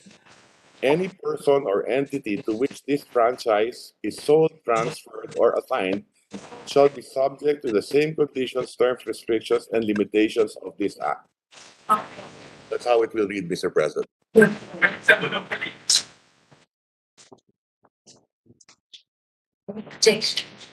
Any President, objection? Any objection? Chair hears none, adopted. thank you, Mr. President. On page 2, between line 41 and 42, insert a new section 3 to read as follows. Section 3. A new section denominated as Section 21 is inserted after Section 20 of Republic Act number 11212 to read as follows. Section 21, market abuse or anti-competitive behavior. The ERC, in the exercise of its function, shall determine if there is any market abuse or anti-competitive behavior by any party to an existing power sales agreement covering the cities of Iloilo and Pasig and the municipalities of Alimodjan, Leganes, Leon, New Lucena, Pavia, San Miguel, Santa Barbara, Zaraga, Anilao, Banate, Barotoc Nuevo, Dingle, Duenas, Dumangas, and San Enrique in the province of Iloilo. The ERC shall order the amendment of any contract which, after due determination, is found to be grossly disadvantageous. Notwithstanding any ERC action, the parties of any affected power sales agreement in accordance with the dispute resolution clause of this power sales agreement or such other applicable clause enter into a negotiation for the reduction of any tariff or rates under the power sales agreement. Any amendment of the power sales agreement under this law shall not, however, diminish or impair a party's financial investment entered into pursuant to the said agreement. Renumber the succeeding sections accordingly subject to style. I so move, Mr. President. Move. Any objection? Hearing none, adopted. There are no more amendments, Mr. President.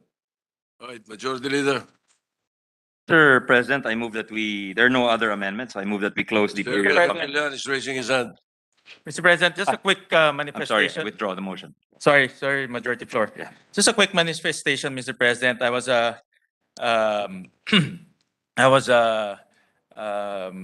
seeking the advice of our good minority leader, and I concur with the statements of the good sponsor earlier that the expropriation provision in the More franchise cannot be used for the expansion of its franchise.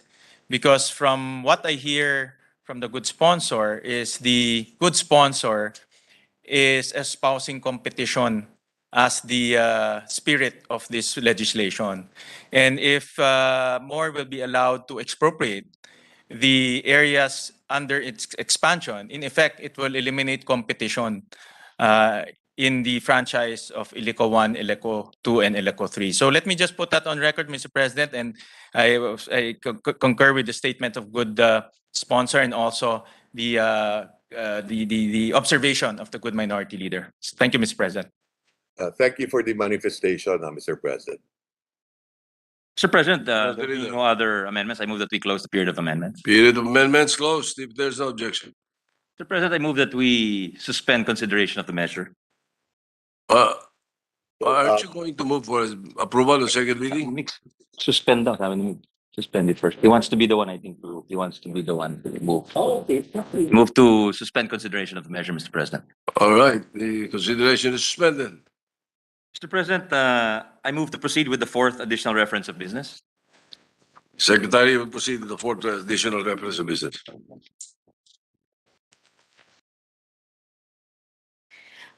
Fourth additional reference of business. Committee reports. Committee report number 619 submitted jointly by the Committees on Health and Demography and Finance and House number 8888 introduced by Representatives Bautista Bandigan and Tambunting, entitled An Act Establishing in the Municipality of Don Marcelino, Province of Davao Occidental, a community hospital to be known as the Lamidan Community Hospital, and appropriating funds therefore, recommending its approval without amendment, taking into consideration Senate number 1817, sponsor Senator Go. The calendar for ordinary business. Committee report number 620, submitted jointly by the Committees on Health and Demography and Finance and House number 8890, introduced by Representatives Bautista Bandigan and Tambunting, entitled An Act Establishing in the Municipality of Abad Santos, Province of Davao Occidental, a community hospital to be known as the Nuing Community Hospital, and appropriating funds therefore, recommending its approval without amendment, sponsor Senator Go. The calendar for ordinary business. Committee report number 621, submitted jointly by the Committees on Health and Demography and Finance and House number 8254, introduced by Representatives Duhali and Tambunting, entitled An Act Establishing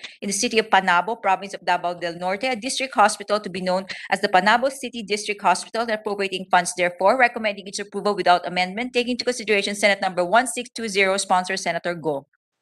To the calendar for ordinary business. Committee report number 622, submitted jointly by the Committees on Health and Demography and Finance and House number 10180, introduced by Representative Albano, entitled An Act Increasing the Bed Capacity of Governor Faustino N.D. Senior Memorial Hospital, the City of Ilagan, Province of Isabela, from 100 to 500 beds, and appropriating funds therefore, recommending its approval without amendment, sponsor Senator Go. The calendar for ordinary business. Committee report number 623, submitted jointly by the Committees on Health and Demography and Finance and House number 7973, introduced by Representatives Santos Recto and Tambunting, entitled An Act Upgrading the Lipa City District Hospital in the City of Lipa, Province of Batangas, into a Level 2 hospital, and appropriating funds therefore, recommending its approval without amendment, sponsor Senator Go. To the calendar for ordinary business. Committee report number 624, submitted jointly by the Committees on Health and Demography and Finance and House number 10179, introduced by Representative Villanueva, titled An Act Increasing the Bed Capacity of the Concepcion District Hospital, the Municipality of Concepcion, Province of Tarlac, from 50 to 100 beds, and appropriating funds therefore, recommending its approval without amendment, sponsor Senator Go. The calendar for ordinary business. Committee report number 625, submitted jointly by the Committees on Health and Demography and Finance and House number 10463, introduced by Representatives Benitez and Sabellano, entitled An Act Increasing the Bed Capacity of the Teresita Lopez Halandoni Provincial Hospital in the City of Silay, Province of Negros Occidental, from 100 to 300 beds, and appropriating funds therefore, recommending its approval without amendment, sponsor Senator Go. The calendar for ordinary business. Committee report number 626, submitted jointly by the Committees on Health and Demography and Finance and House number 9779, introduced by Representatives Umali and Tambunting, and are converting the Oriental Mindoro Central District Hospital, the Municipality of Pinamalayan, Province of Oriental Mindoro, into a provincial hospital to be known as the Oriental Mindoro Provincial Hospital, and appropriating funds therefore, recommending its approval without amendment, sponsor Senator Go. Calendar for ordinary business. Committee report number 627, submitted jointly by the Committees on Health and Demography and Finance and House number 10376, introduced by Representative Roman, entitled An Act Upgrading the Orani District Hospital in the Municipality of Orani, Province of Bataan, into a Level 2 General Hospital to be known as the Antonio Tony P. Roman Memorial Hospital, increasing its bed capacity from 50 to 200 beds, and appropriating funds therefore, recommending its approval without amendment, sponsor Senator Go. Calendar for ordinary business. Committee report number 628, submitted jointly by the Committees on Health and Demography and Finance and House number 10248, introduced by Representatives Balindong and Adjong, titled an act increasing the bed capacity of the Unayan Municipal Hospital in the Municipality of Binidayan, Province of Lanao del Sur, from 10 to 50 beds and appropriating funds, therefore, recommending its approval without amendment, sponsor Senator Go. Calendar for ordinary business. Committee report number 629, submitted jointly by the Committees on Health and Demography and Finance and House number 10247, introduced by Representatives Balindong and Adjong, titled an act increasing the bed capacity of the Balindong District Hospital in the Municipality of Huato, Balindong, Province of Lanao del Sur, from 10 to 50 beds and appropriating funds, therefore, recommending its approval without amendment, sponsor Senator Go. Calendar for ordinary business. Committee report number 630, submitted jointly by the Committees on Health and Demography and Finance and House number 10014, introduced by Representative Agabas, entitled an act increasing the bed capacity of the Eastern Pangasinan District Hospital, Municipality of Tayug, Province of Pangasinan, from 150 to 250 beds and appropriating funds, therefore, recommending its approval without amendment, taking into consideration Senate number 1399, sponsor Senator Go. Calendar for ordinary business. Committee report number 631, submitted jointly by the Committees on Health and Demography and Finance and House number 7972, introduced by Representatives Collantes and Tambunting, titled an act increasing the bed capacity of the Laurel Memorial District Hospital in the city of Tanawan, Province of Batangas, from 25 to 50 beds and appropriating funds, therefore, recommending its approval without amendment, sponsor Senator Go. Calendar for ordinary business. Committee report number 632, submitted jointly by the Committees on Health and Demography and Finance on House number 8190, introduced by Representative Sabellan et al., entitled an act increasing the bed capacity of Ilocos Sur District Hospital, Masingal, in the Municipality of Masingal, Province of Ilocos Sur, from 25 beds to 100 beds and appropriating funds, therefore, recommending its approval without amendment, taking into consideration Senate number 1397, sponsor Senator Go. Calendar for ordinary business. Committee report number 633, submitted jointly by the Committees on Health and Demography and Finance and House number 8191, introduced by Representative Espino, entitled an act increasing the bed capacity of the Mangatarem District Hospital, the Municipality of Mangatarem, Province of Pangasinan, from 25 to 50 beds and appropriating funds, therefore, recommending its approval without amendment, taking into consideration Senate number 1384, sponsor Senator Go. Calendar for ordinary business. Committee report number 634, submitted jointly by Committees on Health and Demography and Finance and House number 8192, introduced by Representatives Chato and Tambunting, entitled an act increasing the bed capacity of the Congressman Natalio P. Castillo Senior Memorial Hospital in the Municipality of Luon, Province of Bohol, from 25 to 100 beds and appropriating funds, therefore, recommending its approval without amendment, sponsor Senator Go. Calendar for ordinary business. Committee report number 635, submitted jointly by the Committees on Health and Demography and Finance and House number 8193, introduced by Representative Vargas, entitled an act upgrading the Novaliches District Hospital in Barangay Bartolome, Quezon City, into a level 2 hospital and appropriating funds, therefore, recommending its approval without amendment, taking into consideration Senate number 1619, sponsor Senator Go. Calendar for ordinary business. Committee report number 636, submitted jointly by the Committees on Health and Demography and Finance and House number 8194, introduced by Representatives Umali and Tambunting, entitled an act increasing the bed capacity of the Rojas District Hospital in the Municipality of Rojas, Province of Oriental Mindoro, from 50 to 100 beds and appropriating funds, therefore, recommending its approval without amendment, sponsor Senator Go. Calendar for ordinary business. Committee report number 637, submitted jointly by the Committees on Health and Demography and Finance and House number 8197, introduced by Representative Balindong et al., entitled an act increasing the bed capacity of the Dr. Serapio B. Montanier Jr. Memorial Hospital in the Municipality of Malabang, Province of Lanao del Sur, and appropriating funds, therefore, recommending its approval with amendment, sponsor Senator Go. Calendar for ordinary business. Committee report number 638, submitted jointly by the Committees on Health and Demography and Finance and House number 8226, introduced by Representatives Collantes and Tapunting, entitled an act increasing the bed capacity of the Martin Marasigan Memorial Hospital, the Municipality of Cuenca, Province of Batangas, from 25 to 80 beds and appropriating funds, therefore, recommending its approval without amendment, sponsor Senator Go. Calendar for ordinary business. Committee report number 639, submitted jointly by the Committees on Health and Demography and Finance on House number 9302, introduced by Representative Espino, titled an act increasing the bed capacity of the Lingayen District Hospital, Municipality of Lingayen, Province of Pangasinan, from 60 to 100 beds and appropriating funds, therefore, recommending its approval without amendment, taking into consideration Senate numbers 1655 and 2268, sponsor Senator Go. Calendar for ordinary business. Committee report number 640, submitted jointly by the Committees on Health and Demography and Finance, and House number 8196, introduced by Representatives Tan and Tambunting, titled an act increasing the bed capacity of the Samar Provincial Hospital, City of Catbalogan, Province of Samar, from 100 to 200 20 beds and appropriating funds, therefore recommending its approval without amendment, taking into consideration Senate Number 1780, sponsor Senator Go. Calendar for ordinary business.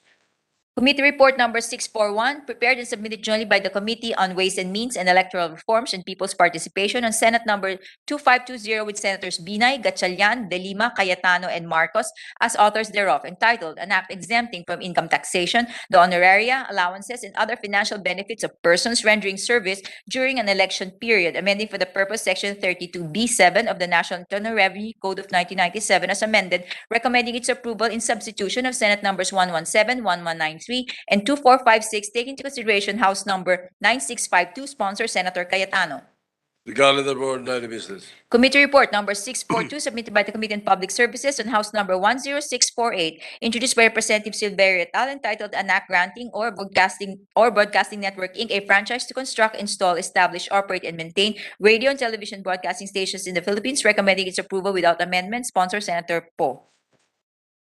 To the calendar for ordinary business. Committee Report Number 643, submitted jointly by the Committees on Sustainable Development Goals, Innovation and Futures Thinking, and Basic Education, Arts and Culture, and PS Resolution Number 393, introduced by Senator Cayetano, entitled Resolution Urging the Committee on Sustainable Development Goals, Innovation and Futures Thinking to conduct a hearing in aid of legislation on the effects of the COVID-19 pandemic on various sectors, their innovations and strategies to prepare for and adapt to the new normal, and their action plans to prepare for all possibilities and outcomes in the new normal and post-COVID-19, taking into consideration strategic foresight to analyze possible futures based on available intelligence and knowledge. And PS Resolution Numbers 413, introduced by Senator Cayetano, resolution urging the Committee on Sustainable Development Goals, Innovation and Futures Thinking to conduct a hearing in age of legislation on the effects of the COVID-19 pandemic on the future of the education system of the country and its impact on the SDG 4 concerning quality education in the light of the new normal and mapping new responsive ways and systems of learning in the current pandemic and for future health emergencies, recommending the adoption of the recommendations contained therein and their immediate implementation. Sponsor, Senator Cayetano. The calendar for ordinary business. Majority Leader. Thank you very much, Mr. President.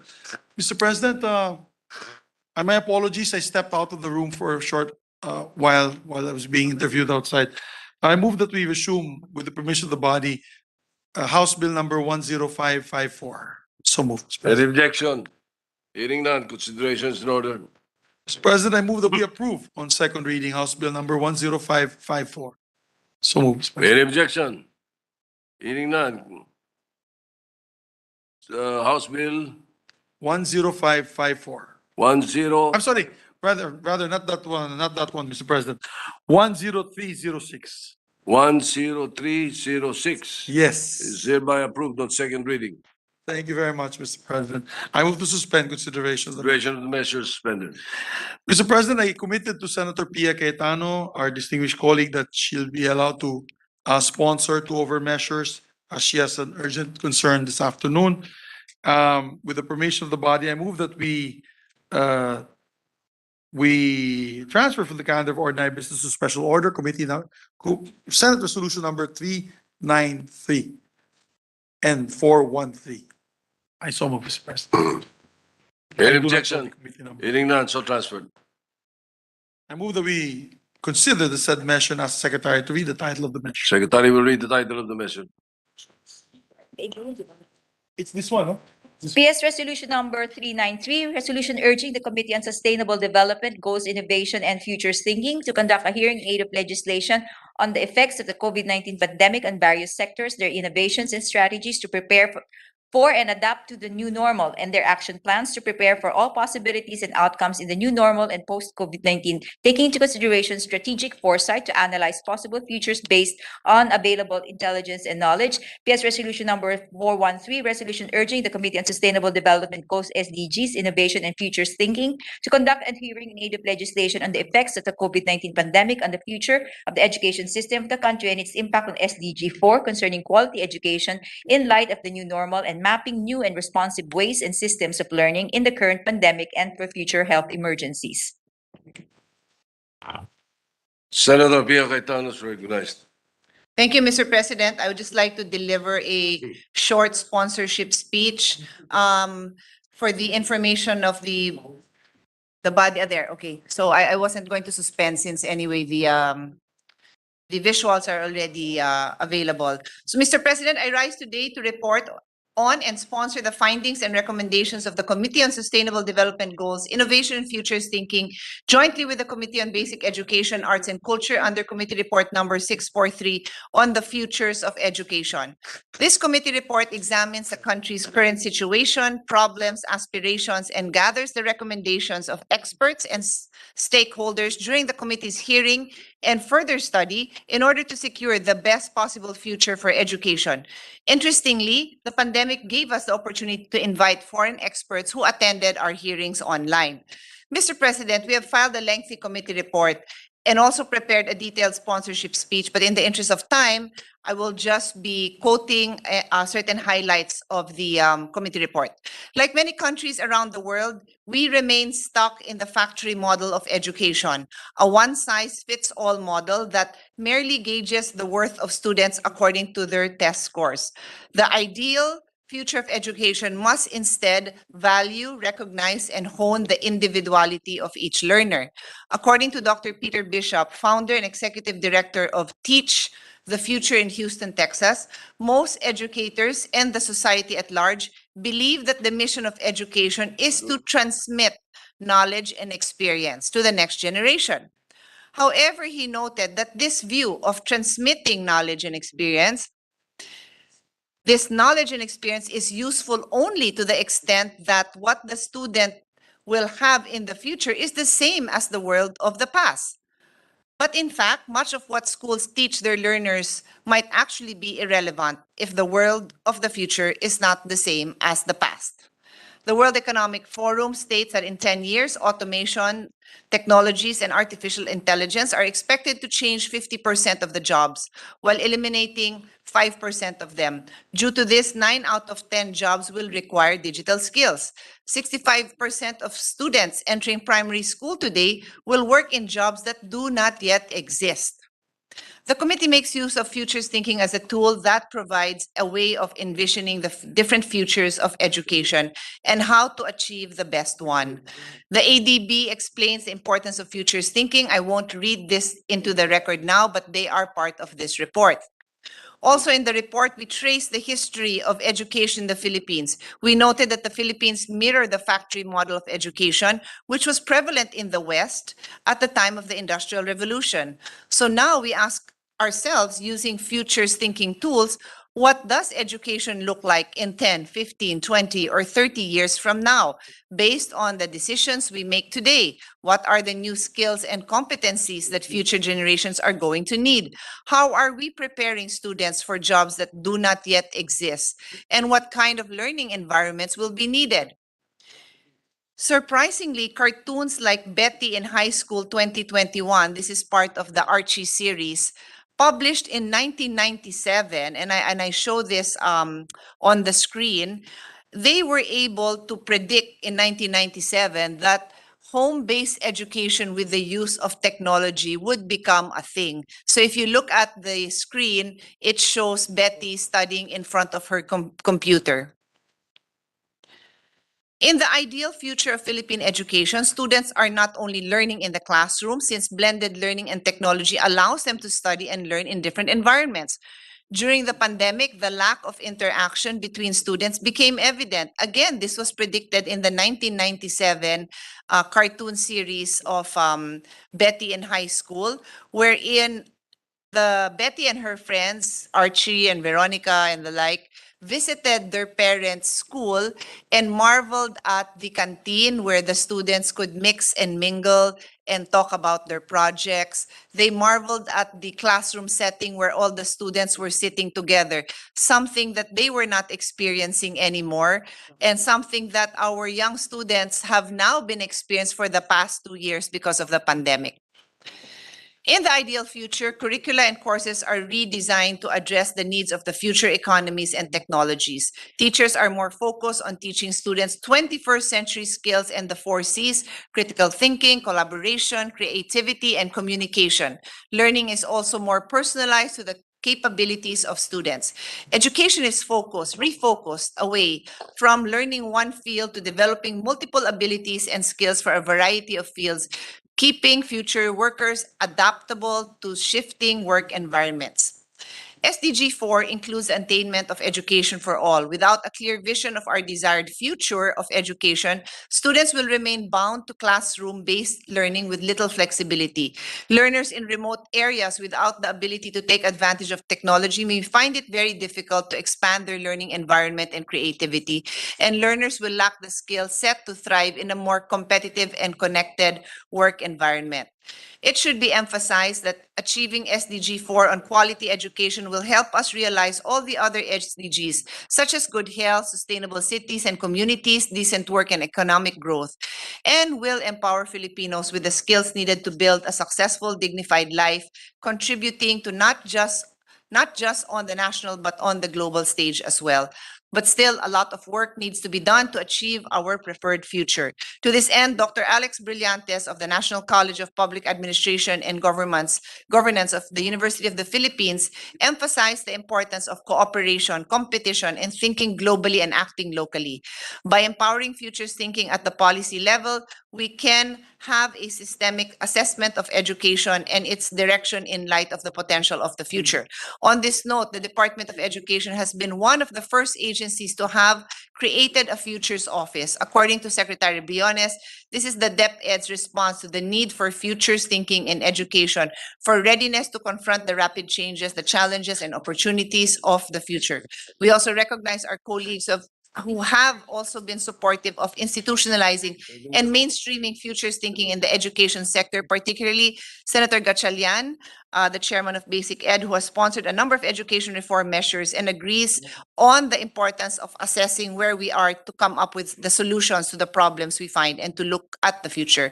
Senator Villanueva, the chairman of Higher Education, and TESDA, who has emphasized the need to integrate future perspectives in higher education, and Senator Angara, who has adopted our recommendation of funding various futures thinking initiatives in the last 3 years.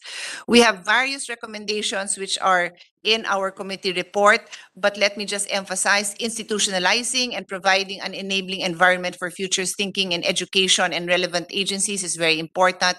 Focusing on the whole child and supporting their holistic well-being, prioritizing the knowledge, skills, and mindsets in order to develop 21st century competencies, ensuring our local workforce is prepared to join the global workforce through training in English proficiency and digital literacy, improving the teaching profession, taking advantage of and investing in technology and innovation to enhance education, and crafting and implementing the relevant legislation and policies and providing the necessary budgetary support. In conclusion, with the world changing and advancing so rapidly, we are faced with the choice of either adapting or being left behind. In cultivating a better environment for education and learning, we must devote more time and resources into research, planning, and investment to take up steps closer into our preferred future of education. While this committee report is far from exhaustive, the committee hopes that it is a small step towards bettering our education system for the long term and challenging our current views so that we can empower Filipinos with the skills needed to build a successful, dignified life, contributing, again, not only to the country, but also on a global stage. Thank you, Mr. President. Thank you very much, Majority Leader. Mr. President.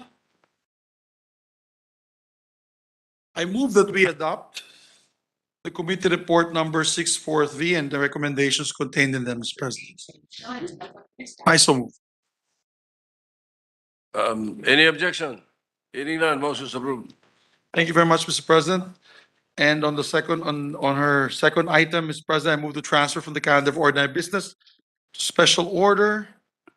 Ano yun? Senate Bill number, 1 second, Mr. President, let me get my updated. Yeah. What's the Senate Bill number? One. Wow.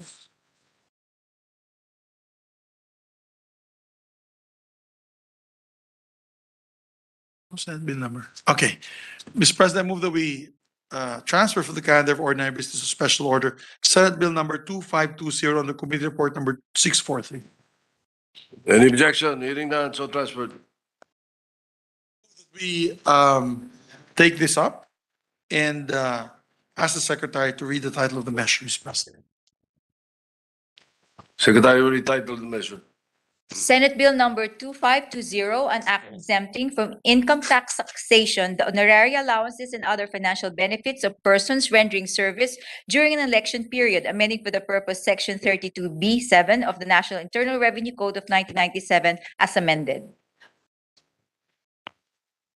May we recognize, Mr. President, to sponsor the measure, no other than our chairperson of the Committee on Ways and Means, Senator Pia S. Cayetano. Senator you. Pia Cayetano is recognized. Thank you, Mr. President. Mr. President, distinguished colleagues, today I rise to sponsor and seek your support the passage of Senate Bill number 2520 under Committee Report number 641, which seeks to exempt from income tax the election honoraria and allowances of persons rendering services during an election period. Aside from performing the noble task of educating the youth, teachers also have an additional role during election. They are called to man the polling precincts in order to protect the sanctity of every ballot and facilitate the conduct of peaceful and clean elections. Pursuant to RA 10756, also known as the Election Service Reform Act, the said task is not only limited to our teachers, as the COMELEC may also appoint other persons to serve during elections, including DepEd non-teaching personnel.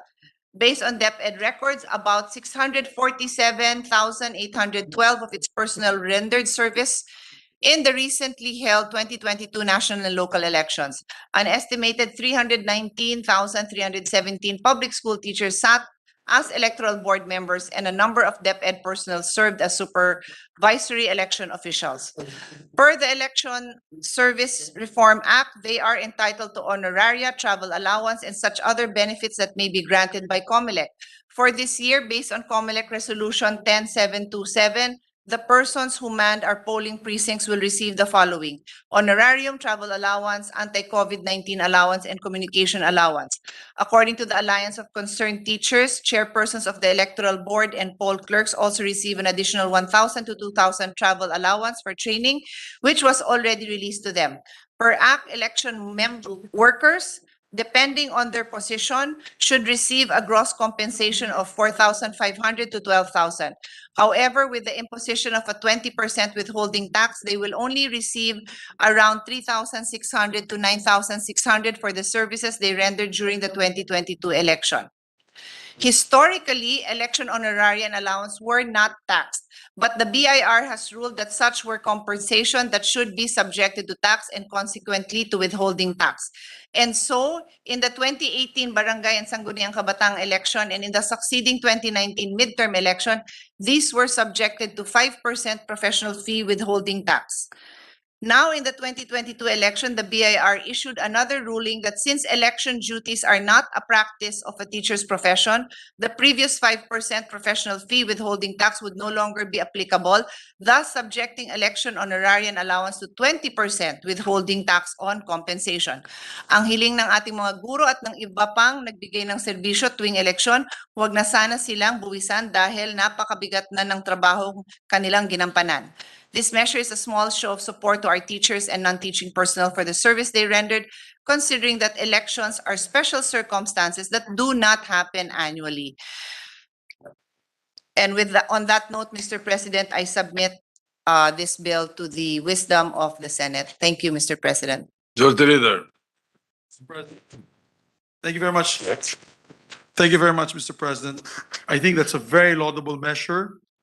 And if all of us in the Senate agree, we should actually unite to pass this to give our teachers a bit of respite from taxes, particularly in their job as election watchers, the time when we need them the most.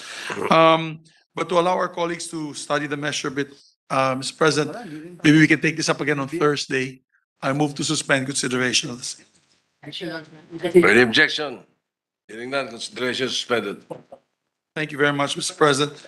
Mr. President, on the agenda, I just beg the indulgence of our colleagues. We have one more sponsorship for the moment, and then we proceed to the BICAM reports.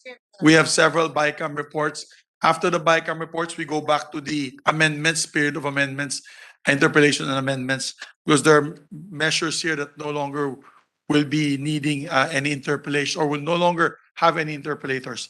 So therefore, with that, Mr. President, I move to suspend consideration of Senate Bill number 2520. I so move, Mr. President. Any objection? Hearing none, motion is approved. Mr. President, I move that you transfer from the calendar of ordinary business to special order Senate Bill number 2506. Any objection? Hearing none, so transferred. I move to consider Senate Bill number 2506. Ask Secretary to read the title of the measure. Hearing no objection, consideration is in order. This is number 15 of the agenda on sponsorship. It's the increasing social pension for senior citizens.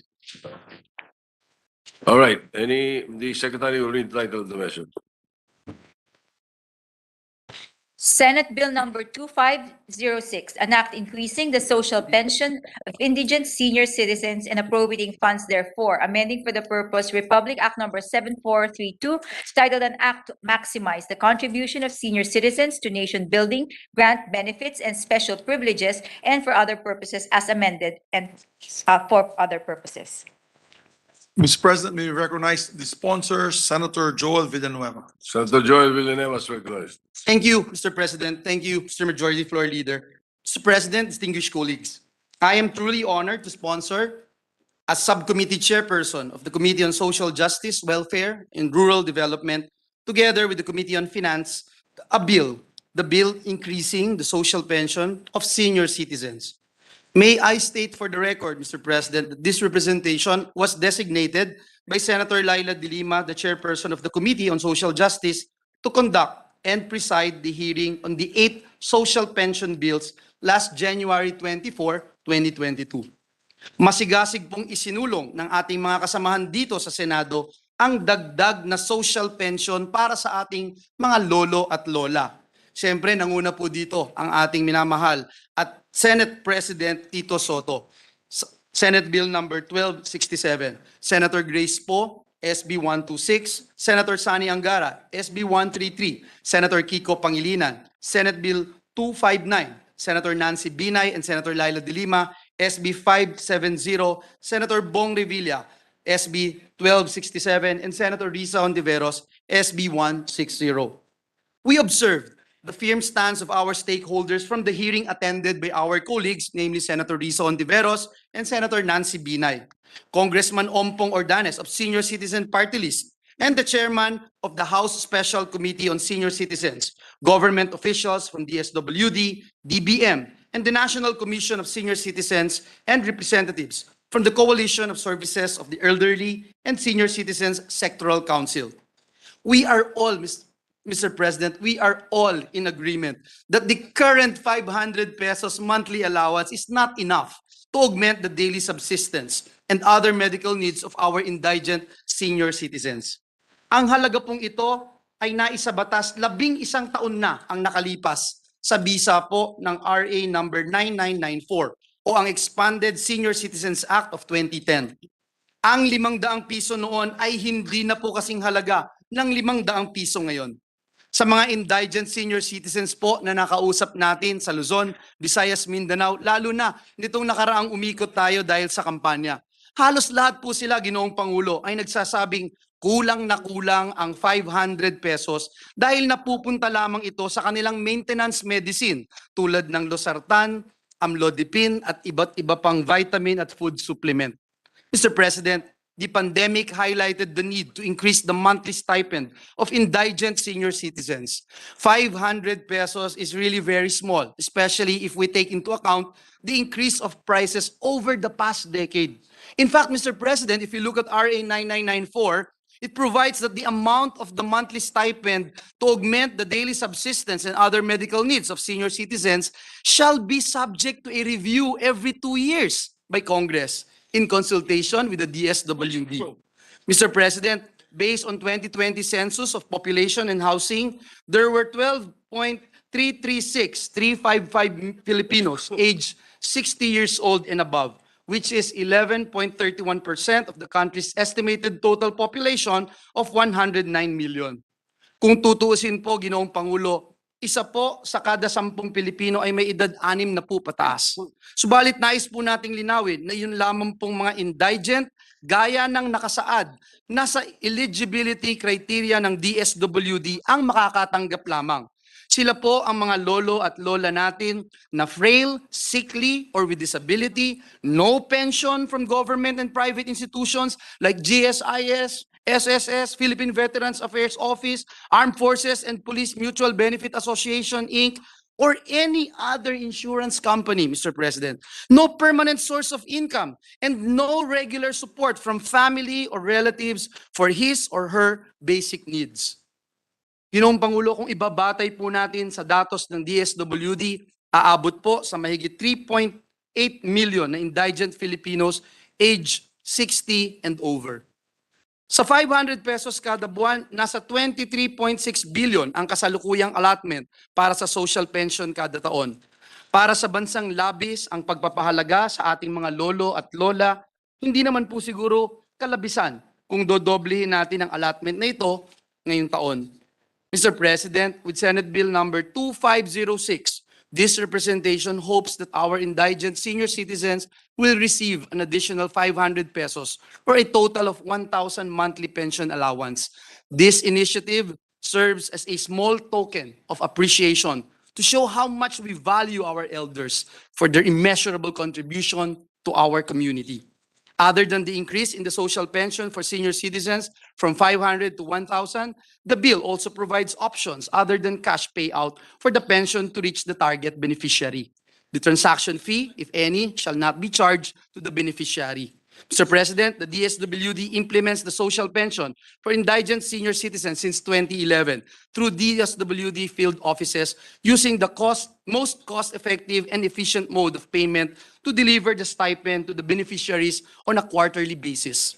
However, the passage of Republic Act number 11350 or the National Commission of Senior Citizens Act in 2019, we deem it appropriate to transfer this function from the DSWD to the National Commission of Senior Citizens.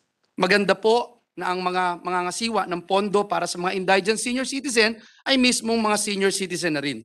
Ginoong Pangulo, this measure is consistent with Sustainable Development Goals number 1, SDG number 1, to end poverty in all forms everywhere, and number 3, to ensure healthy lives and promote well-being for all at all ages. Article 13, Section 11 of the 1987 Constitution also ensures that there shall be priority for the needs of the underprivileged, sick, elderly, disabled, women, and children. Let me end, Mr. President, by quoting a verse from the Bible in Psalms chapter 71, verse 9. It says, "Do not cast me away when I am old. Do not forsake me when my strength is gone." I urge our colleagues' support for the passage of this measure. Muli, maraming salamat, Ginoong Pangulo, at pagpalain po tayong lahat ng ating Panginoong Diyos. Maraming salamat, Mr. President. To all our colleagues to study the measure further, we move. Yes, I'm sorry. Before I suspend, may we recognize our distinguished colleague, Senator Risa Ontiveros, Mr. President. Senator Risa Ontiveros, recognized. Salamat po, Mr. President at Majority Leader. Magandang hapon po, Mr. President. In less than 2 weeks, the 18th Congress is about to adjourn sine die. And in the few days leading up to this, we hope to pass a bill increasing the social pension of senior citizens from 500 pesos to 1,000 pesos. I'm thankful to the Committee on Social Justice, Welfare, and Rural Development, chaired by Senator De Lima, under the stewardship of Senator Villanueva, for its efforts in pushing this forward.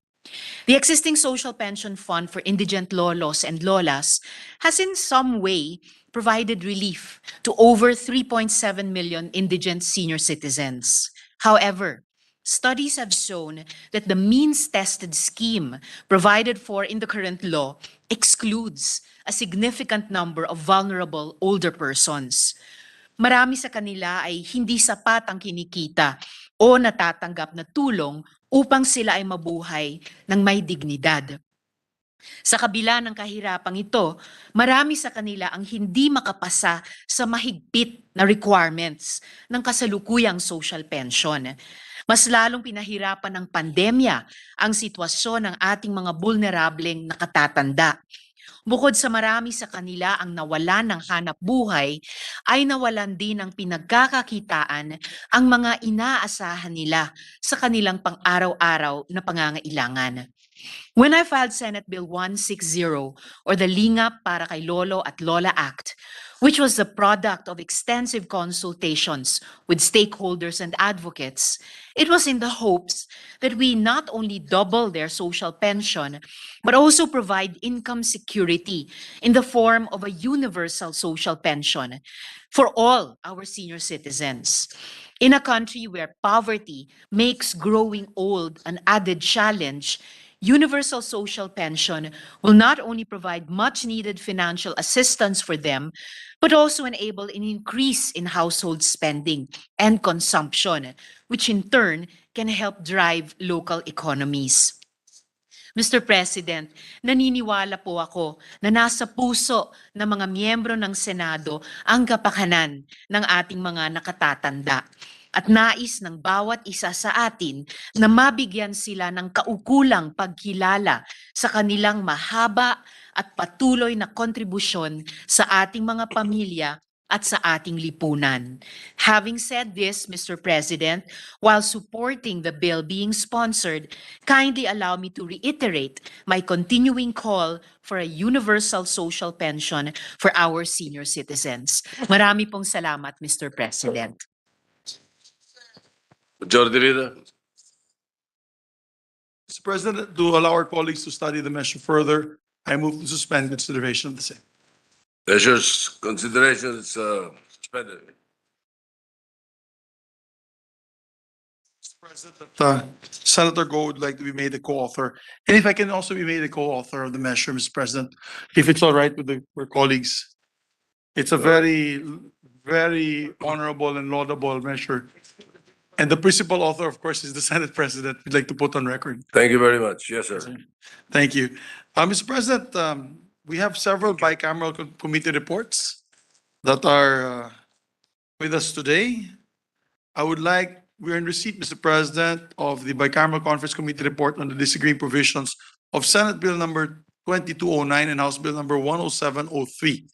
This is the Anti-Online Sexual Exploitation of Children and Anti-Child Sexual Abuse or Exploitation Materials Act. With the permission, may we recognize our dear colleague, the author of the Happy Bills, Protection on Women and Children. And I'm so happy she's back and she made it, Mr. President, because then we have really an advocate for women and children's rights, no other than Senator Risa Ontiveros, to give us the highlights of this report. Senator Risa Ontiveros is recognized. Maraming salamat po, Mr. President, Majority Leader. Mr. President, distinguished colleagues, I have the distinct honor and privilege to submit to this august chamber the Bicameral Conference Committee report on the disagreeing provisions of Senate Bill number 2209 and House Bill number 1073, or the Anti-Online Sexual Abuse or Exploitation of Children, o SAEC, and the Anti-Child Sexual Abuse or Exploitation Materials, CSAM Act.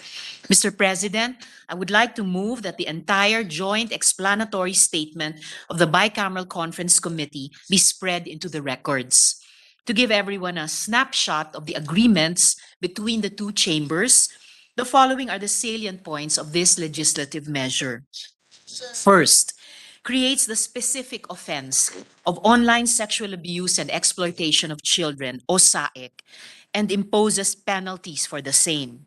Second, increases the duties of the private sector with emphasis on electronic service providers, internet intermediaries, financial intermediaries, specifically with respect to the blocking and preserving of OSAIC materials found on their platforms and cooperation with law enforcement agents. Third, creates the National Coordinating Center Against OSAIC and CSAM under the Interagency Council Against Trafficking, IACAT. Fourth, establishes protections and guarantees for child victims of OSAIC, particularly with respect their psychosocial needs. And fifth, grants additional investigation and surveillance tools to law enforcement agents, taking into account the complexities of the internet and the dark web. Additionally, Mr. President, 1 second, please.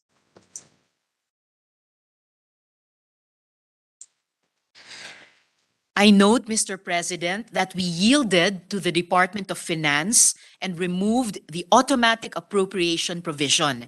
Thus, the amounts necessary to fulfill the provisions of this act shall be subjected to the annual budgetary process. I am extremely grateful, Mr. President, to the 18th Congress under the leadership of Senate President Tito Soto and Majority Leader Mig Zubiri for the passage of this important measure. Special mention din po kina Senator Pia Cayetano, Senator Sherwin Gatchalian, Senator Manny Pacquiao, and Senator Kiko Pangilinan for their important interventions. Truly, Mr. President, the 18th Congress will be remembered for many things, and one of these will be the good we have done for Filipino children. Ikinararangal ko pong maging bahagi ng Kongresong ito. Salamat po, kinagalang na Senate President. Majority Leader. Thank you very much, Mr. President. With that, I move to adopt and ratify the Bicameral Conference Committee report on the disagreeing provisions of Senate Bill number 2209 and House Bill number 10703. Let the text of the joint explanation be inserted into the records of the chamber, Mr. President. Any objection? Hearing none. The Bicameral Conference Committee report on the disagreeing provisions of Senate Bill 2209 and House Bill 10703 is hereby adopted and ratified. Thank you very much, Mr. President. Mr. President, I move that there's another bicameral committee report.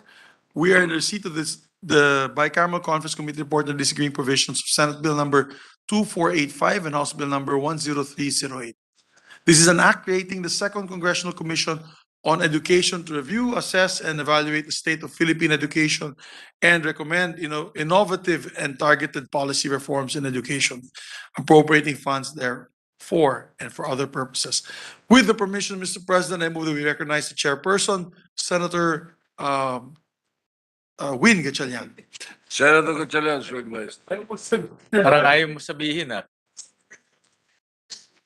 Parang ayaw mo sabihin ah, Majority Leader. Sorry. Thank you, Majority Leader. Thank you, Mr. President. Mr. President, esteemed colleagues, good afternoon. It is my great honor to submit for ratification a copy of the Bicameral Conference Committee report on the disagreeing provisions of Senate Bill number 2485 and House Bill number 10308, also known as the Second Congressional Commission on Education Act, or EDCOM 2. After 4 pre-BICAM meetings, the Senate and the House panels have met and discussed to work out a reconciled version of our respective bills on the Bicameral Conference Committee meeting held on March 15 this year. The product of all the hard work dedicated to this bill is a landmark legislation that will address the perennial crisis hounding our education sector.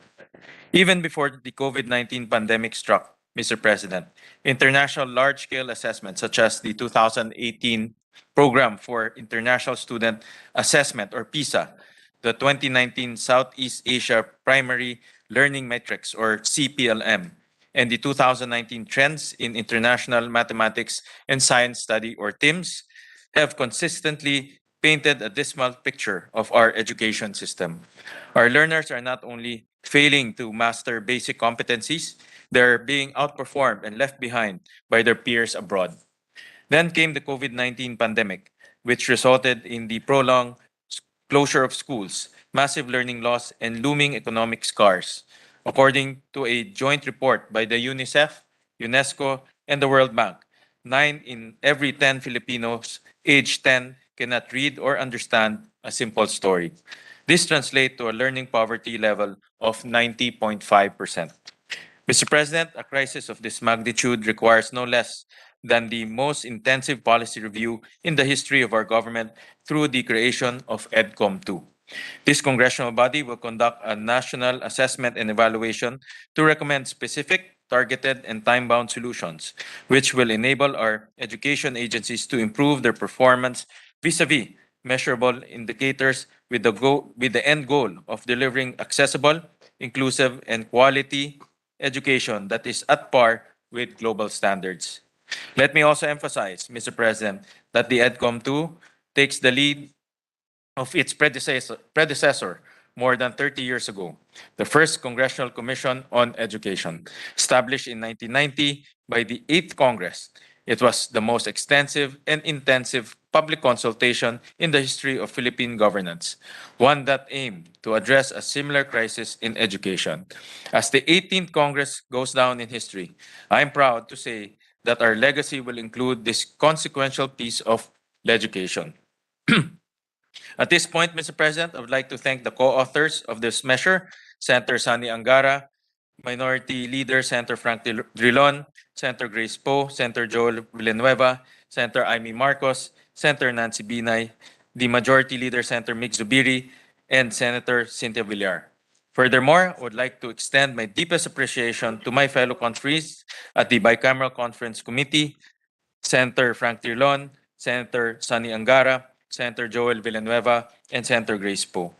I would also like to thank the Minority Leader for his invaluable contribution in resolving the issues raised during the bicameral conference. Let me also thank the different stakeholders who helped us in the crafting of this measure, the Department of Education, the Commission on Higher Education, Technical Education and Skills Development Authority, Ministry of Basic, Higher and Technical Education, Bangsamoro Autonomous Region in Muslim Mindanao, Philippine Institute for Development Studies, Philippine Normal University, University of the Philippines, College of Education, University of the Philippines, National College of Public Administration and Governance, University of Santo Tomas, Father Ben Nebres, Brother Armin Luistro, Dr. Florencia Charito Imperial Sebastian, Professor Napoleon Imperial, Philippine Elementary School Principals Association, the Association of Local Colleges and Universities, Philippine Association of State Universities and Colleges, Coordinating Council of Private Education Association of the Philippines, Sinergia, INET Philippines, and Philippine Business for Education. Mr. President, the comprehensive details of the disagreeing provisions are reflected in the joint explanatory statement. With the permission of the body, I move that the said joint explanatory statement on the disagreeing provisions of Senate Bill number 2485 and House Bill number 10308 be read in toto into the record and the bicameral conference committee report be ratified. Thank you very much and good afternoon to everyone.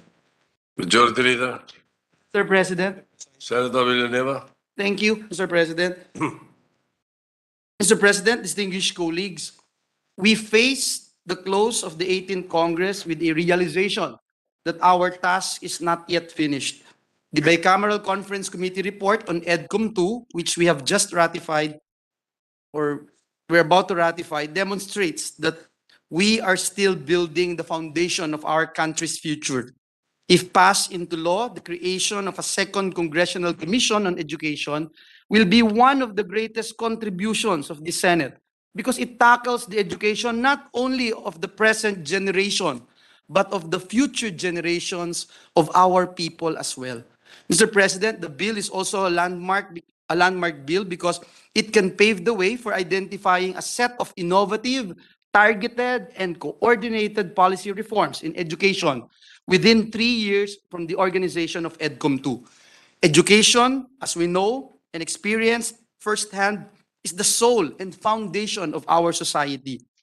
We have gone a long way in fixing what we must correct in our schools. But the learning crisis, COVID slide, job skills mismatch, and technological disruptions, among others, make education a matter of national importance. Our present education facts and figures suggest that while we put the biggest chunk of the national budget into education, resources alone cannot guarantee excellent gains in the achievement of our students. The poor performances of Filipino learners in international assessments like the PISA program for international student assessment, TIMSS, Trends in International Mathematics and Science Study, and CPLM, Southeast Asia Primary Learning Metrics, expose the deficits in learning that we must address. We believe, Mr. President, that through EDCOM 2, we can remedy the incoherent and fragmented education policies caused by trifocalization and close the gap between the learning outcomes and the required competencies of the world of work. Mr. President, the reconciled version is a product of a collective desire of all the stakeholders, especially the House and Senate panels, to bring about change in what and how we teach and train our children. Matrabaho at mapanghamon po ang mga susunod na hakbang kapag naisabatas at nagsimula na ang trabaho ng EDCOM 2, lalo na po sa mga mapipiling miyembro ng bubuuing komisyon, mga standing committee, technical secretariat at advisory council. Subalit ngayon pa lamang, sa pangunguna po ng ating chairman ng Committee on Education, Senator Win Gatchalian, at sa ating pong mga counterpart sa mababang kapulungan, malinaw na ang panukalang batas na ito ay magsisilbing kalasag natin para sa pangarap ng bawat mamamayang Pilipino. Ito po ang magsisilbing daan upang hindi ibaba o isuko ang matayog nating pangarap para sa ating edukasyon. Maraming salamat po at pagpalain tayong lahat ng ating Panginoong Diyos. Mr. President, I move that we adopt and ratify the Bicameral Conference Committee report on the disagreeing provisions of Senate Bill number 2485 and House Bill number 10308, and let the text of the joint explanation be inserted to the records of the chamber, Mr. President. Any objection? There being none, the Bicameral Conference Committee report of the disagreeing provisions of Senate Bill 2485 and House Bill 10308 is hereby adopted and ratified. Congratulations are in order to our distinguished colleague, Senator Win Gatchalian. Mr. President, we have Agri-Agra, ayaw mo pa? Coming pa. Okay. Sige na po. I can call you na po. Sa Agri-Agra. Mr. President, we have another, we're in receipt rather of the Bicameral Conference Committee report on the disagreeing provisions of Senate Bill number 2494 and House Bill number 6134. This is the very important measure, Mr. President, the Agriculture, Fisheries, and Rural Development Financing Enhancement Act, or the Agri-Agra of 2022. With your permission and the permission of the body, may we recognize the chairperson of the panel, our distinguished colleague, Senator Cynthia Villar, to give us the highlights of the bicameral report. Senator Cynthia Villar is recognized.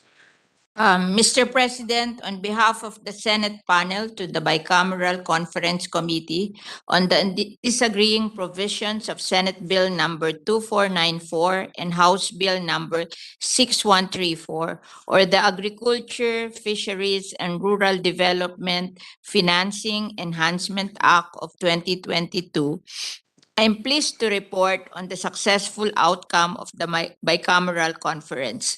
The conference committee decided to use the Senate version as the working draft of the discussion. Mr. President, in the interest of time, I move that the rest of my report as contained in the bicameral document on the joint explanation be inserted into the record. I move, Mr. President, that's all. Thank you very much, Mr. President. With that, I move that we adopt and ratify the Bicameral Conference Committee report on the disagreeing provisions of the Senate Bill number 2494 and House Bill number 6134.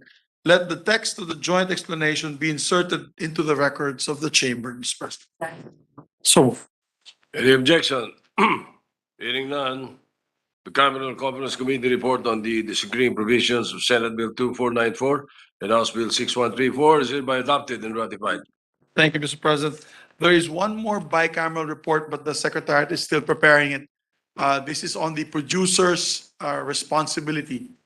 Extended producer's Producer's responsibility. Maybe wala pa daw, hindi pa na-file po, ma'am. Then, Bibigyan ka na. na daw sa Andyan na? bills and index. I will give it a few minutes. Maybe we can take it up to the next item of the agenda. Okay. Opo, ma'am. Thank you. So, Mr. President, I move that we resume consideration of Senate Bill number 2501. Mr. President, this is the indiscriminate discharging of firearms. And I think this is an important measure as well. Any objection? Hearing none, consideration is in order. Thank you very much, Mr. President. Mr. President, may we recognize the distinguished colleague, Senator Ronald Bato de la Rosa, to sponsor the measure. Senator De La Rosa is recognized to sponsor the measure.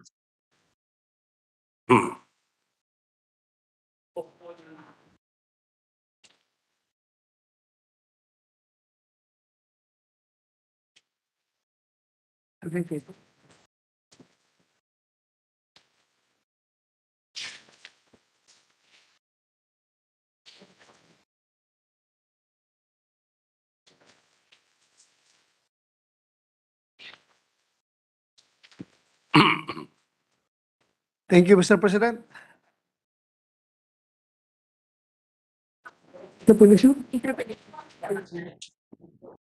I am now ready to be interpellated, Mr. President.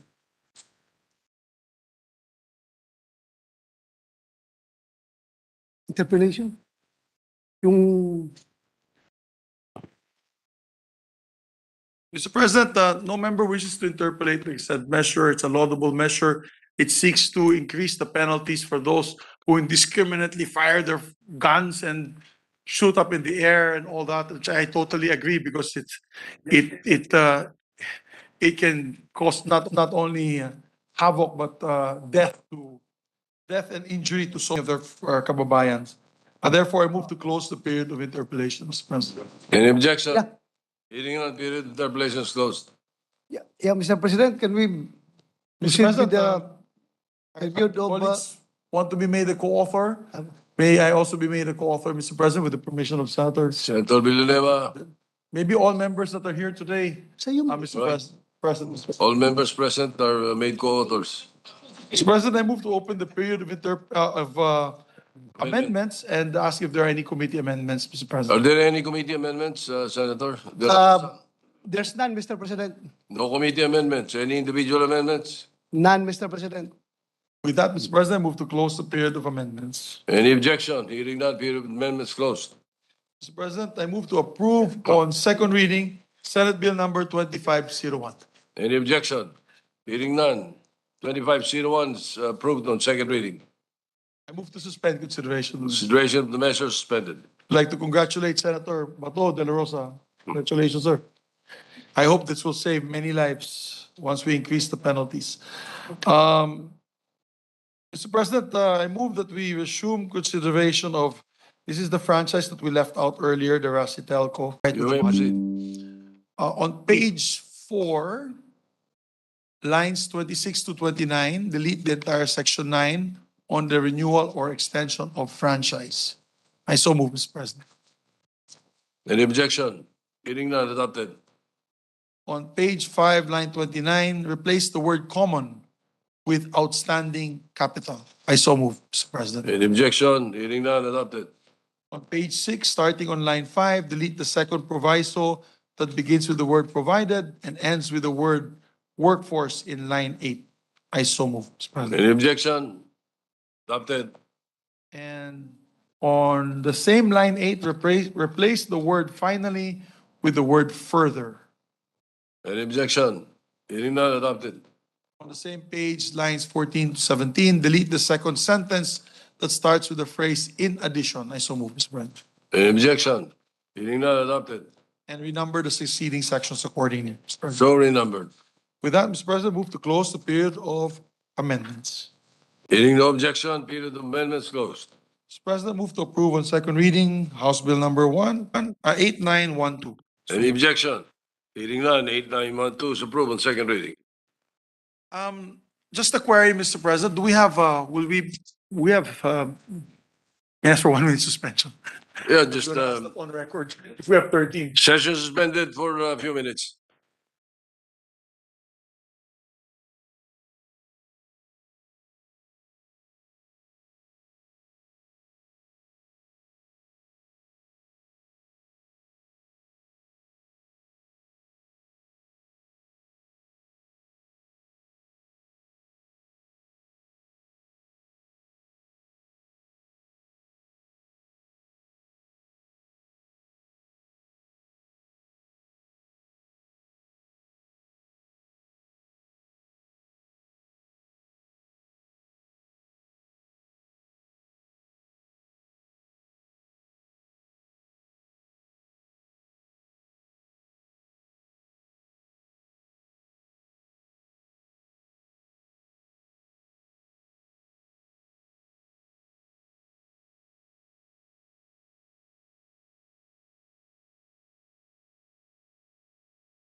Mr. President, I move that we approve on third reading. This was the one that we left out earlier under the request of our distinguished minority floor leader, and he signaled to me that everything was all right.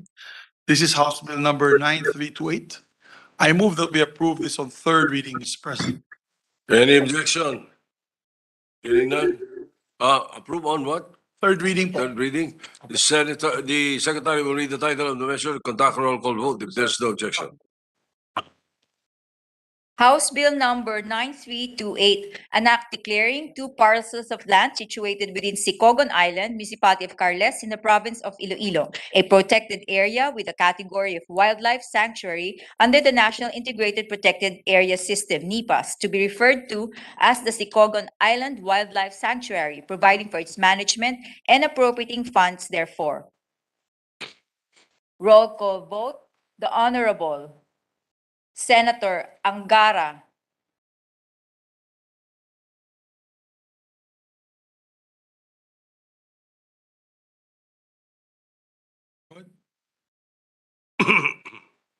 Senator Angara. Okay. Nasa road yata yan. Sige, continue na lang. Senator Binay. Yes. Senator Cayetano. Yes. Senator De Lima. Senator De La Rosa. Senator Drilon. Senator Gatchalian. Yes. Senator Go. Senator Gordon. Senator Ontiveros. Yes lang daw. Senator Lacson. Yes. Senator Lapid. Yes, boss. Senator Marcos. Senator Pacquiao. Yes. Senator Pangilinan. Senator Pimentel III. Senator Poe. Senator Recto.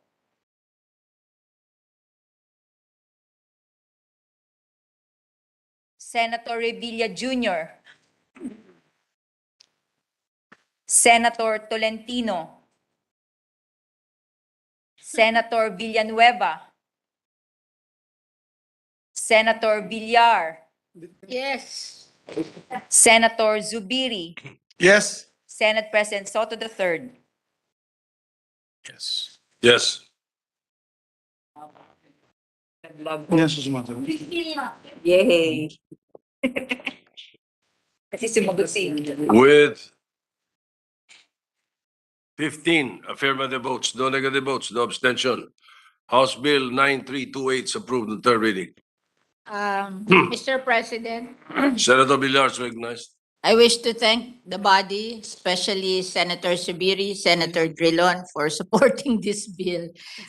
Thank you very much. And our Senate President. All right. Thank you very much, Mr. President. Mr. President, I'd just like to ask the Secretariat if the bicameral conference committee report is filed already on the extended producer's responsibility EPR bill. Ready na.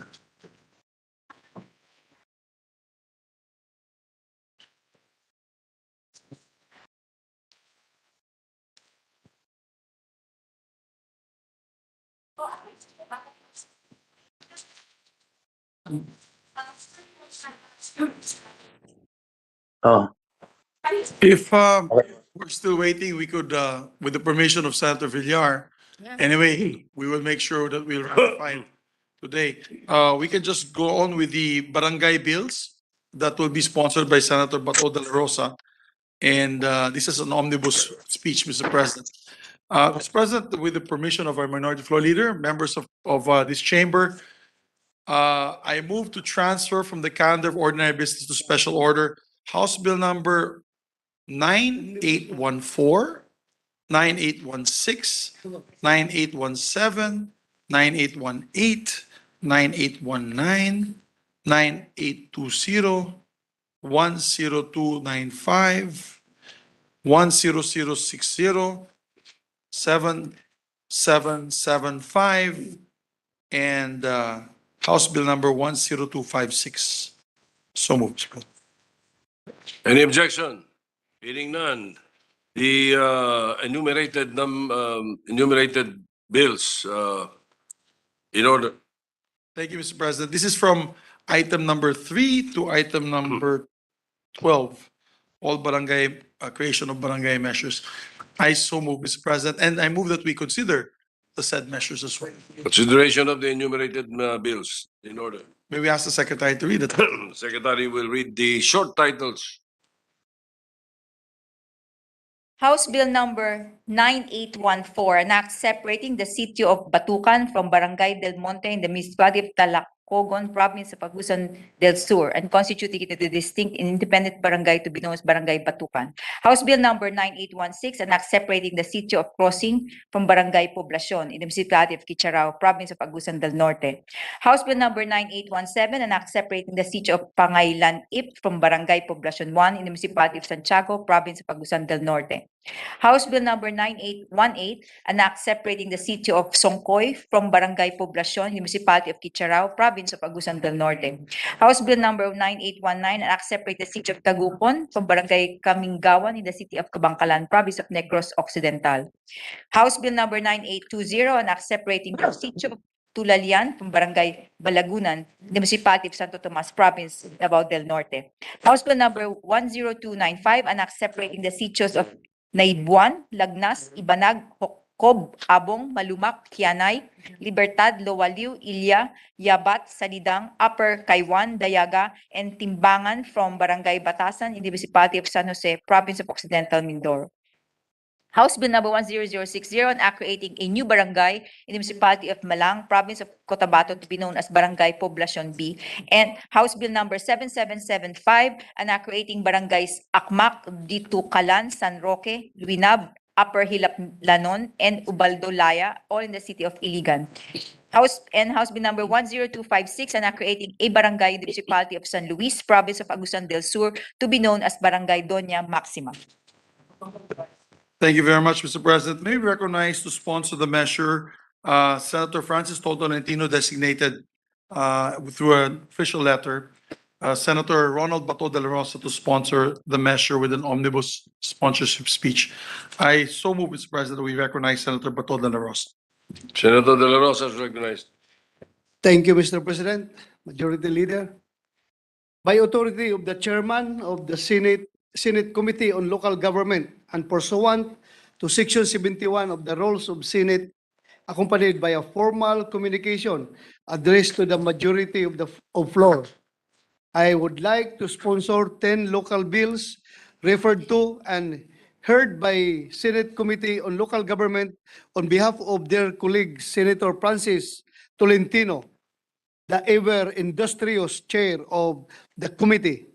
It is my privilege to sponsor 10 measures creating barangays, namely House Bill number 9814, House Bill number 9816, House Bill number 9817, House Bill number 9818, House Bill number 9819, House Bill number 9820, House Bill number 10295, House Bill number 10060, House Bill number 7775, and House Bill number 10256. Section 385 of Republic Act number 7160, otherwise known as the Local Government Code, provides the manner by which barangays may be created. Thus, Section 385, manner of creation.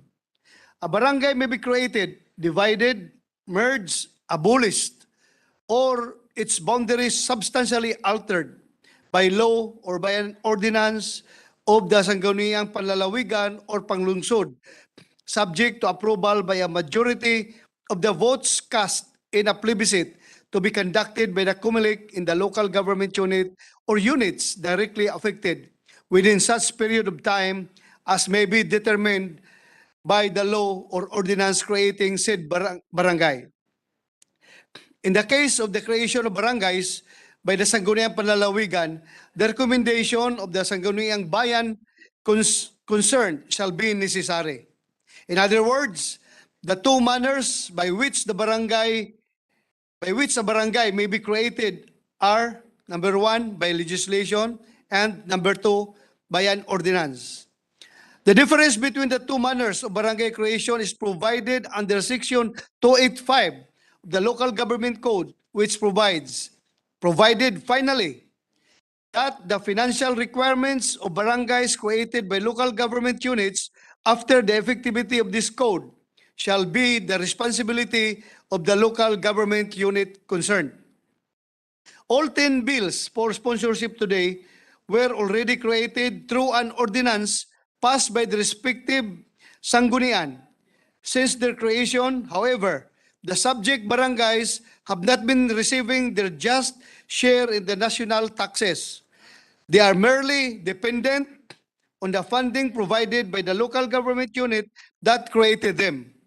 To address the lack of separate funding from the national government for these barangays, while ensuring the self-sufficiency and independence of every local government unit, these measures are sponsored today with the end view of securing their just share in the national tax allotment.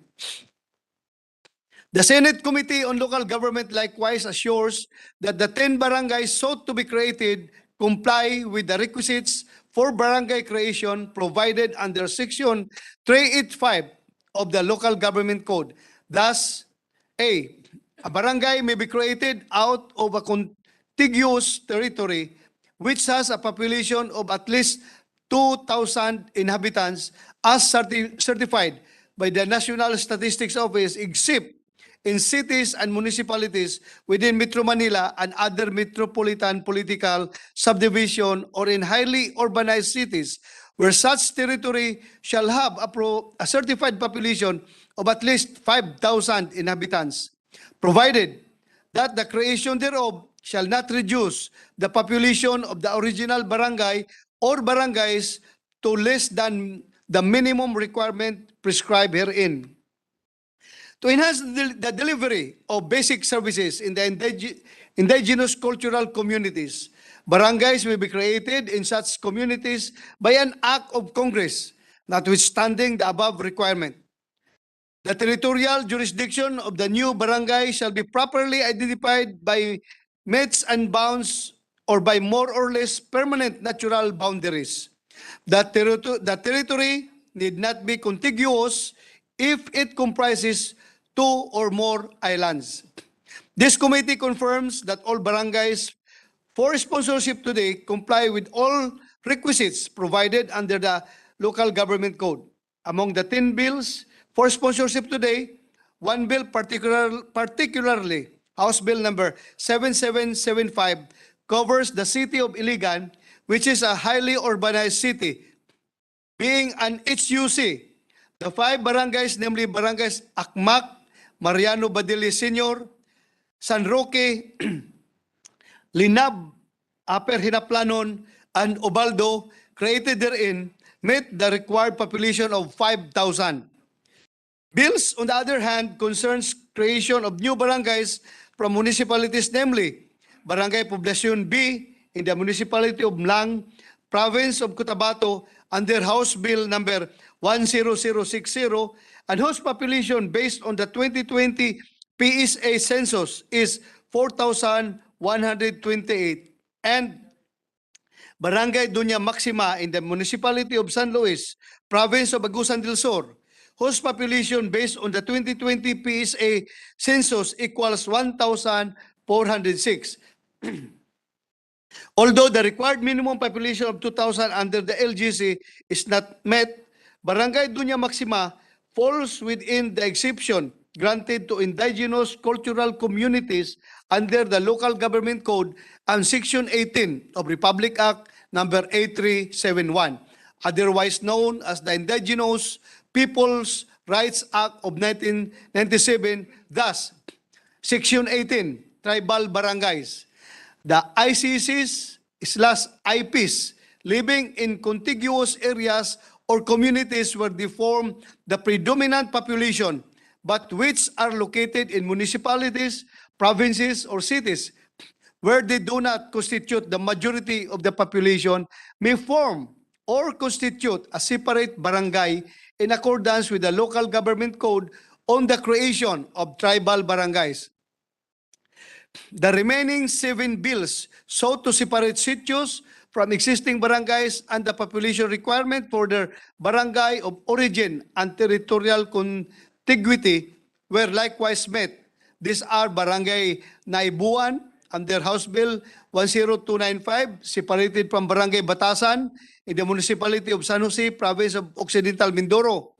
Number 2, Barangay Tulalian under House Bill number 9820, separated from Barangay Balagunan in municipality of Santo Tomas, Davao del Norte. Number 3, Barangay Tagukon under House Bill number 9819, separated from Barangay Kamingawan, Kabangkalan City, Negros Occidental. Number 4, Barangay Songkoy under House Bill number 9818, separated from Barangay Poblacion, Municipality of Kitsaraw, Agusan del Norte. Number 5, Barangay Pangailan IP under House Bill number 9817, separated from Barangay Poblacion 1, Municipality of Santiago, Agusan del Norte. Number 6, Barangay Cruising under House Bill 9816, separated from Barangay Poblacion, Municipality of Kitsaraw, Agusan del Norte. Number 7, Barangay Batukan under House Bill number 9814, separated from Barangay Del Monte, Municipality of Talacogon, Agusan del Sur. The creation of these barangays will improve delivery of basic services to their constituents that will hopefully inspire development and growth even in the smallest political unit in the country, especially as the whole world faces new challenges in the post-pandemic era. It is in this light that I, on behalf of the committee chair and as a member of the Senate Committee on Local Government, seek your support in the swift passage of this measure. Thank you, Mr. President. Majority Leader. Thank you very much, Mr. President.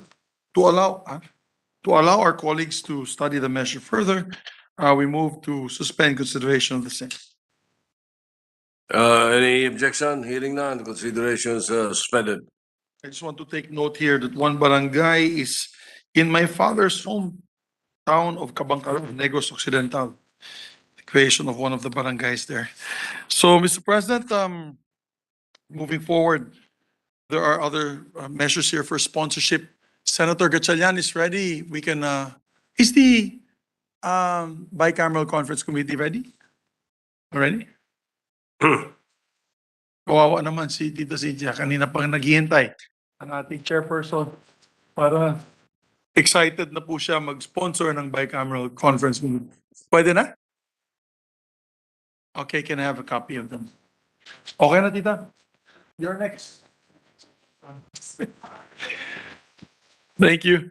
Thank you, Mr. President. Mr. President, we're in receipt of the bicameral conference committee on the disagreeing provisions of Senate Bill number 2425 and House Bill number 1096.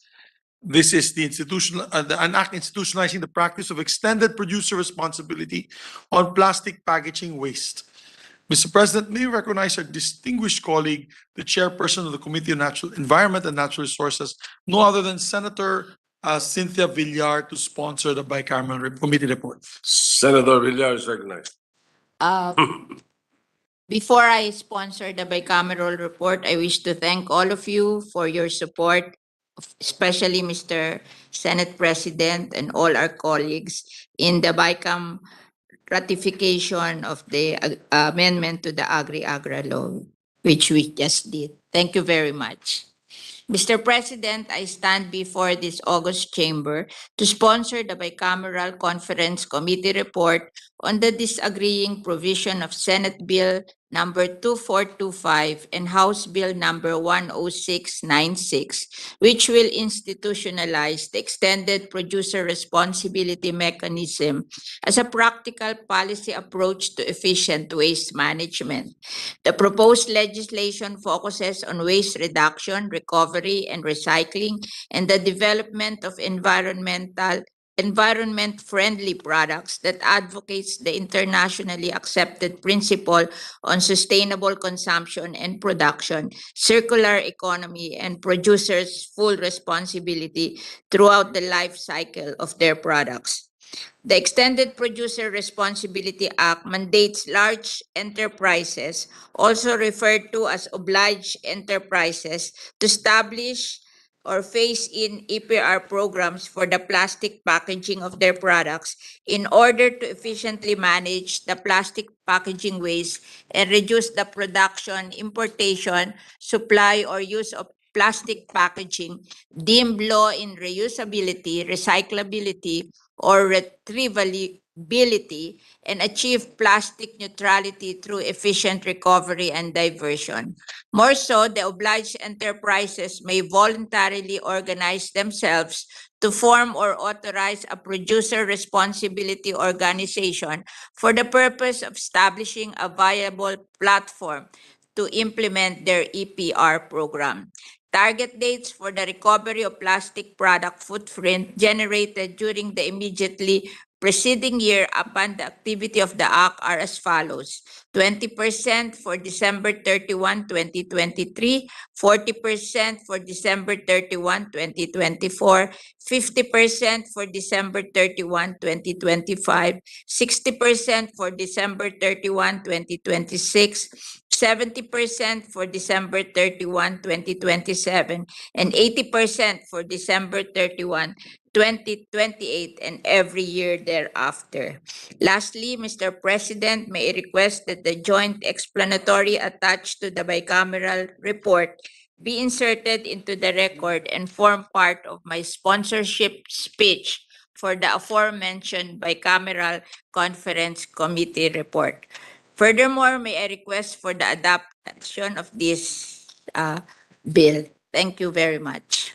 Thank you very much, Mr. President. Mr. President, I move that we adopt and ratify the bicameral conference committee report on disagreeing provisions of Senate Bill number 2425 and House Bill number 10696. And let the text of the joint explanation be inserted into the records of this chamber, Mr. President. Any objection? Chair hears none. The bicameral conference committee report is hereby adopted and ratified.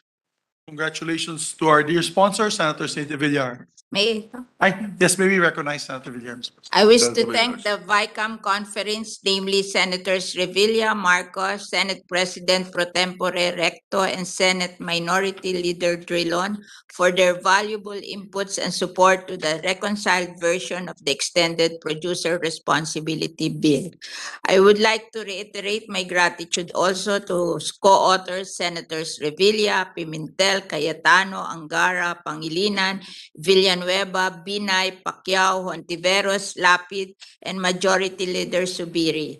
I wish to thank also Senate President Pro Tempore Recto, Minority Leader Drilon, Senators Gatchalian and Hontiveros. Lastly, I thank also the Senate President for his support in this bill. Thank you very much. Thank you very much, Thank Mr. you. President.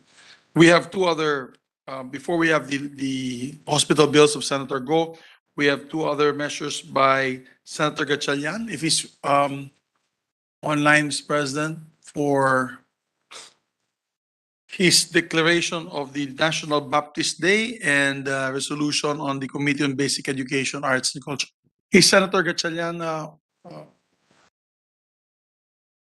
hindi pa naka-file. Sino? Yes. We have two measures of Senator Angara. Mr. President, I move that we resume consideration on Senate Bill number 2503. So moved. Any objection? Hearing none, consideration is in order. Yes, this is an act declaring August 12 of every year as National Youth Day.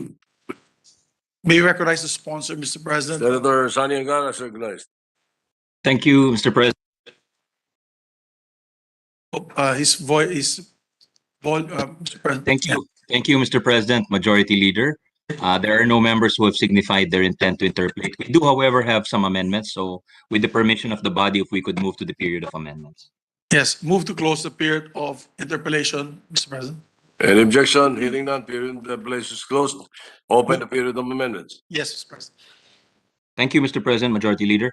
The first amendment, Mr. President, is on page 1. This is section 2, the declaration of policy on line 9, to delete the word at and to replace with the word and. I so move.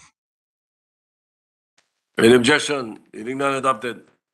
Thank you, Mr. President. On section 4, program of activities, this is page 2, line 5, to replace sustainable development goals, SDGs, with sustainable development. I so move. Any objection? Hearing none, adopted. Thank you, Mr. President. On page 2, on line 12, to delete the proviso after National Youth Day up to line 16 and to replace with the following. Provided that the respective administration of schools, colleges, and universities shall extend their full support to all activities to be conducted by their students, provided further that these specific activities shall be undertaken according to the education institutions, policies, and guidelines. I so move. Any objection? Hearing none, adopted. No other amendments, Mr. President. Move to close the period of amendments, Mr. President. Any objection? Hearing none, period of amendments closed. Mr. President, move to approve on second reading Senate Bill number 2503. Any objection? Hearing none. Senate Bill 2502? 03, sir. 2503 is hereby approved on second reading. Move to suspend consideration of the same. Consideration of the measure suspended. Mr. President, I move that we resume consideration House Bill number 9852. Any objection? Hearing none, consideration in order. We recognize the sponsor, Mr. President, to sponsor the measure, and none of our colleagues have signified to interpolate and move to close the period of interpolation, Mr. President. Any objection? Hearing none, period of interpolation is closed. Mr. President, may we open the period of amendment and ask our colleague if there are amendments to the measure. Open period of amendments. Senator Sari-Angara. Thank you, Mr. President. There are a number of, thank you, Majority Leader. There are a number of amendments in the committee report. The first is on page 2, line 17. After the word leadership, to insert the phrase and mental health wellness. I so move. Any objection? Hearing none, adopted. Thank you, Mr. President. On page 2, line 18, after the word sports, to insert the phrase and cultural awareness. I so move. Hearing none, adopted. On page 3, from line numbers 4 to 5, delete the entire paragraph and replace with the following. Letter D, provide a comprehensive report not later than 30 days after the conduct of the summer youth camp, detailing its preparation, conduct, and outcomes, and/or accomplishments to be submitted and reviewed by the local youth development office. And I so move, Mr. President. Objection. Hearing none, adopted. Thank you, Mr. President. On page 3, line 6, after the word improvement, to insert the phrase through engagement with participants. I so move. Hearing none, adopted. On page 3, line 23, after the word pregnancy, to insert the phrase adolescent sex reproductive health. So move, Mr. President. Any objection? Hearing none, adopted. Thank you, Mr. President. On page 3, after item G, or after line 26, to insert the following section, subsection H, industries of the future, including artificial intelligence, AI, robotics, blockchain, metaverse, electronic commerce, e-commerce, and their practical application in agriculture, education, social life, climate change mitigation, smart buildings, and smart communities. I so move. Objection. Hearing none, adopted. To renumber the succeeding items, Mr. President, I so move. So renumbered. On page 3, line 28, to delete the word and, I so move, Mr. President. Any objection? Hearing none, adopted. On page 3, before line 29, to insert the following subsection, subsection J, environmental awareness, including disaster awareness, preparedness and mitigation, environmental protection, conservation and sustainability, subsection K, human rights promotion, peace and security building, and crime prevention, which shall include awareness of illicit drugs and substances, subsection L, financial education, including basics of budgeting, savings, and investments, subsection M, personal development that shall include building a successful career roadmap. And I so move, Mr. President. Objection. Mr. Hearing none President, adopted. move to. Yes. Thank you, Mr. President. On page 3, line 29, to renumber the succeeding subsections. So renumbered. Lastly, Mr. President, on page 4, after line 4, to insert the following paragraph.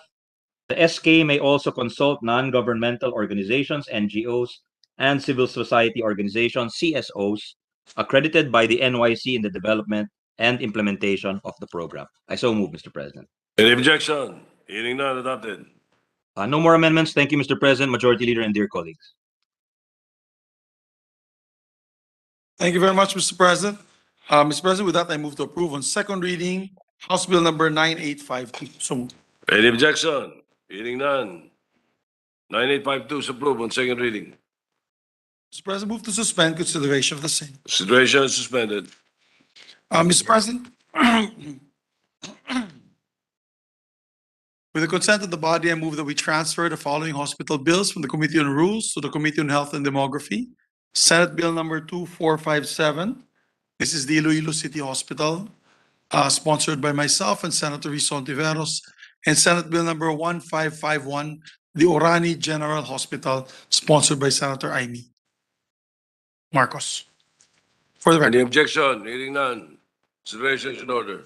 Yes, it was parked on my Committee on Rules until we have, we have filed committee reports already, Mr. President, of the said measure.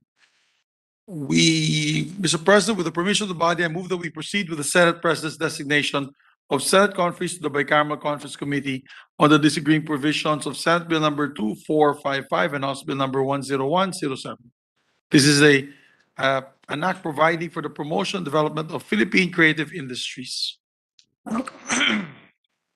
Following members are hereby designated as Senate conference for the Bicameral Conference Committee on Senate Bill 2455 and House Bill 10107.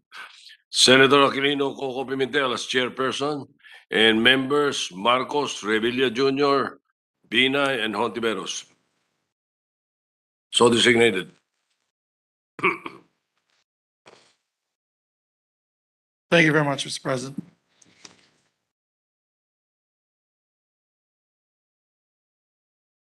Mr. President, may I ask for just a 1 minute suspension? Session suspended.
Mr. President, with the permission of the body, since these are all local bills on DOH hospitals, we would like to make an omnibus motion.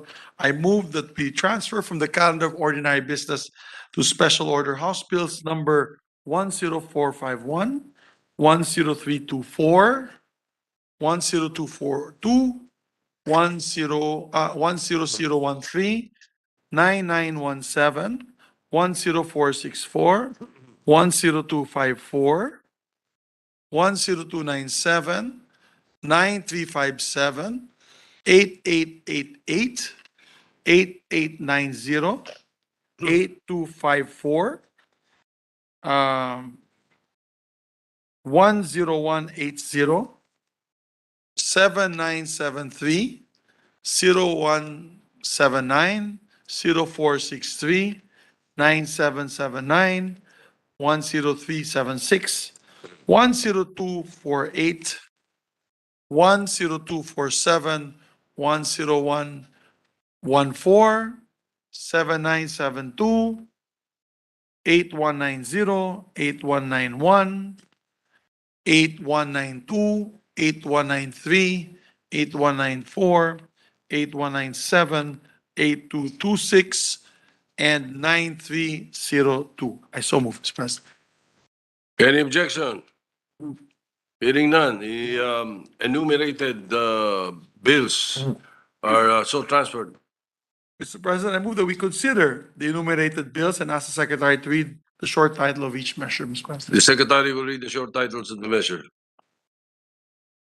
House Bill number 10451, Act increasing bed capacity of the Baguio General Hospital Medical Center from 800 to 1,500.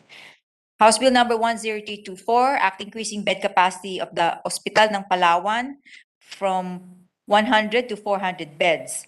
House Bill number 10242, Act converting the Governor Celestino Gallares Memorial Hospital to the Governor Celestino Gallares Multi-Specialty Medical Complex. House Bill number 10013, Act increasing bed capacity of the Davao Regional Medical Center from 600 to 1,000 beds.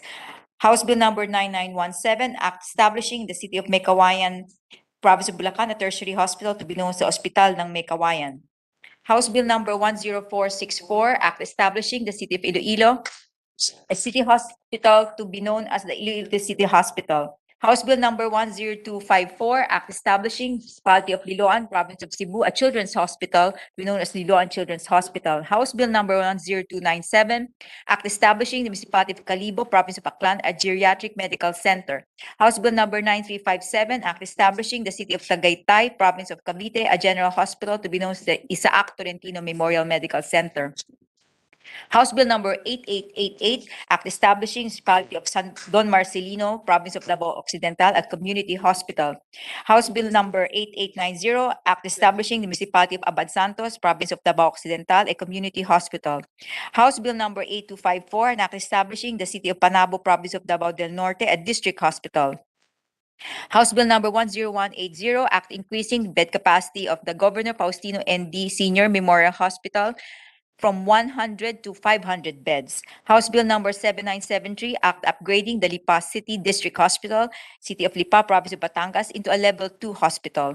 House Bill number 10179, Act increasing bed capacity of the Concepcion District Hospital, Municipality of Concepcion, Province of Tarlac, from 50 to 100 beds. House Bill number 10463, Act increasing bed capacity of the Teresita Lopez Halandoni Provincial Hospital and City of Silay from 100 to 300 beds. House Bill number 9779, Act converting Oriental Mindoro Central District Hospital, the Municipality of Pinamalayan, Province of Oriental Mindoro, into a provincial hospital.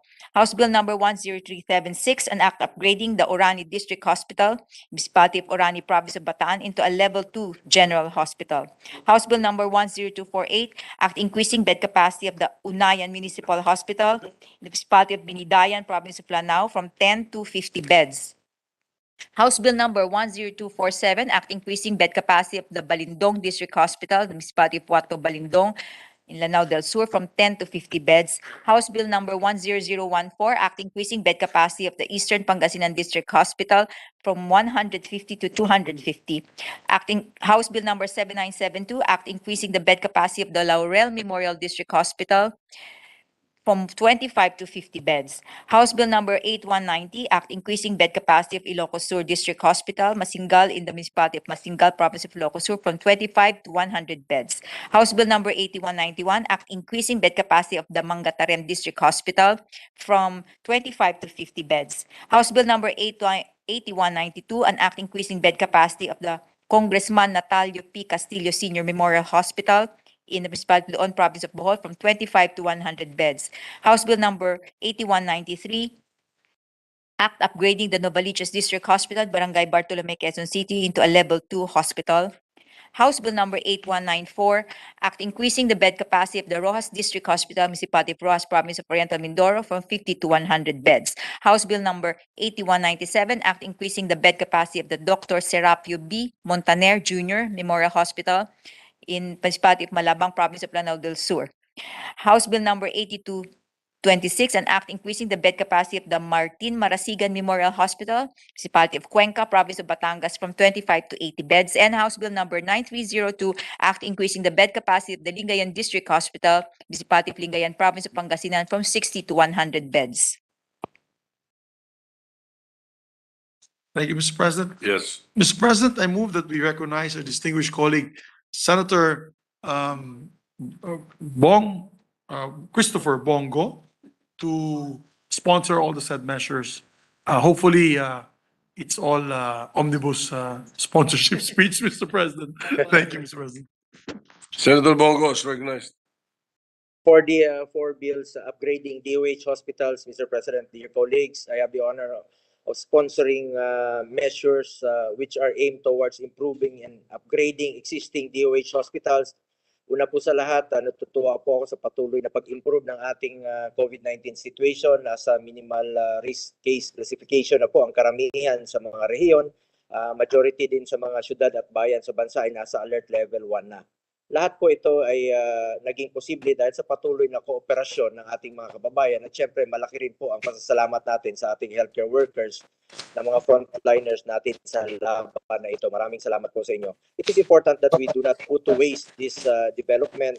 Huwag nating sayangin ang pagsisikap at sakripisyo ng ating mga kawani sa gobyerno, healthcare workers, frontliners at higit sa lahat ang kooperasyon at disiplina ng bawat Pilipino. Mr. President, I am presenting these bills to upgrade some of DOH hospitals to contribute to the strengthening of our healthcare system. Let me therefore enumerate the hospitals for the information of the body. The bills we are sponsoring: 1, House Bill 10451.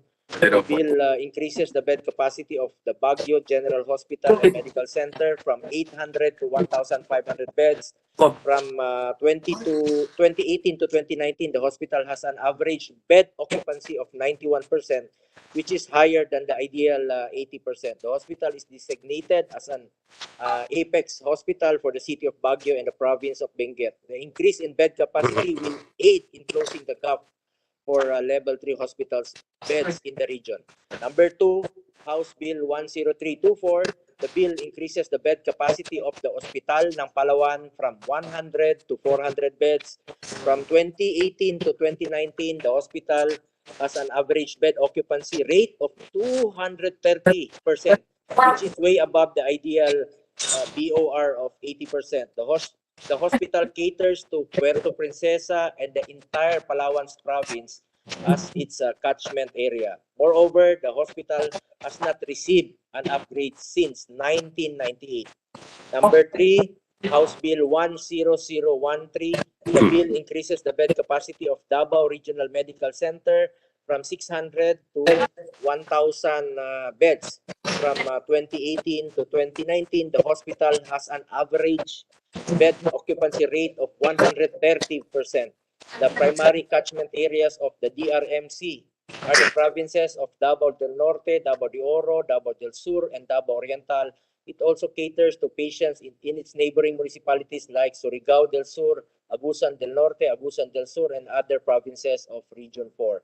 Number 4, House Bill 10242. The bill provides for the conversion of Governor Celestino Gallares Memorial Hospital into a medical complex to be known as the Governor Celestino Gallares Multi-Specialty Medical Complex, which shall comprise of the ambulatory Care Center in Tagbilaran and the Multi-Specialty Center in the municipality of Cortes. From 2018 to 2019, the hospital has an average bed occupancy rate of 170%. Yung apat na mga hospital na yon ay meron po mga malasakit centers po. Mr. President, I just want to reiterate that all these hospitals already exceed the ideal bed occupancy rate of a hospital.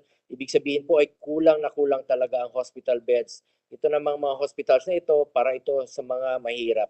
Karamihan na nagpapa-admit po dito sa mga hospital na ito, yung mga walang-wala, yung mga walang matakbuhan. Mr. President, the implementation of these bills will be in phases. It is also important to emphasize that all these hospitals have funding in the 2022 General Appropriations Act, including budget under the Health Facilities Enhancement Program, which may be used to already improve the services in these hospitals.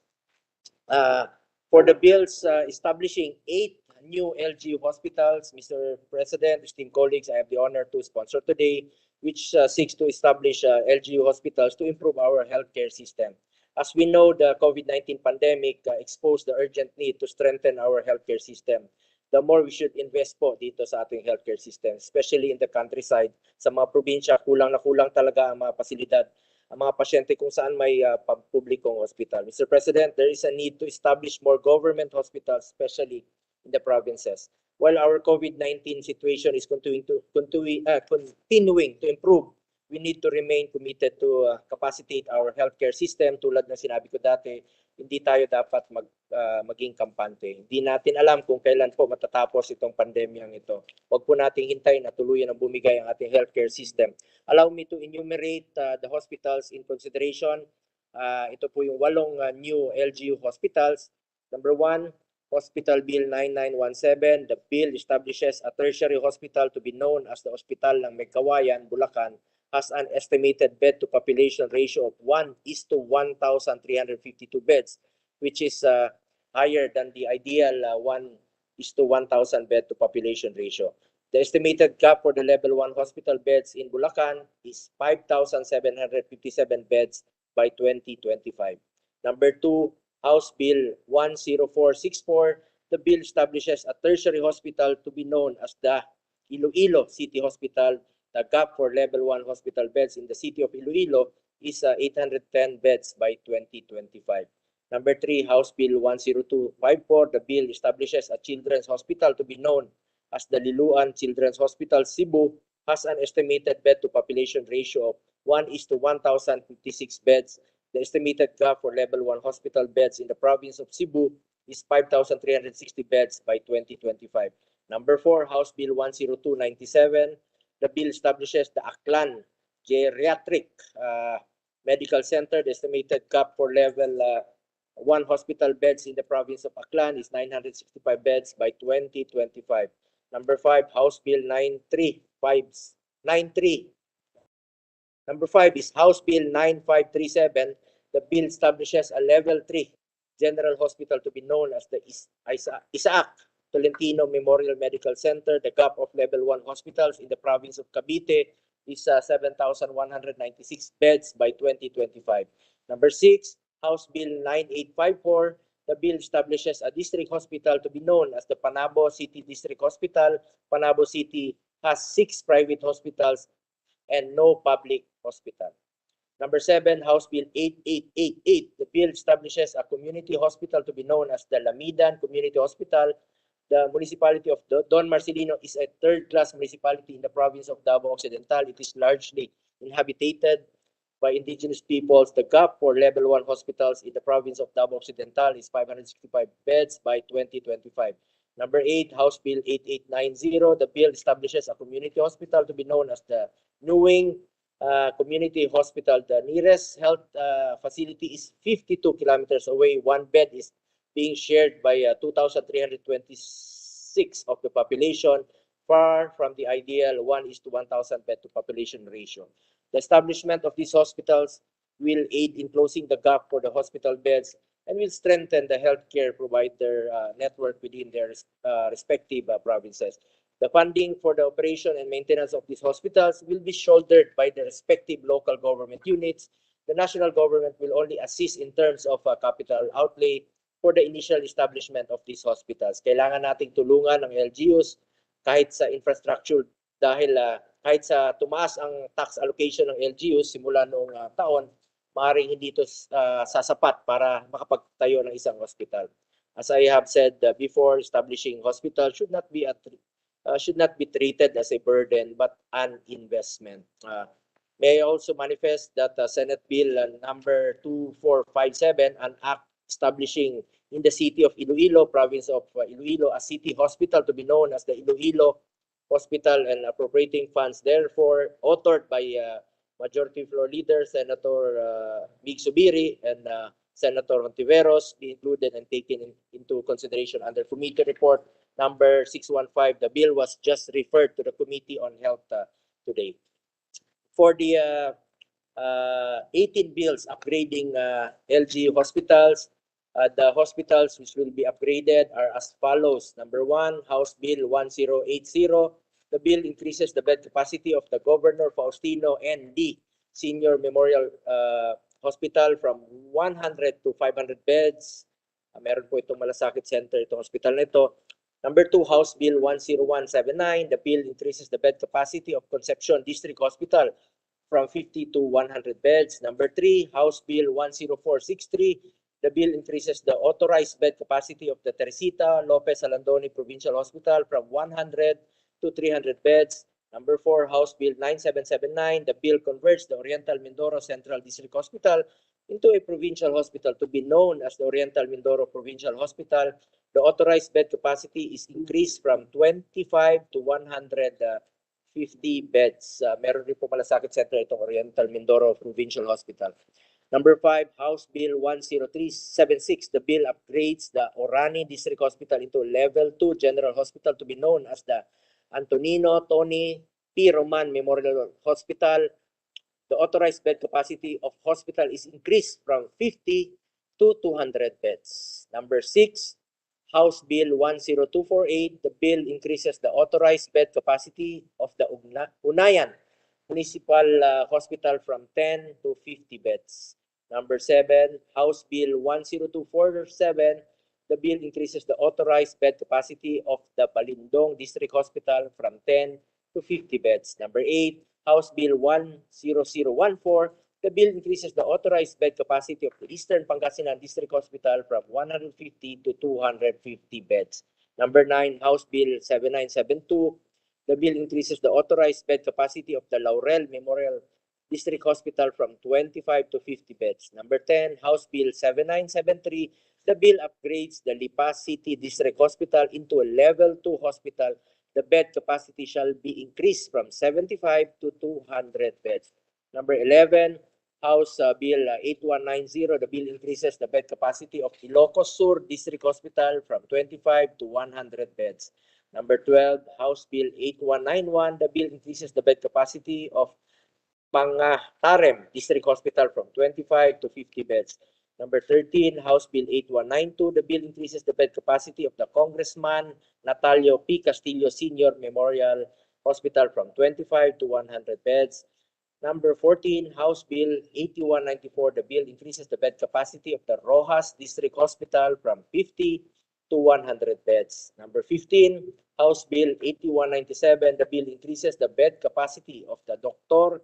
Serapio B. Montaner Jr. Memorial Hospital from 25 to 100 beds. Number 16, House Bill 8193. The bill upgrades the Novaliches District Hospital into a Level 2 hospital. Meron po malasakit po itong Novaliches District Hospital. Number 17, House Bill 8226. The bill increases the bed capacity of Martin Marasigan Memorial Hospital from 25 to 80 beds. Number 18, House Bill 9302. The bill increases the bed capacity of the Lingayen District Hospital from 60 to 100 beds. The funding for the operation and maintenance of these hospitals will be shouldered by their respective local government units. The national government will only assist in terms of capital outlay of the upgrade of these hospitals. May also manifest that Senate Bill 1551, an act converting the Orani District Hospital in the municipality of Orani, province of Bataan, into a general hospital to be known as the Orani General Hospital and increase its bed capacity from 50 to 200 beds, and appropriating funds, therefore authored by Senator Amy Marcos, be included and taken into consideration under Committee Report 627. The bill was just referred to the Committee on Health today. Maraming salamat po, Mr. President. Majority Leader. Co-sponsored. Thank you, Mr. President. Mr. President, if I may, Senator Joel Villanueva would like to be made a co-sponsor of all measures, together with myself, with the permission of Senator Go, including our colleagues that are here present today, be made co-sponsors of the measures. All right. We place it on record. Mr. President, I move that we suspend consideration. I promised the good gentleman from Davao that we'll take it up again on Thursday. Hopefully approve it on second reading para third reading po natin on Monday next week. All right. I so move, Mr. President, to Any suspend objection? consideration. Hearing none, consideration of the enumerated numbers are suspended. Okay. Mr. President, I believe there's a last additional reference of business, only 2 pages, I think, Mr. President. Yes, the Secretary will proceed with the 5th additional reference of business. Pag natalo siya, fix.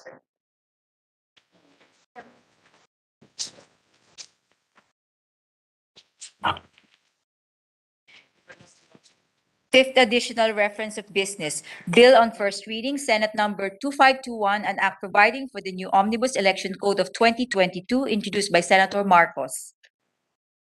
To the committees on constitutional amendments and electoral reforms. Committee reports, Committee Report number 644, prepared and submitted by the Committee on Basic Education, Arts and Culture, and Senate number 2522. Senators Villar, Go, and Gatchalian as authors thereof, entitled An Act Declaring the Second Thursday of January of every year a special working holiday to be known as National Baptist Day, recommending its approval in substitution of Senate number 1548, taking into consideration House number 6522, sponsor Senator Gatchalian. To the calendar for ordinary business. Committee Report number 645, submitted by Committee on Basic Education, Arts and Culture, and PS Resolution number 522, introduced by Senator Gatchalian, entitled Resolution Directing the Senate Committee on Basic Education, Arts and Culture to conduct an inquiry in aid of legislation on the implementation of Republic Act number 4670, otherwise known as the Magna Carta for Public School Teachers, to provide a comprehensive and critical review and identify the gaps, issues, and challenges in advancing the welfare and rights of teachers as professionals and improving the conditions for effective teaching and learning, for the purpose of crafting policy recommendations and initiating complementary and amendatory legislation to further strengthen the law and fulfill the goals enshrined therein, recommending the adoption of the recommendations and their immediate implementation, sponsor Senator Gatchalian. Calendar for ordinary business. Yes. Mr. President, I move that we transfer for the calendar of ordinary business to special order.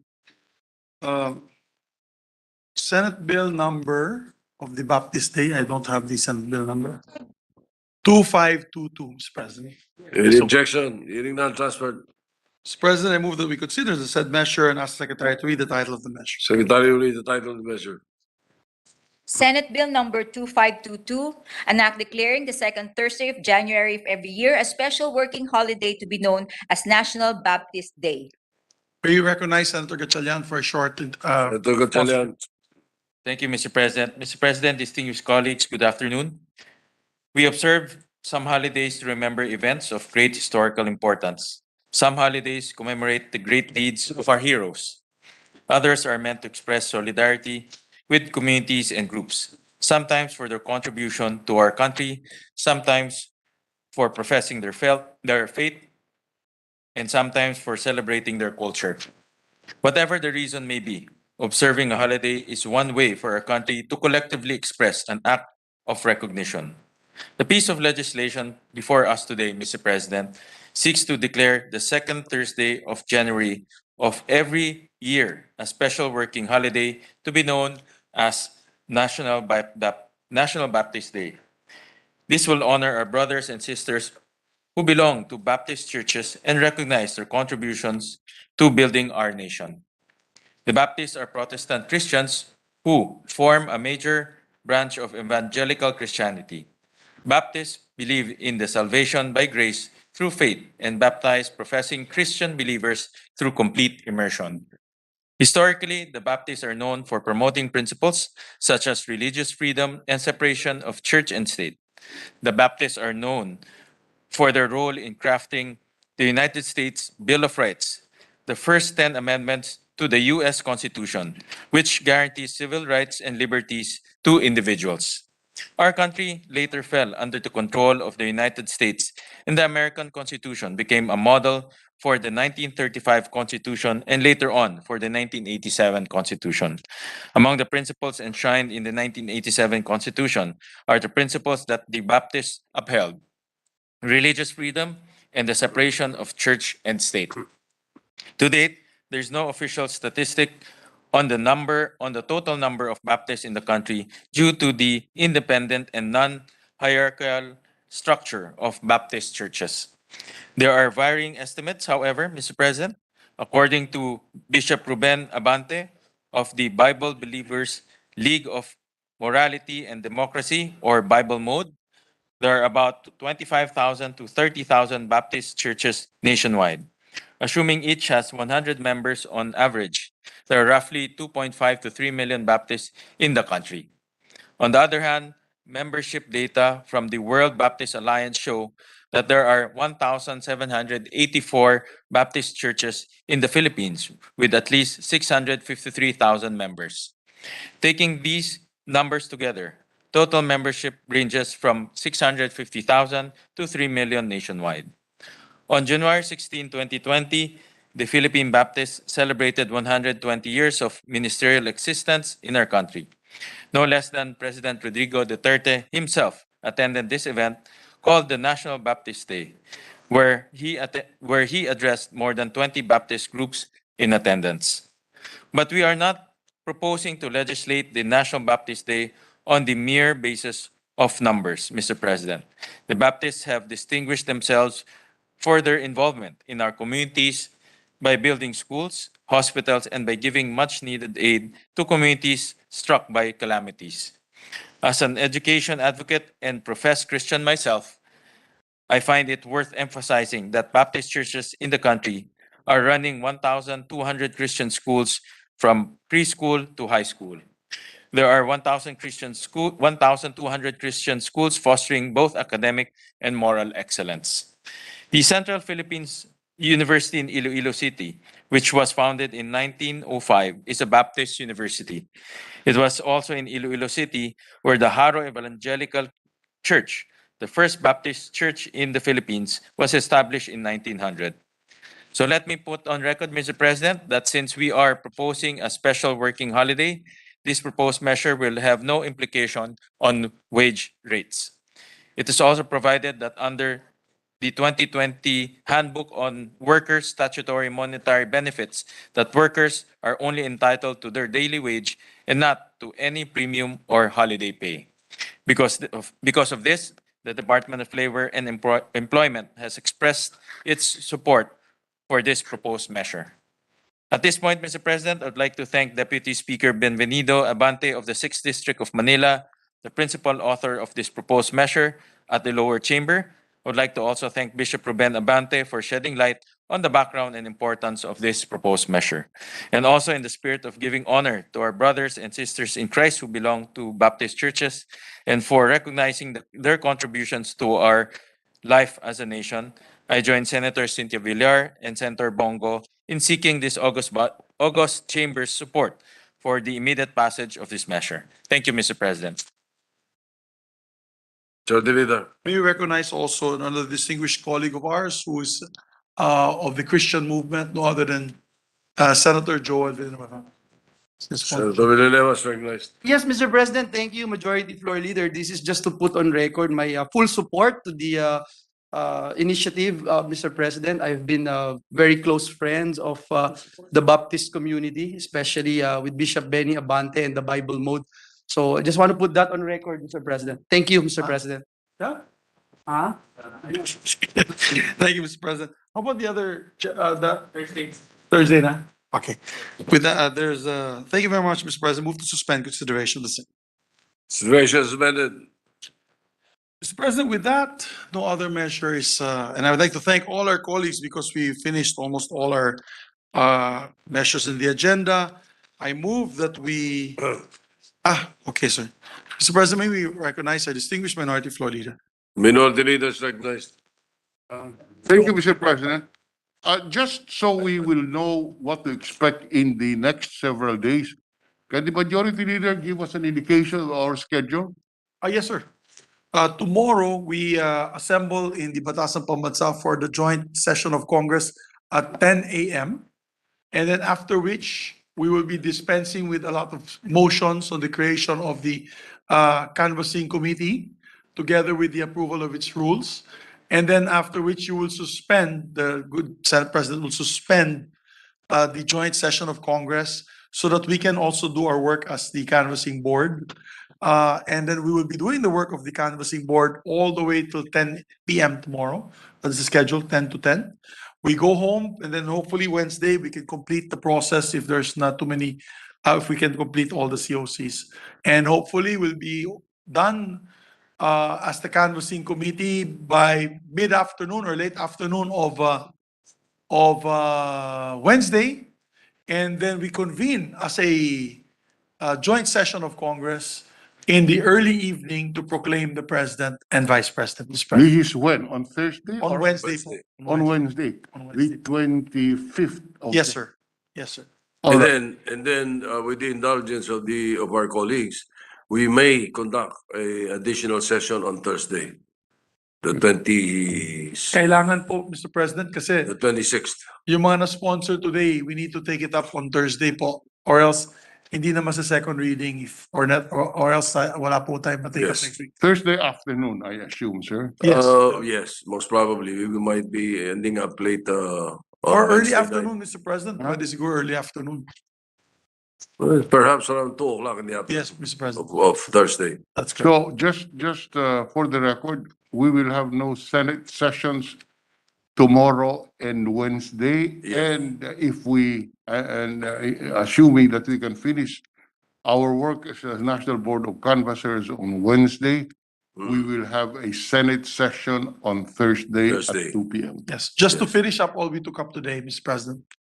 All the local bills. Okay, thank you, So- Mr. President. Yes, what will happen is that tomorrow, after the ministerial actions to be taken by the Senate President and the Speaker of the House, we will suspend the joint sessions. We will not adjourn, we will suspend, so that it will give way to the National Canvassing Committee that we will name tomorrow. And then we can resume anytime they are done. All right, we address now the question to the Senate President as Chair of the Commission on Appointments. We received notice from a committee, I think Committee on Constitutional Commissions, from the Commission on Appointment that there is a hearing on Wednesday, the 24th, the 24th of May. 25th No, of May. Wednesday, 25. The morning of Wednesday, 25th, yes, I was informed that a committee was calling for a hearing. But I have already informed them that it will stay as a hearing, as a committee hearing. We will not be able to conduct a Maybe, plenary Mr. session President, we can on appeal Wednesday. to our dear colleagues that even I'm listening to Senator Bato right now, because we'll be busy in the canvassing the Correct. votes for the president and vice president. For example, I'm a member of the CA. I would like to also attend that, but I can't because I'll be part of the National Canvassing Board or Committee. Maybe we can make an appeal to the committee not to have it anymore on Wednesday. We'll leave it up to the members of the committee, Yeah, we'll but make an as appeal, far Mr. as the Senate presidency or the chairman of the committee on the Commission on Appointments is concerned, we cannot convene a CA plenary session on Wednesday, the 25th. We are planning to call for a June 1 plenary session of the Commission on Appointments. Yeah. Okay. Thank you very much for that information, Mr. President. Thank you very much, Mr. President. Thank you, Mr. President. With that, we move to adjourn session until 10 o'clock in the morning. What day is it today? 24th. 24th. on the month of May 2022 in Congress, Mr. President. We remind our colleagues, it's in the House of Representatives for our joint session, Mr. President. All right. Any objection? There being none, the session is adjourned until 10 o'clock in the morning of the 24th day of May 2022 in the House of Representatives. That's correct. Thank you very much.